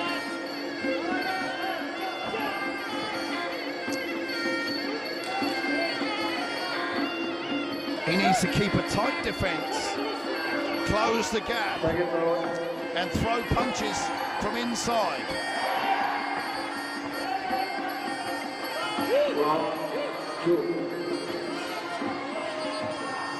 Soak the referee here.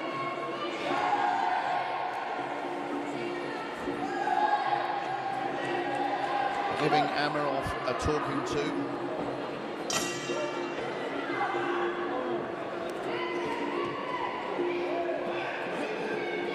End of the round.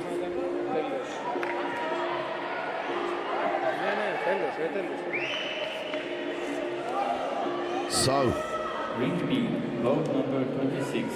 A dominating performance from the blue corner. 54 kilogram. In the red corner, Maria Yusheva, RMF. In the blue corner, Claudia Henry, Germany.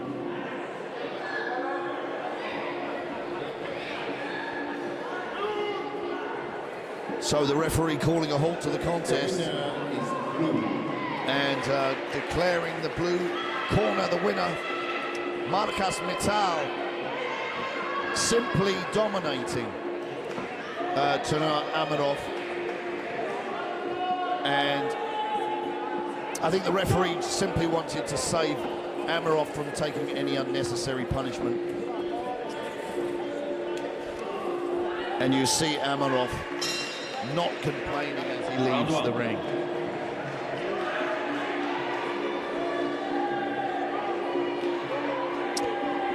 And we move on. Number 29, U23. Weight category under 71 kilograms. In the red corner, IFMA. Blue corner, Poland. We move on, guys, to fight number 29. I mean, if you like Muay Thai and you're watching this is unbelievable value for money, especially if you haven't paid for it. But remember the values of IMAP. This isn't just about Muay Thai. This is about a lifestyle. It's about culture. It's about respect. It's about producing role models. It's about giving youngsters discipline and direction. I could go on and on and on. And to some people, a lot of these values nowadays sound boring. But I can assure you that pretty much every single one of the athletes here is developing into an outstanding human being.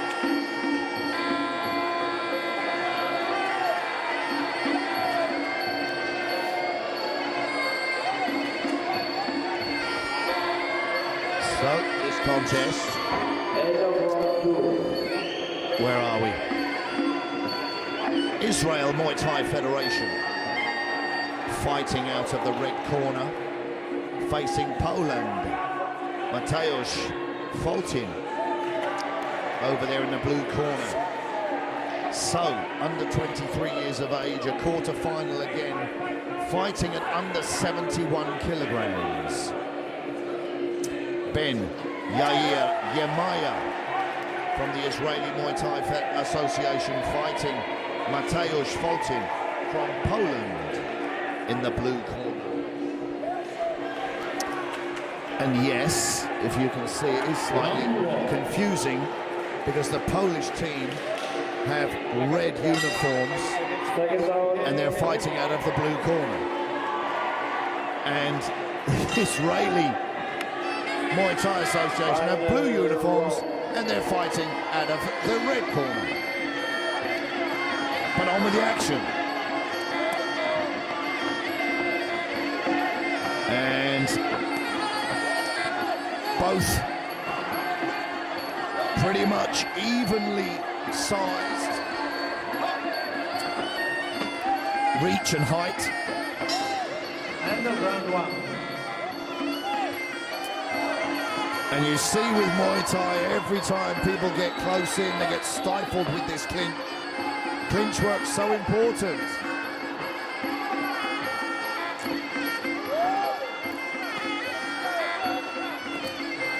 Foltin here with big hooks as he comes in.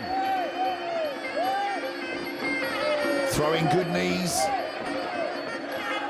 Now he's got, well, referee calls a timeout. Sort that head guard out of Foltin.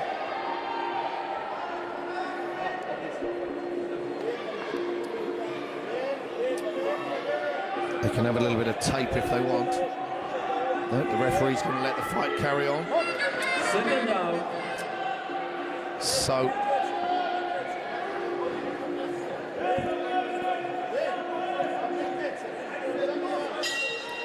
Round 2.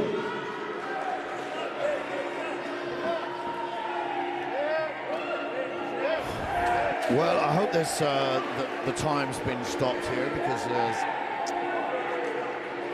a bit of well, it's not time wasting. The protection of the fighter is paramount.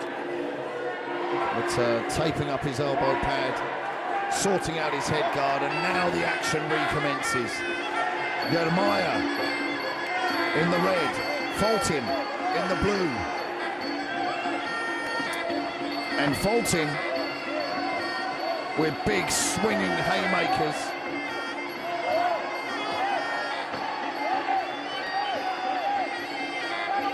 And Yermaya spinning him. Yermaya spinning the Polish fighter into the corner and making him very uncomfortable. Now, a little bit of blood coming from the Polish nose and a lovely straight right there. I think the I thought the referee was going to give the Israeli Muay Thai Association fighter a count. That was a great punch. And Mateusz Foltin very dangerous here with his boxing. But Yermaya has got good front kicks. And when he gets in that clinch, he's stifling the Polish fighter's work.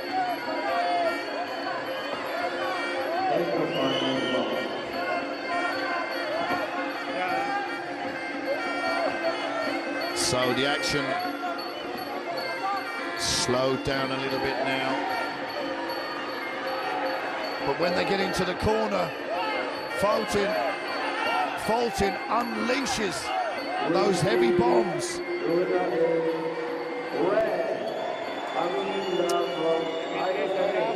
And as we come to the close of the first round, oh, that was a lovely spinning back fist that just missed both ways. And here we get the bell. The end of the first round. Now,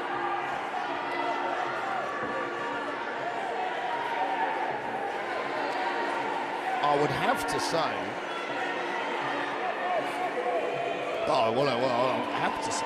I'll have to say that fight sorry, that round has to be a 10-9 to the blue corner. But then again, there was so much happening. End of round 2. Yep, there you have it, 10-9 to the blue corner. Fight number 28. So, Border, Kyoto, Ukraine, blue corner, Pedro, Coelho, Portugal. so come on, seconds out. Seconds out.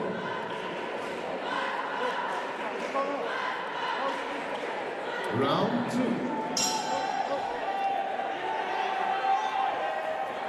So, start of the second round.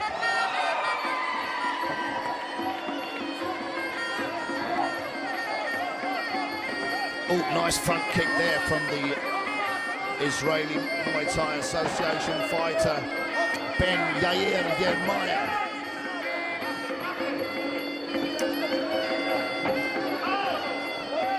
And you see that Fulton comes in with a huge straight right, but Yermaya avoids it just by a couple of millimeters.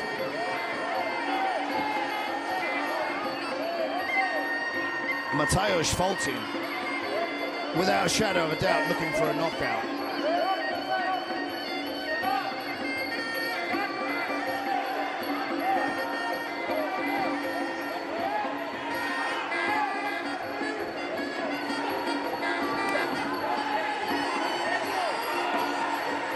And Fulton pushes Yermaya into the corner, but cleverly Yermaya stifles the work by holding on. But here we see it again. Fulton setting up a big bomb.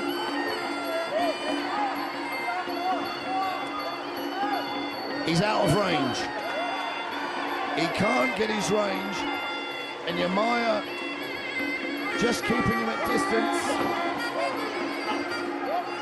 But Fulton's getting tired.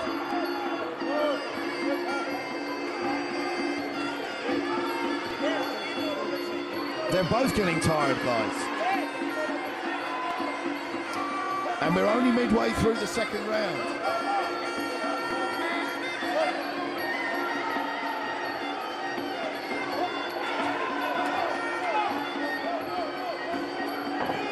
Well, Mateusz Fulton just slips there. And I'm just waiting for him to explode again. Now, as they get tired, they become a little bit less calculated. And they might still have a bit of power, but they get a bit sloppy. So,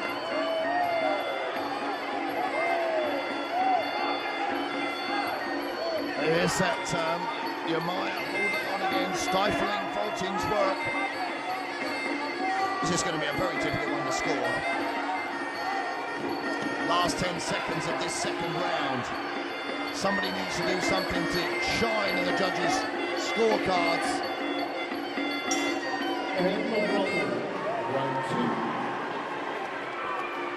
Well, that second round could go either way.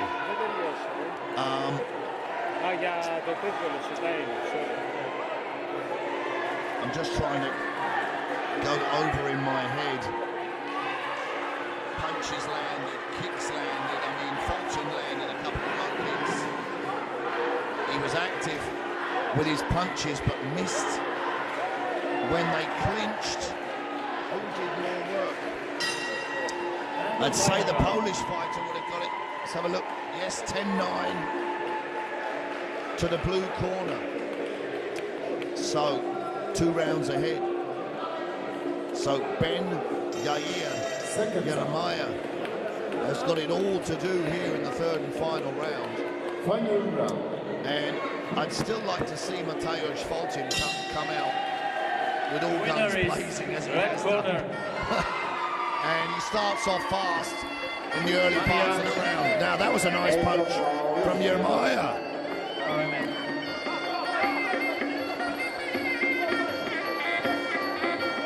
Both fighters making it uncomfortable for each other.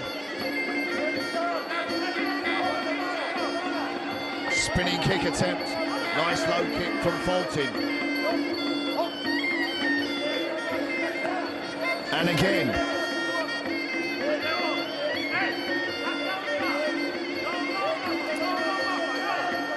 I'm going to have to invent some better elbow pads for these guys to stop this happening.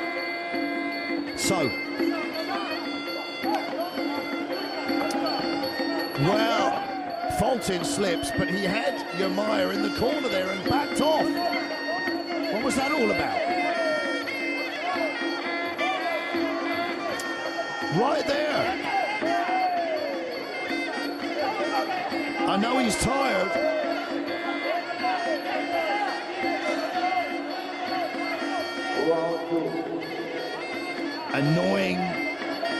Annoying those knees when you're thrown to your thighs.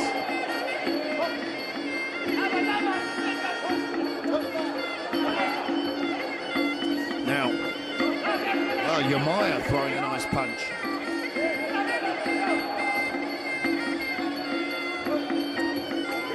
And Fulton, he looks to me like a fighter in the gym, and he's absolute dynamite on the pads. But in the ring, he just can't quite find the target.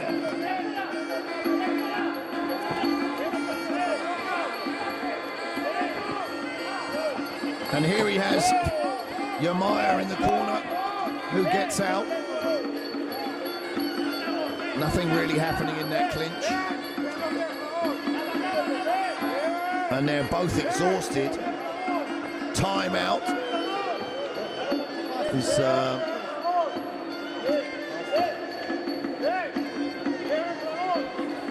little bit of blood here somewhere. Well, the doctor's going to have a look at the right eye. We must be close. We must be close to the end of the third round. It would be a shame to stop it now. The referee had the doctor stop the fight. Oh. Well.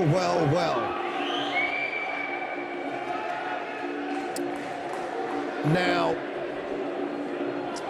what a shame for Mateusz Fulton, who was 2 rounds ahead.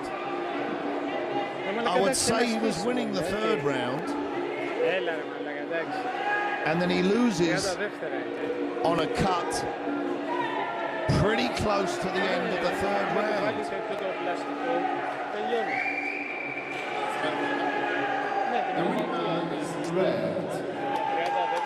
So, Peania wins the fight. But one thing I'll say about the Polish fighter Mateusz Fulton, he knows where he is, and he's a true sportsman. If that was on a pro fight, he'd be throwing a right wobble. But he leaves disappointed, I'm sure, because he was winning that contest. I'd be very upset if I was him. But there are standards here at IMF, and they will not be wavered under any circumstance. So, we move to our next contest. The 60 kilograms. In the red corner, blue corner. Now, this is fight 30, guys. Fight number 30.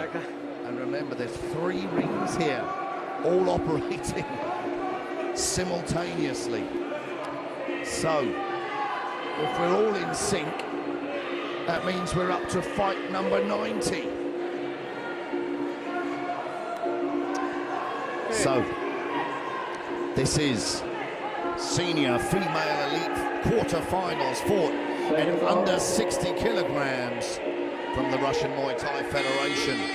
Marina Changelaya, and she faces from France, Amadou Fatimata.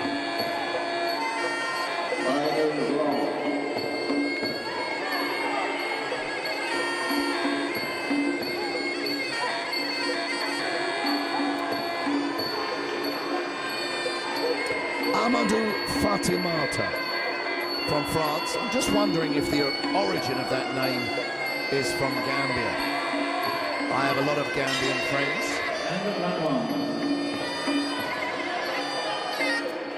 And they're very, very happy people. So Marina Changalaya from the Russian Muay Thai Federation fighting out of the red corner. Facing from France, Amadou Fatimata. Over there in the blue corner.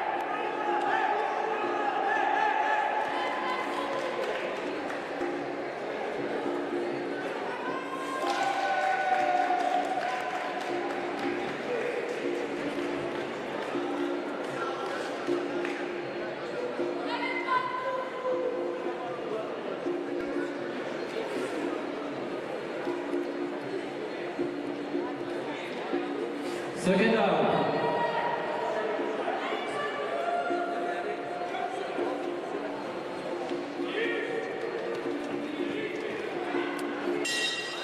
Round 2. Round 1.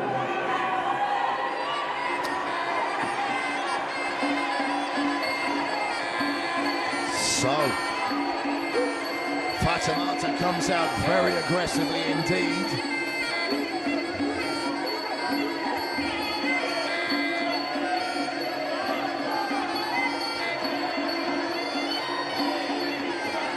She's got a great boxing stance. And Changalaya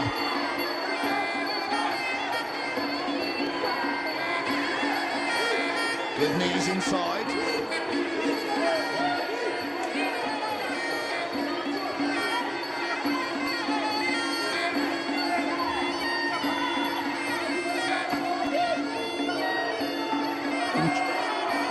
There's an inside kick there from Fatimata, checked from Changalaya. High kick blocked, again another check.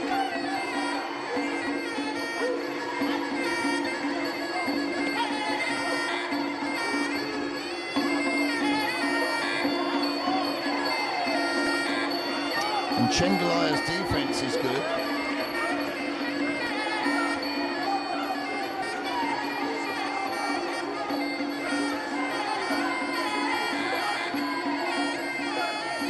And I do like Fatimata's boxing stance. End of final round.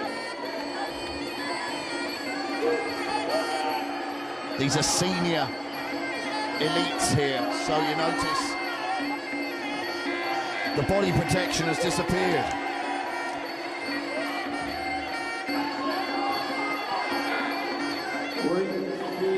So body shots.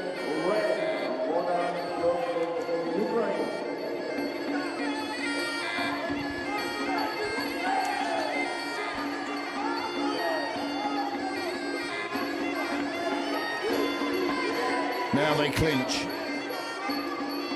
The referee separates them. That right hand of Fatimata taking its toll on Changalaya.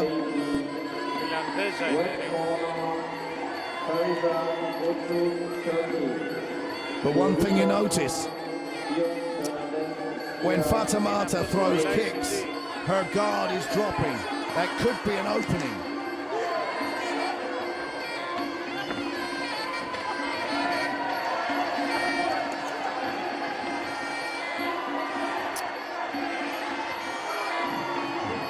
Last 10 seconds of this first round.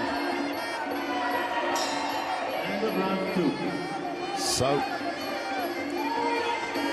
there's the bell. Now, that was a ferocious first round. And we can all remember the days of when people used to say that girls can't fight. Well, I can assure you, female fighting has come a very, very long way. and the skill levels have improved considerably. So as we watch the replay,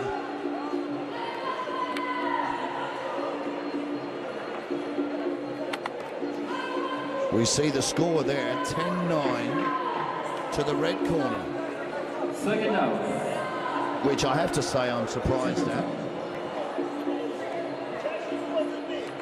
So it's 10-9 to Marina Chengalaya from the Russian Muay Thai Federation. Amadou Fatimata. She came out very aggressive in that first round, but slowed her pace down considerably.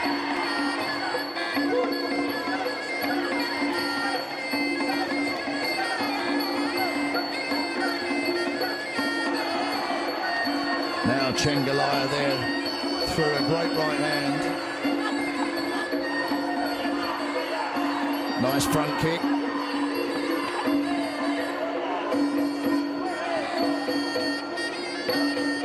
A bit more of a calculated approach here from both fighters.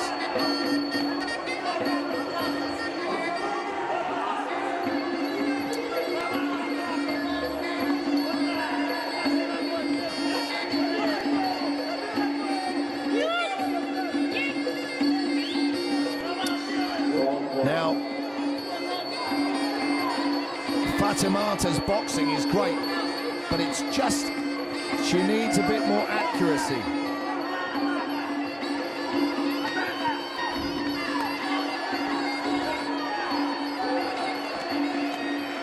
They exchange low kicks. Overhand left from Fatimata, straight left from Fatimata.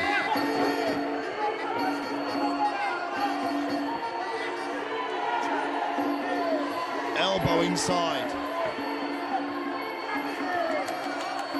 That front kick from Chengalaya is annoying.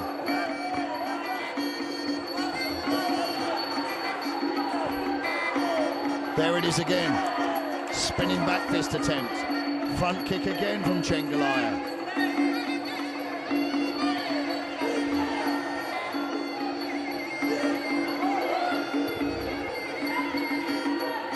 Wow, this round is a difficult one to separate the two, I'm telling you. Two nice punches there from Fatimata. Lovely body punch and a straight right from Chengalaya. She's checking virtually every kick. There's a front kick again. Lovely combination from Chengalaya.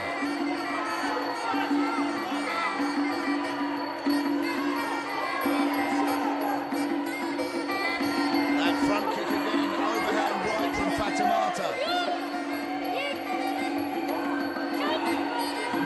Last 10 seconds of this second round.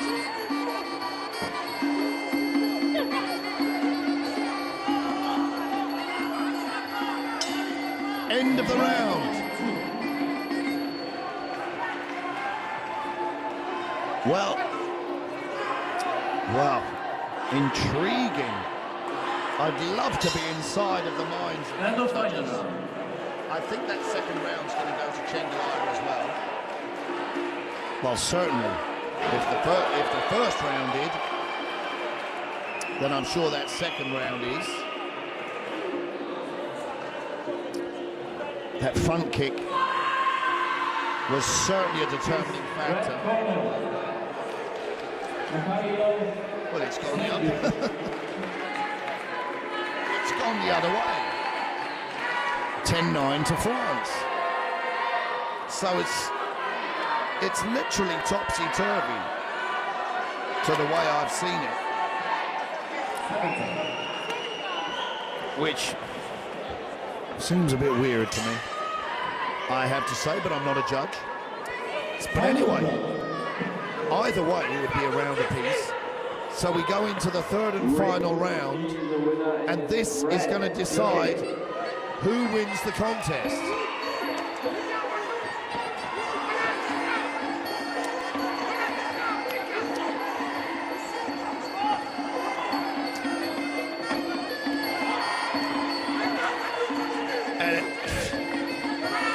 There's that kick again. They clinch, but there's not really much work happening in the clinch.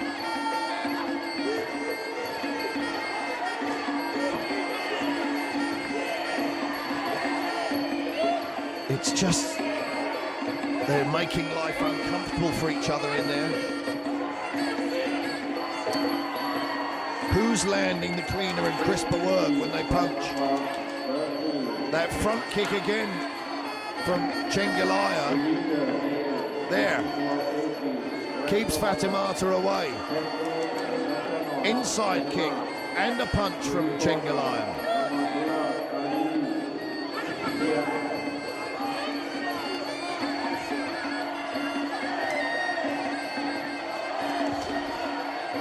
Now,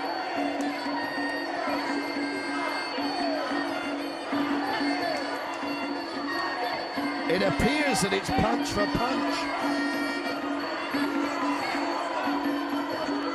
Inside kick, and both threw a punch, both landed.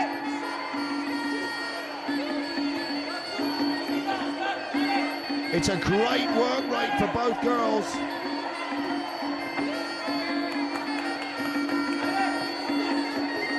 Neither of them throwing many low kicks. There. That front kick again from Cengilaya.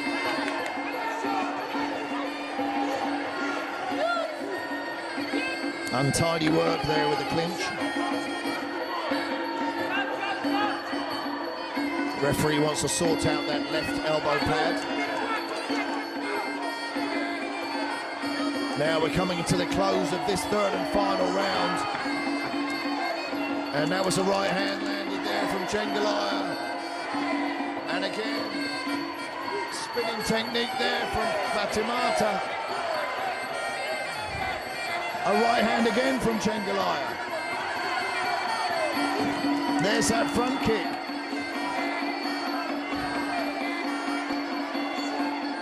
Well, Cengilaya on the back foot, Fatimata chasing all the time, last 10 seconds. There's that front kick again. That's not the end of the round, now it is. Well, this is going to be absolutely intriguing to see who gets this. Because, I mean, I scored the first round. The winner is red. Red corner gets it, Cengilaya. Now, I scored the first two rounds the other way round, which would have still made the final round the decider.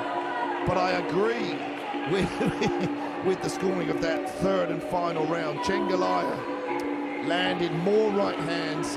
She had that front kick that she was keeping Fatimata away. But full credit to Fatimata, who work rate was incredible. Now, that fight, a quarter-final, and the Russian Muay Thai Federation, Marina Cengilaya, moves forward. But Amadou Fatimata, there, she did herself proud, I have to say. Now,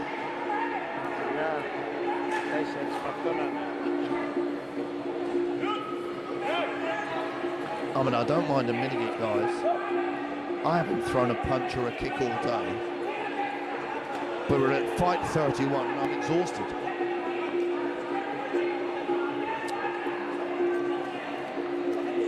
But you know what they say? Too much Muay Thai is never enough.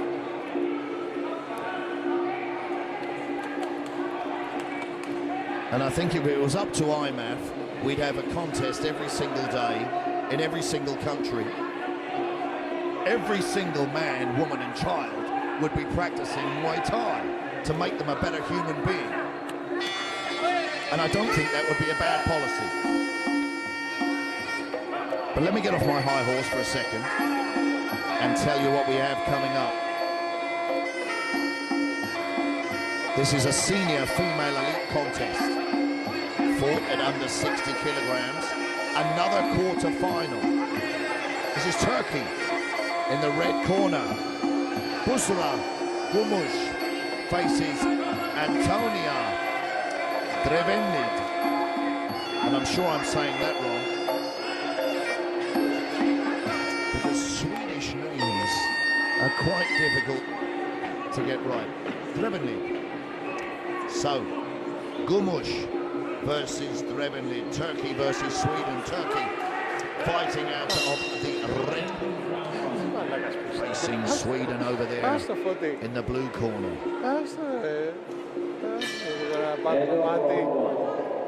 This is fight 31 in this ring.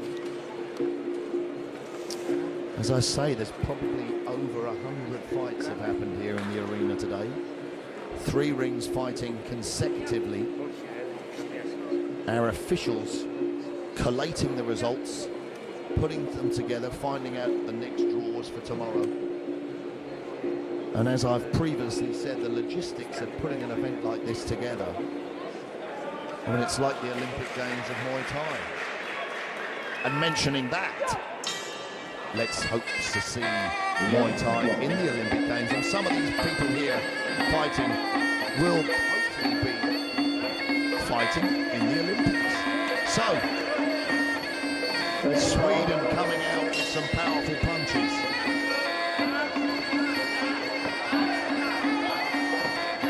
Round 2. And Antonia Drevenlid looks very strong indeed.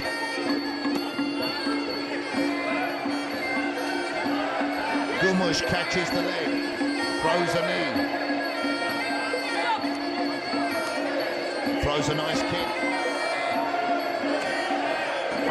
They go to the ground. Drevenlid threw a low kick there which landed just prior to that. And she's got rangier boxing. Her punches have been landing earlier on, there we see it. Now as Gumush backs up against the ropes, she needs to be careful, keep her guard up. She took a couple of punches there. She takes a low kick. And she's on the back foot. She gets pushed to the ground by Drevenlid.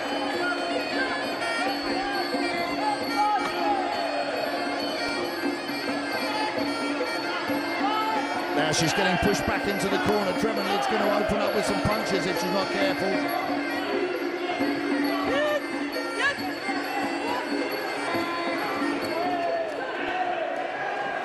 The Turkish fighter taking account. Busra Gumush taking account here. Antonia Drevenlid is going to come out now, all guns blazing, I'm sure. She's got such good range on her punches. There, you see it, the 1-2. Bang, bang, again, 1-2. A knee, another knee. Is that going to be another count?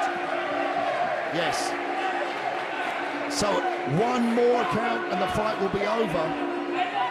And Antonia Drevenlid smells blood, for want of a better term. Watch these punches. She's got the clinch. Nope. The referee has called the fight off. Well, the Turkish fighter, Busra Gumush, was overpowered by Antonia Drevenlid, and Drevenlid had such good range on her punches. And then, with her strong clinch, she landed a couple of knees, which forced the referee to call a halt to the fight. Great performance there from Sweden, who now moves on from these quarterfinals. And I think with the IMAF standard rules, regulations, that was great refereeing. And overall 2. So what do we have here? senior male elites. I don't know what the age limit is of these elites, but we have a quarter-final, senior males fighting at under 67 kilograms. Albania fighting Finland. So from the red corner we have Albania, Spiro Beshiri, and fighting out of the blue corner from Finland, Vieti Limatainen. Second out. Limatainen. How on earth am I going to say that throughout this fight? Round 3. Limatainen. Limatainen. My goodness me. This must sound like a comedy show sometimes to the people listening.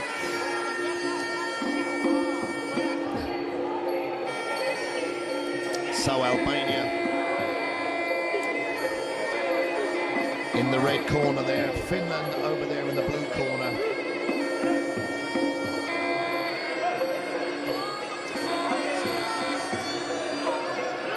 To save myself embarrassment, I'm just going to call the Finnish fighter by his first name, Vieti. But the Albanian I'm comfortable with, Beshiri.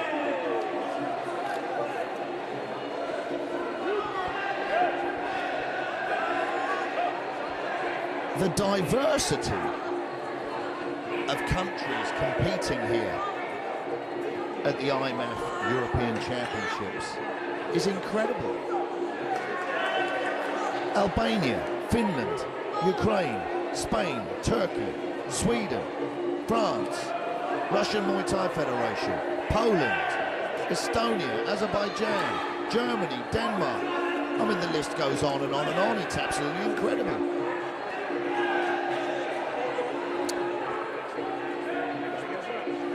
So the referee sending the fighters to neutral corners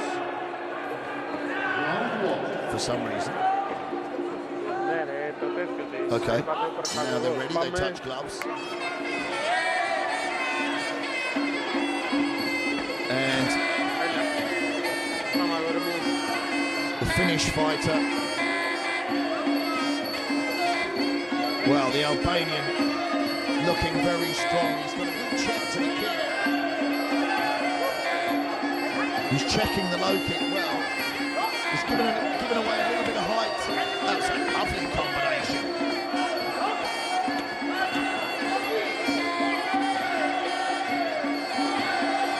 Well, Vieti in the clinch, throwing more knees. The referee getting control of them. Low kick from the Albanian. Lovely uppercut there from Beshiri. Low kick. Body kick. Now. And you can see Beshiri, the Albanian, he's thrown 3 or 4 punches to the right side, that liver area of Vieti from Finland.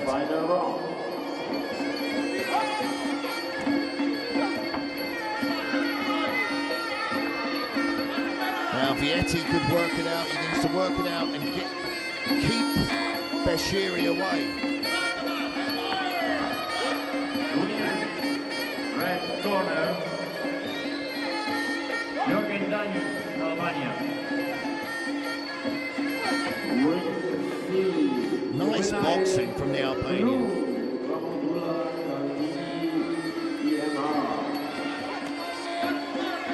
Low kick checked from Vieti.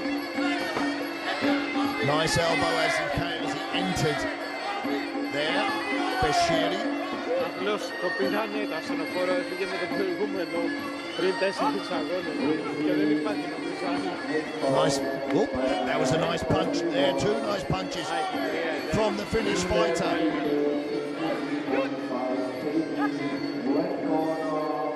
So is he getting his range?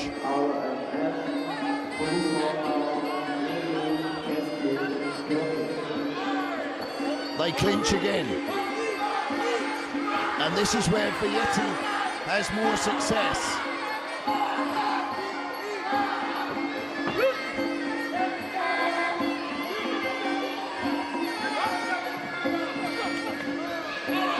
So Bashiri with another punch combination, and again lands a nice right hand.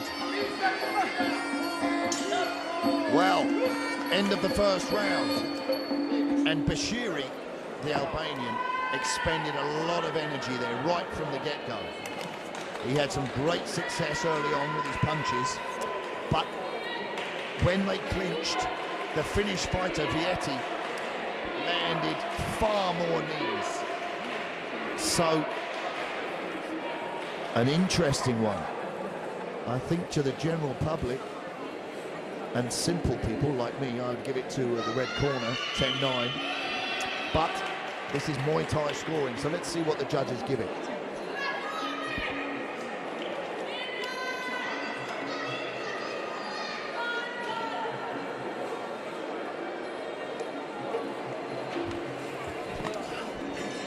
So seconds out.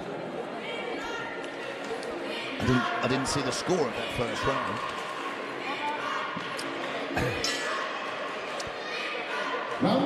It's nice to see if I'm wrong yet again. So, what's happening here with the Albanian? So, come on, where's that score for the first round?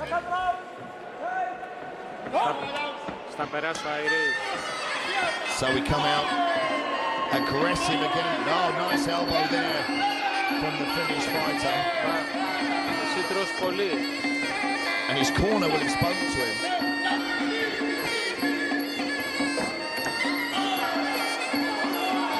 Yes, better clinch work. Better clinch work from the Finnish fighter, Vietti.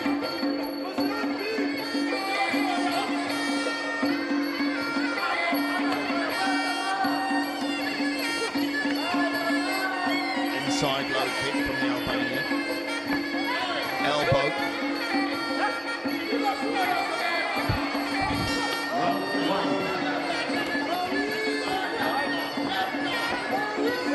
And this is a much better round from Vietti.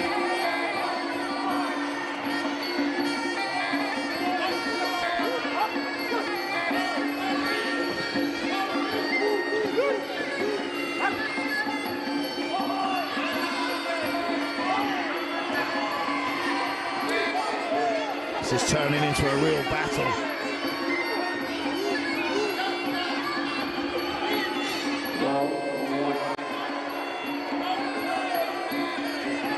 Great variety as well. The Albanian Bashiri. I do like the way how he goes to the body and then the head.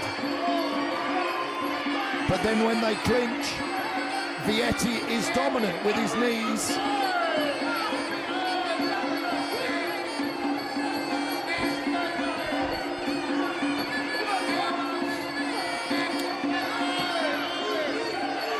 There you see it. The better clinch work from the Finnish fighter.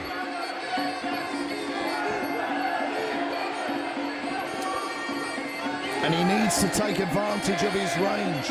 Nice left hook from Bashiri.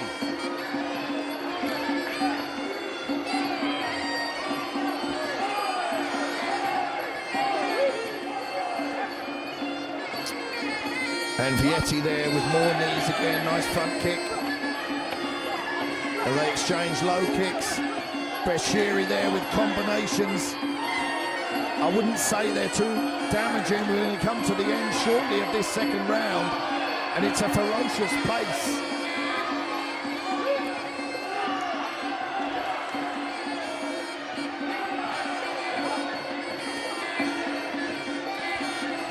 And the boxing, it's evening out, I have to say. Well,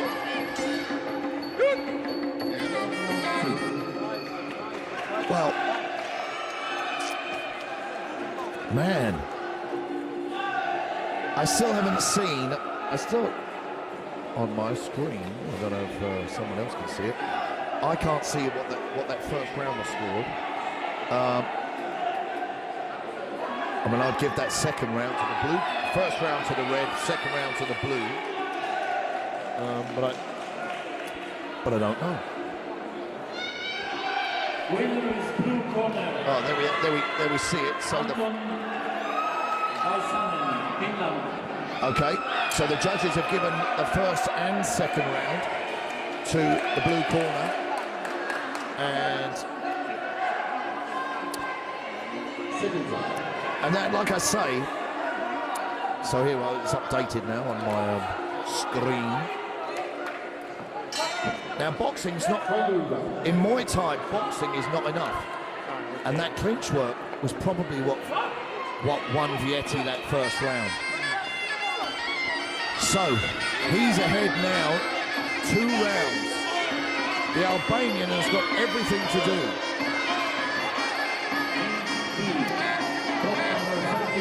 Well, I say the boxing's not enough. Boxing is enough if you knock your opponent out.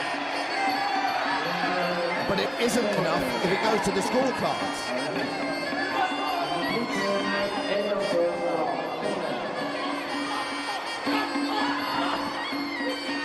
So now they're both tired. And I think in the clinch, this is where Vietti is shining.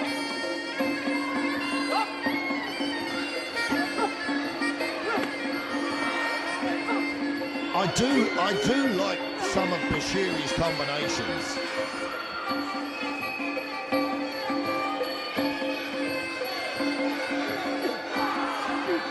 But there you see it, look. That was about 6 knees from Vietti to 1 of Bashiri. Second thought. So we're going to come close to the end of this third and final round. They're both exhausted.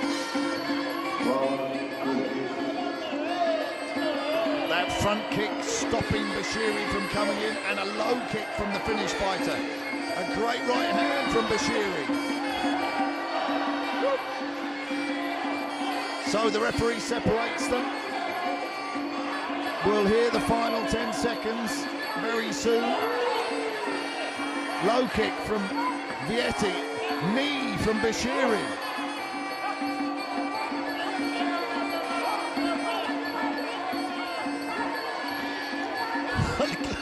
Low kick from Vietti, followed by a straight right from Bashiri.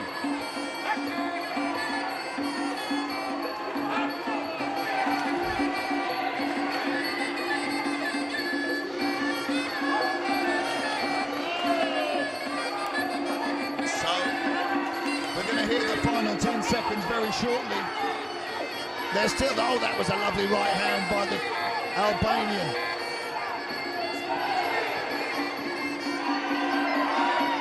They clinch again. That was nice.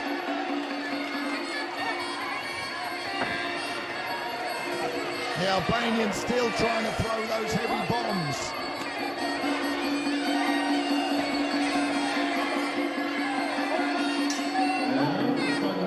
And that's the end of the fight. They hug.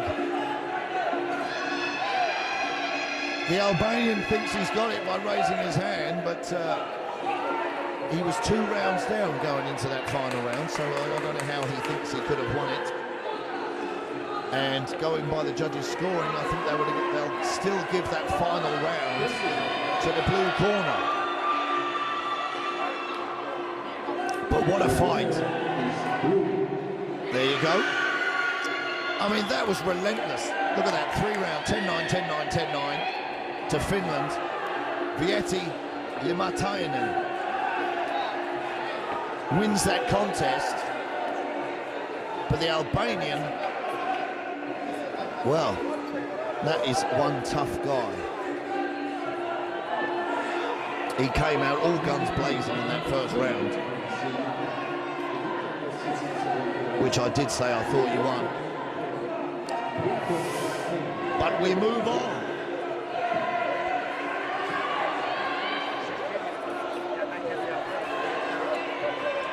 And this, ladies, gentlemen, and children of the IFMA Muay Thai family, is fight number 33. Senior elite males once again fighting at under 67 kilograms. Ukraine versus Spain. Oh my goodness me. I've got to say these weird names again. So it's Rostislav Herasimenko fighting Alejandro Teweguta Maraño from Spain.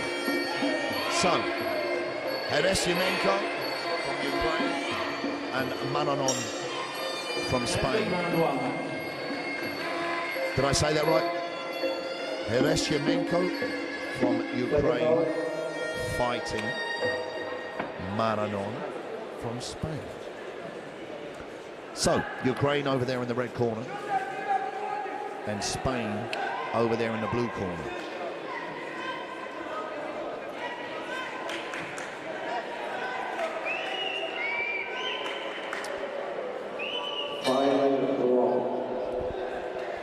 It's been a long day, but that's no excuse.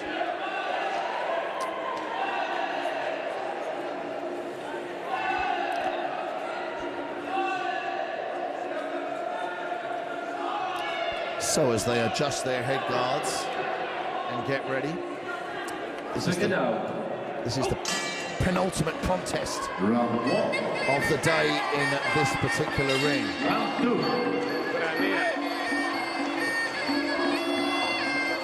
And a nice right hand there from Herasimenko.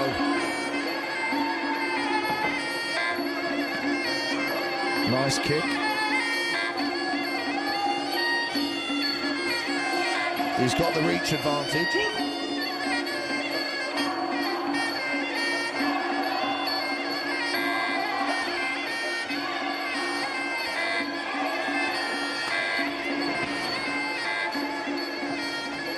Oh, the nice knee from Herasimenko.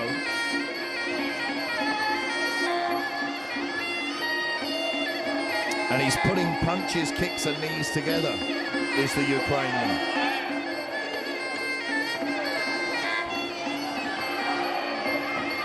And they clinch.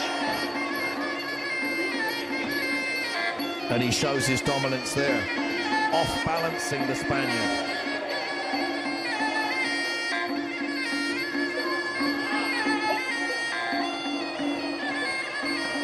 So at this height, I'm wondering if we're going to see a high knee. Well, some nice straight punches there. Or are we going to see a high kick?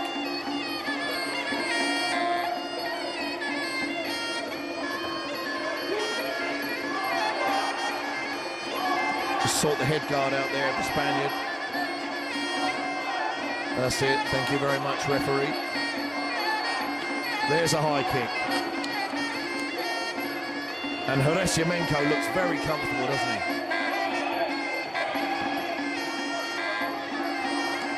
Another high kick to the other side. Straight punches. Accurate boxing. Nice knee to the midsection. Oops. Spanish guy goes under the ropes.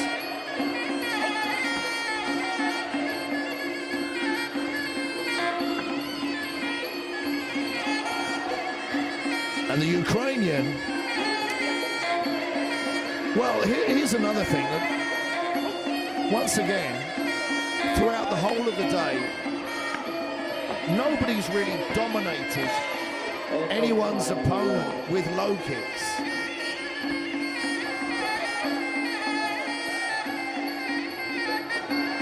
I need to investigate that.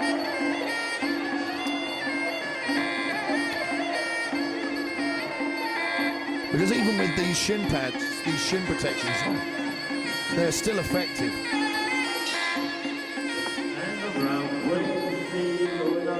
Now here we come up to the final bell of this first round, and the referee hasn't heard it.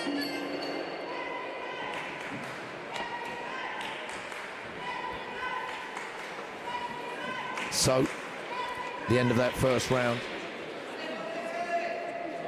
And I think without a shadow of a doubt we have to say Harasiamenko has won that 10-9. The Spaniard's still in there. But he needs to come up with a different game plan. Lateral movement. There you see it, 10-9 to the red corner. Lateral movement. And I would attack that lead leg with a low kick. Easier said than done, I know. But when you've got a fighter who's tall and rangy, you have to take away their advantage. So go to the body and throw some low kicks. There's one. He's very comfortable throwing those high kicks as well as the Ukrainian. That was nice. Right knee followed by left hand.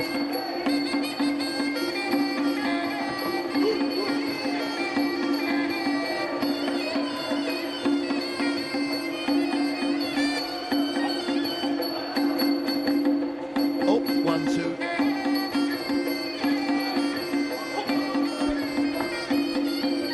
Too many of those, and I think the referee will step in for a count. But Maranon from Spain. Well, there you go with a low kick. Nice body punch. And actually going downstairs and upstairs can bring the hands down of your opponent.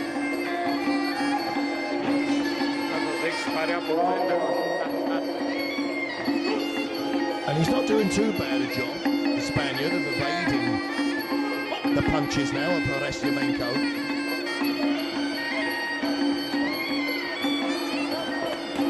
Spinning back fist, little front kick, and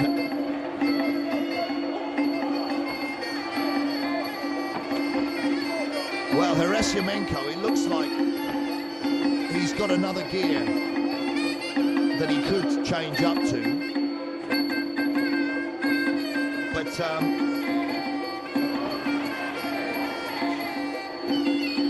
I don't think he's showing us his full arsenal, to be honest.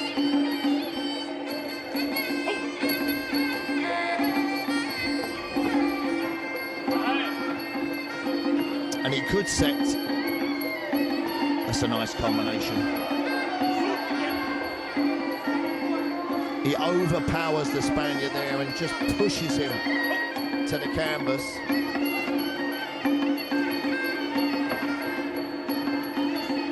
But he's stalking him down.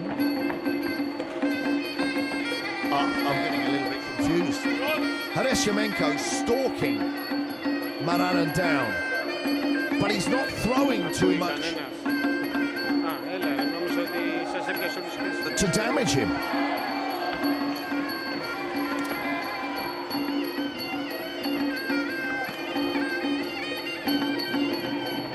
So last 10 seconds of the second round.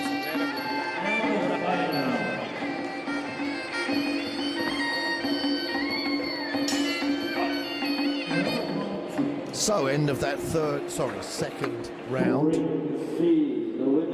of this quarter-final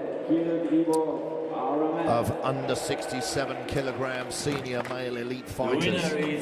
Ukraine in the red corner, Harasiamenko, and Spain over there in the blue corner, Alejandro Maranon.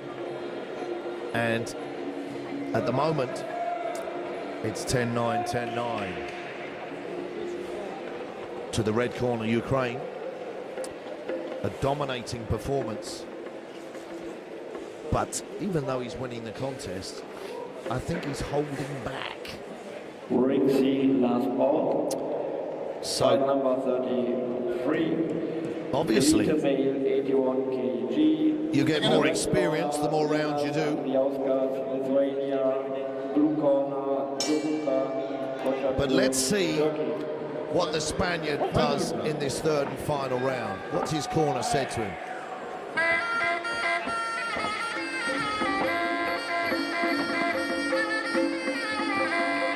Or is Gerasimenko going to up the pace now that he's got a couple of rounds in?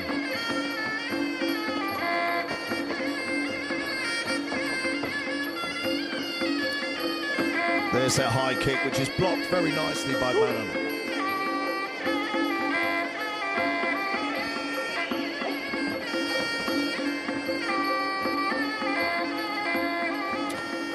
There's that lovely high kick again. Whipped up head movement from Gerasimenko. Now you see that low kick thrown by Maranon. It was just there's no power behind it. The blue corner, Ukraine. This is the thing, when you're in a fight, what one factor is, if you hurt your opponent early on with anything, it just makes them aware that you've got some power.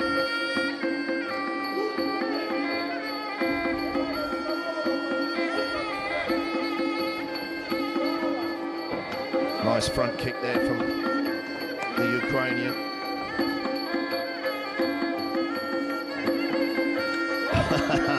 He was setting that spinning back elbow up. He paused mid-flow, which gave it away.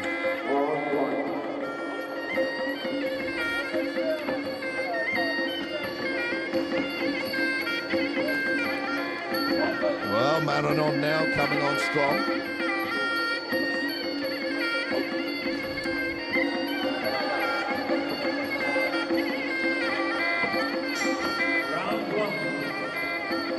You see that jab, so effective from Gerasimenko.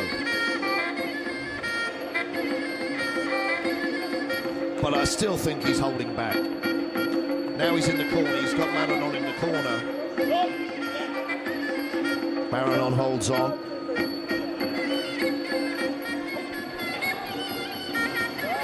Well, we're going to hear the last 10 seconds very soon of this third and final round.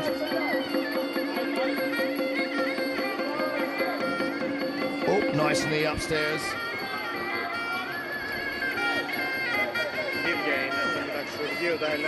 And Maranon throws a nice combination. That's the end of the fight. And, well, a very skilled fight there from Gerasimenko, the Ukrainian fighter.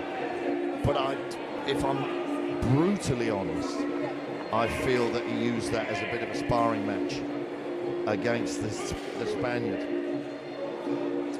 But the Spaniard fought a great fight right up until the final bell. And I'd like to see Gerasimenko against someone who wants to give him a bit more of a war and see what he's got. So, as they leave the ring, we come to the final contest of the day. In this particular ring, there's still fights going on in our other two rings.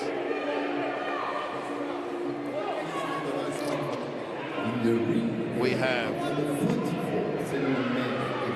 our final quarter-final of our senior male elites, fought at under 67 kilograms. This is Hungary versus the Russian Muay Thai Federation. Zombortov facing Savelyi Dorogovestev.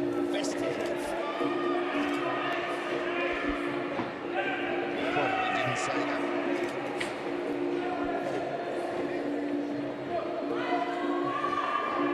Dorogovstev.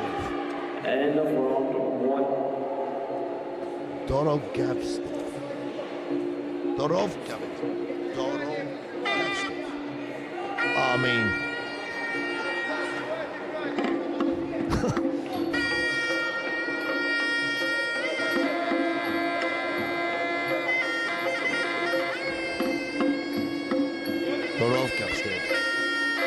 Dorogovstev. End of round 1. I mean, look at the difference in the names here. Red corner from Hungary. All I have to say is Toth. Toth from Hungary. But from the Russian Muay Thai Federation, I have to say Dorogovstev. It's not easy, guys. It's not easy. Second round. Bear with me. I'm old. It's difficult. So come on. We've had an absolutely incredible day here at the IFMA European Muay Thai Championships 2025 in Athens, Greece. The second day of competition, and we've had some incredible fights. And let's hope that we finish on a high. Hungary versus the Russian Muay Thai Federation.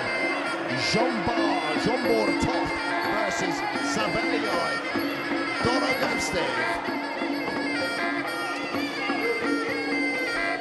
Hungary there fighting out of the red corner. The Russian Muay Thai Federation fighting out of the blue corner. And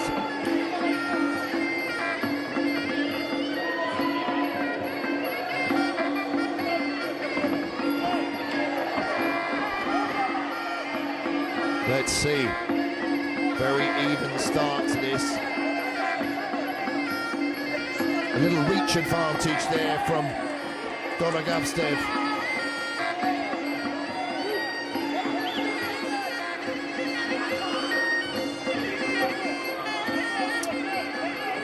The Hungarian fighter there takes a punch on the way in.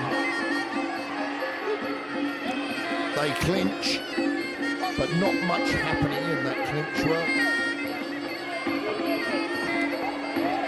Well, that was a good counter.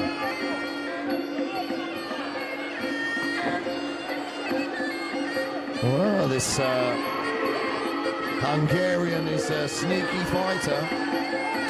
Good counters.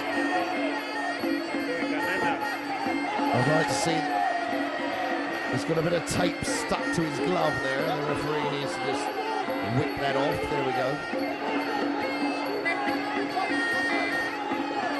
Take that home as a souvenir. Well, this is going to turn into a great fight, guys.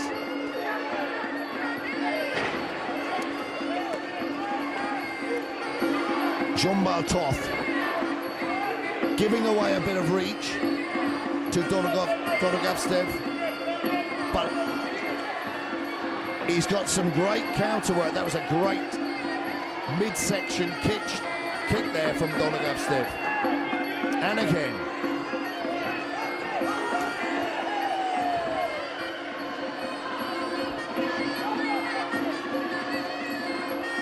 So these guys have been waiting all day to fight.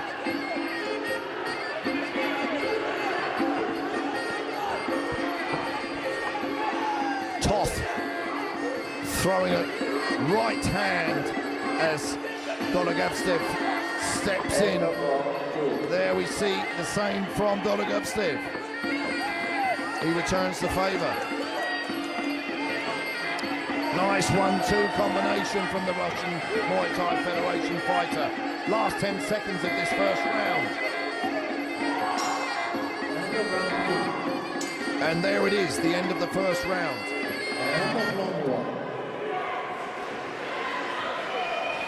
So, I mean, am I gonna put my neck on the line again? Probably. I think the better boxing there and the better clinch work came from Dorogavstev. So I think I'd give it a 10-9 to him. Final round. And that's what the judges have exactly done. So, the first round goes to the Russian Muay Thai Federation. Savalii, Dorogavstev. And the Hungarian, Zsombor Toth, who was having success with counter-punching. And let's see if anything changes in this second round, or if the tempo speeds up slightly. Well, a high kick from the Hungarian.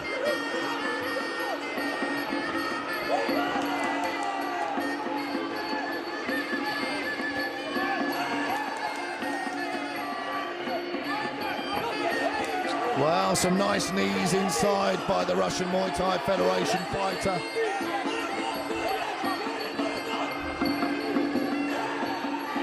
Zsombor Toth there, he can't take too much punishment like this.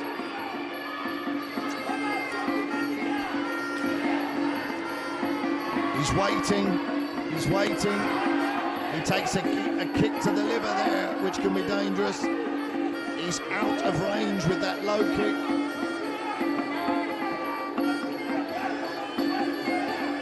We're waiting. Nice straight right. Returns a left jab. And when they get in close, instead of just swinging from the fences, one of them will clinch. There's that liver kick again.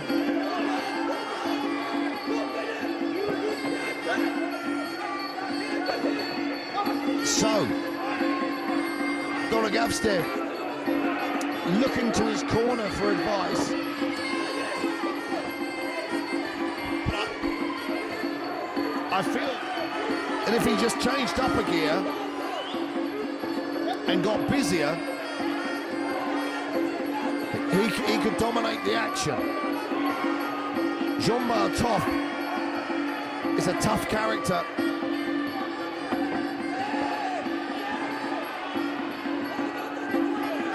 But the reach advantage is a factor. More knees inside from Dorogavstev. What's he going to do with that foot?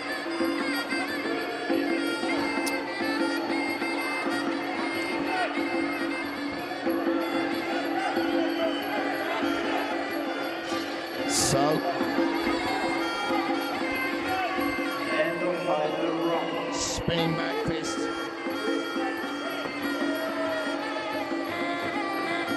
So last 10 seconds of this second round. And Dorogavstev has done the better work. I have to say, he's landed more punches, a lot more knees when they clinched. Ring C, the winner is So it has to be another 10-9 for the blue corner. Winner is blue corner. It has to be. It has to be, but it doesn't have to be. Let's have a look. 10-9 to the blue corner. There you go. Ooh, 10-8. A 10-8. That's the first 10-8 we've seen all day. Yesterday, including yesterday. So that's a very dominating round. Indeed. So, for Zsombor Toth to win the fight now, he has to get a stoppage. And bout number 32. Unless Senior male Zeus semifinal himself in the red corner. gives him some power, I don't know how that's going to happen, but it can happen. Nice combination there, right hand and a high kick from Dorogavstev. Thomas Zermanianas, Greece. So, Zhumbartov stalking the Russian Muay Thai Federation fighter, but the referee telling them, listen, you can't just follow each other around, you've got to fight. And wouldn't it be extraordinary if Zhumbartov did pull something out the bag and win by knockout?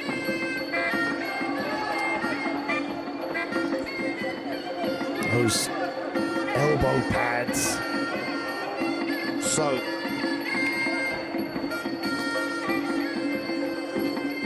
referee's going to separate them, get them fighting again. And apart from the reach advantage, it is quite an evenly matched contest. That was better. That's what we like to see. Slug it out, guys. That was a nice left hook, then a front kick to the face. And Dorogavstev looks very focused. Nice straight right. Oh, several punches there landing, followed up by some elbows and a knee. Is he going to get a count? Yep, the referee is giving the Hungarian a count for that. He took a flurry of punches, followed by a couple of elbows in the corner here. And they touch gloves. And Dorogavstev could smell blood. He's got that long-rangey jab, which he can set things up with. He throws that right hand and high kick again. A big right. If he throws another flurry like he did just now, that could stop the fight. But I think it might be too late. We're nearing the end of this third and final round. So, there we have it, 10 seconds to go. And is he going to get another count? The referee just counting again with less than 10 seconds to go. There's the end of the round.